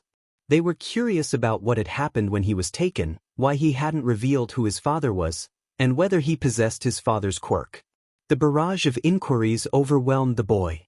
Katsuki intervened, yelling for everyone to give Izuku some space. The class backed off, though not by much. Izuku hesitated before speaking. He expressed his reluctance to discuss his experience when he was taken, apologizing for not wanting to share. While some students grumbled, they understood his feelings. He explained that he hadn't told anyone about his father because he hadn't known he was all for one. He only knew him as the man who had abandoned his mother and him before her passing. He then revealed that he did indeed have his father's quirk, the ability to take and give quirks. The class fell silent, the atmosphere thick with tension as they processed this revelation. Izuku hoped this wouldn't change their perception of him, explaining that he had been instructed not to speak about it for his own safety. Todoroki broke the silence, commenting that it seemed Izuku really wasn't All Might's secret love child. The class erupted in surprise, with Katsuki questioning the timing of the remark. Todoroki shrugged it off, stating it was just an observation before walking away, prompting a portion of the class to follow him. Ochako approached Izuku, wanting him to know that she thought highly of him and considered him a great guy. Izuku felt a rush of warmth at her words, blushing as he asked if she really meant it. She confirmed her feelings before heading off to unpack, and Izuku decided to do the same. Once he had finished decorating his room with All Might posters and figurines, Izuku joined his classmates downstairs. They all echoed Ochako's sentiments, offering their support. Kirishima's enthusiastic hug and declaration that Izuku was the manliest man he knew left him bewildered. The atmosphere shifted as Mina and Ochako suggested a dorm room contest, with Sato winning for his delicious cake. That night, Izuku stood on the veranda, contemplating his thoughts. Katsuki stood next door, curious about what was on his mind. Izuku shared that he felt lucky to have everyone around him, appreciating the support he had never really experienced before. Katsuki reminded him that he had him as well, but Izuku clarified that having friends was something special. Katsuki acknowledged this, albeit reluctantly, and Izuku chuckled at his brother's reaction. Izuku sat in class with his classmates, eagerly awaiting Aizawa's arrival. He was uncertain about the day's activities but felt excited, hoping for mock battles to test his abilities. After his examination from Recovery Girl, he learned that further use of One for All could jeopardize his arms, which he needed for his BLD blade technique. He was determined to grow stronger. His thoughts were interrupted when Aizawa entered the room, instructing everyone to quiet down as they were about to begin. He announced that they would be working on obtaining their provisional licenses. Cheers erupted from Kirishima, Katsuki, and Kaminari, while Mina and Hagakure expressed their excitement. Aizawa reminded them that a provisional license allowed them to intervene in life-threatening situations, but the passing rate was less than 5% each year. 𝗂𝗧 voiced his surprise at the difficulty, and ― explained that becoming heroes meant taking on significant responsibility for others' lives.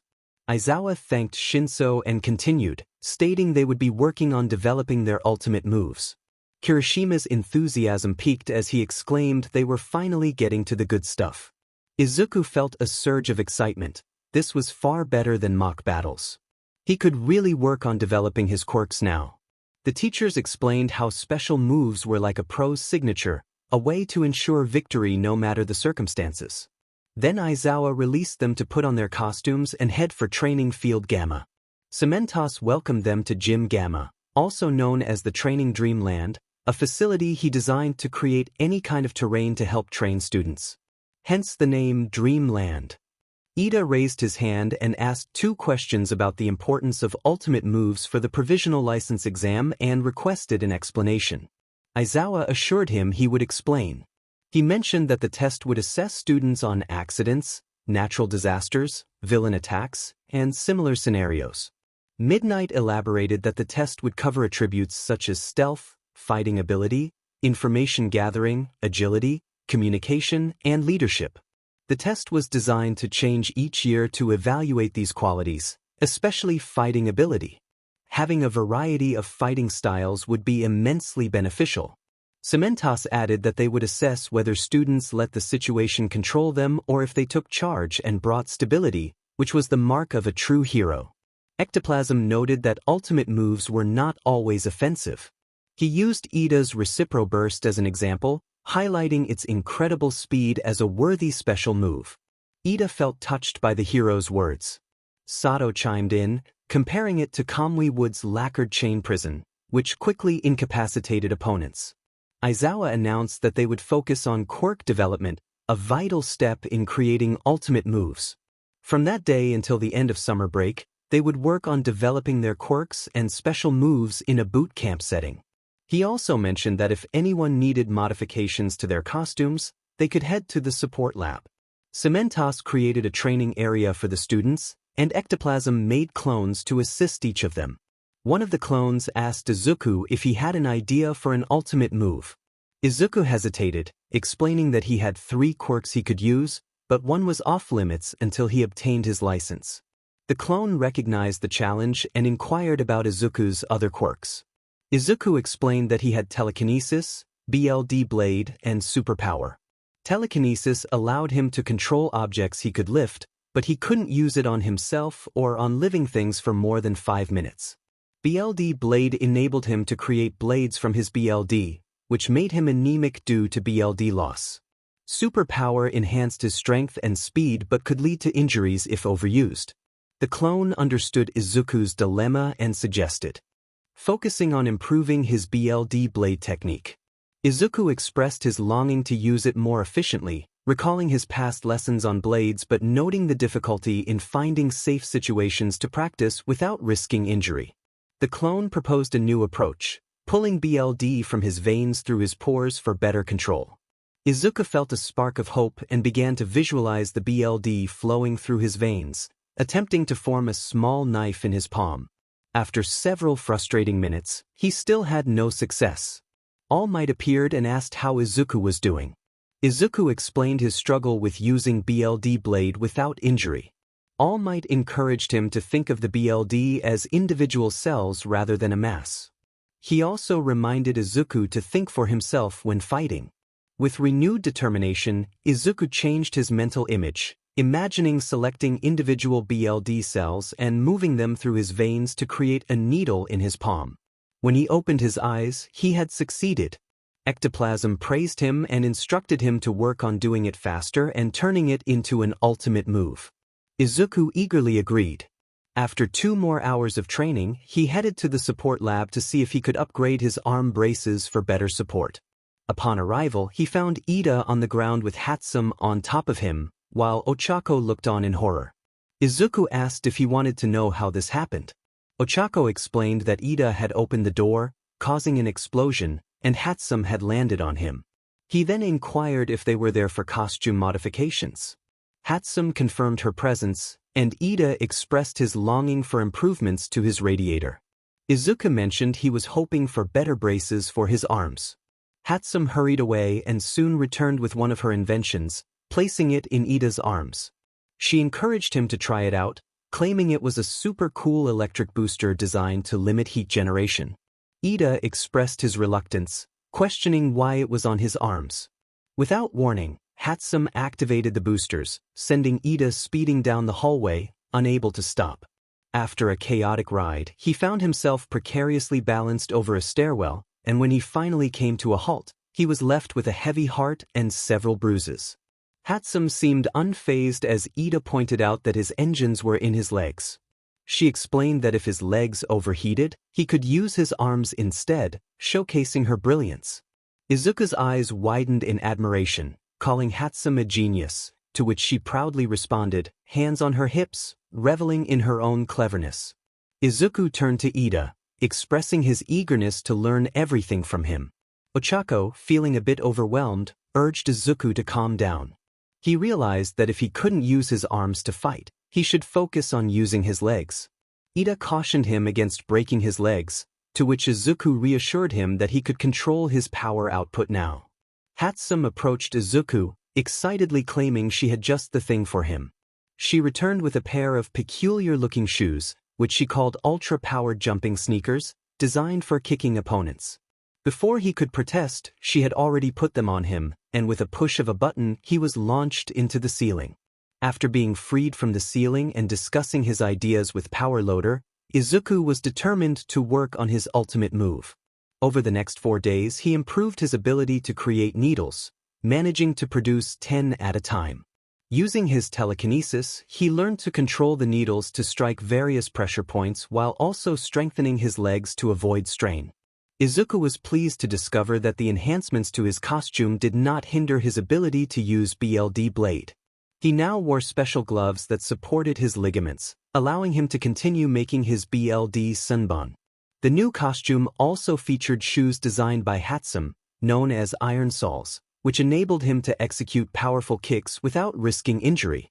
After finishing a training session against one of ectoplasm's clones, Class 1B barged in, demanding the gym. Monoma began his usual taunts, claiming that only half of the test takers would pass, suggesting that Class 1A might fail together. Tokoyami pointed out that their fates were not bound to clash, as each class would be tested at different centers to avoid competition. Izuku reflected on the upcoming provisional exam, realizing that they would face off against other schools.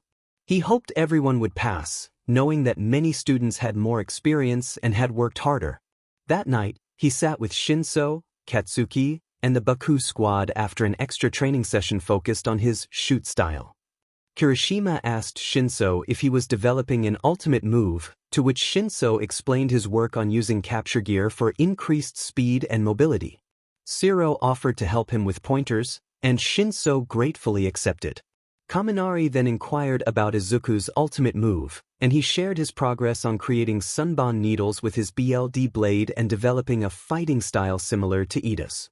Kirishima chimed in, boasting about his own ultimate move, Red Riot, Unbreakable, showcasing his transformation. Izuku felt a sense of contentment, enjoying the camaraderie and normalcy of being surrounded by friends.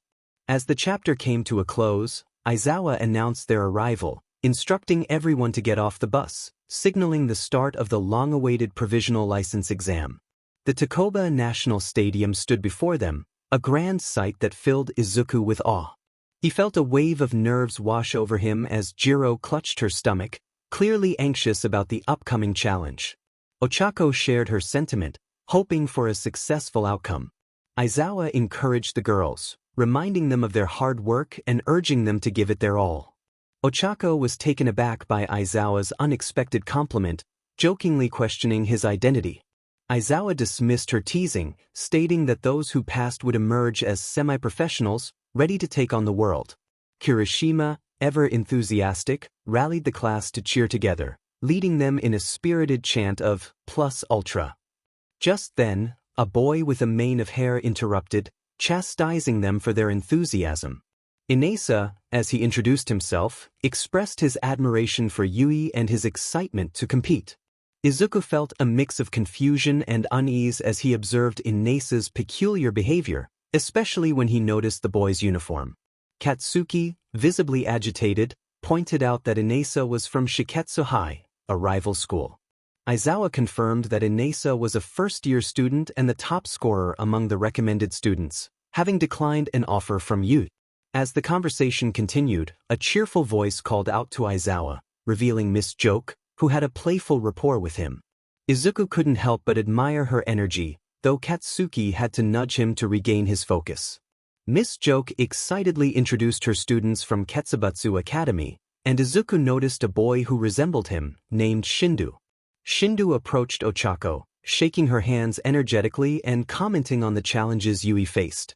He then moved on to Kaminari and Jiro, sharing his thoughts on the spirit required to be a hero. When he finally reached Izuku, he praised him for his strong spirit and past achievements, but Katsuki intervened, sensing something off about Shindu's demeanor. Aizawa called for everyone to change into their costumes as the briefing was about to begin. Izuku felt a mix of excitement and nerves, visibly shaking as Ochako checked on him. He reassured her that it was just his nerves, grateful for her support. As the briefing commenced, a man named Mara from the Hero Public Safety Commission introduced himself, sharing his exhaustion from work. He explained that 1,540 students were competing, but only 100 would advance to the next round. The first round involved a game where each participant wore 3 visible targets and had to hit others' targets with orange ball. If all targets were hit, that participant was out, and the one who landed the final hit received credit. Izuku realized the challenge ahead would be fierce, knowing they would have to outsmart each other to succeed. As the walls of the room began to shift, revealing a stadium reminiscent of the 𝐬𝐮𝐬𝐽, he steeled himself for the competition that awaited them. Shivers ran down his spine. Izuku thought about how everyone had their preferences in the exam, urging his classmates to do their best despite the overwhelming pressure. He had barely slept the night before. Katsuki called out to him, demanding to know if he had a plan. Izuku hesitated but eventually suggested that it would be better for them to work together rather than compete, since only the first 100 examinees would pass.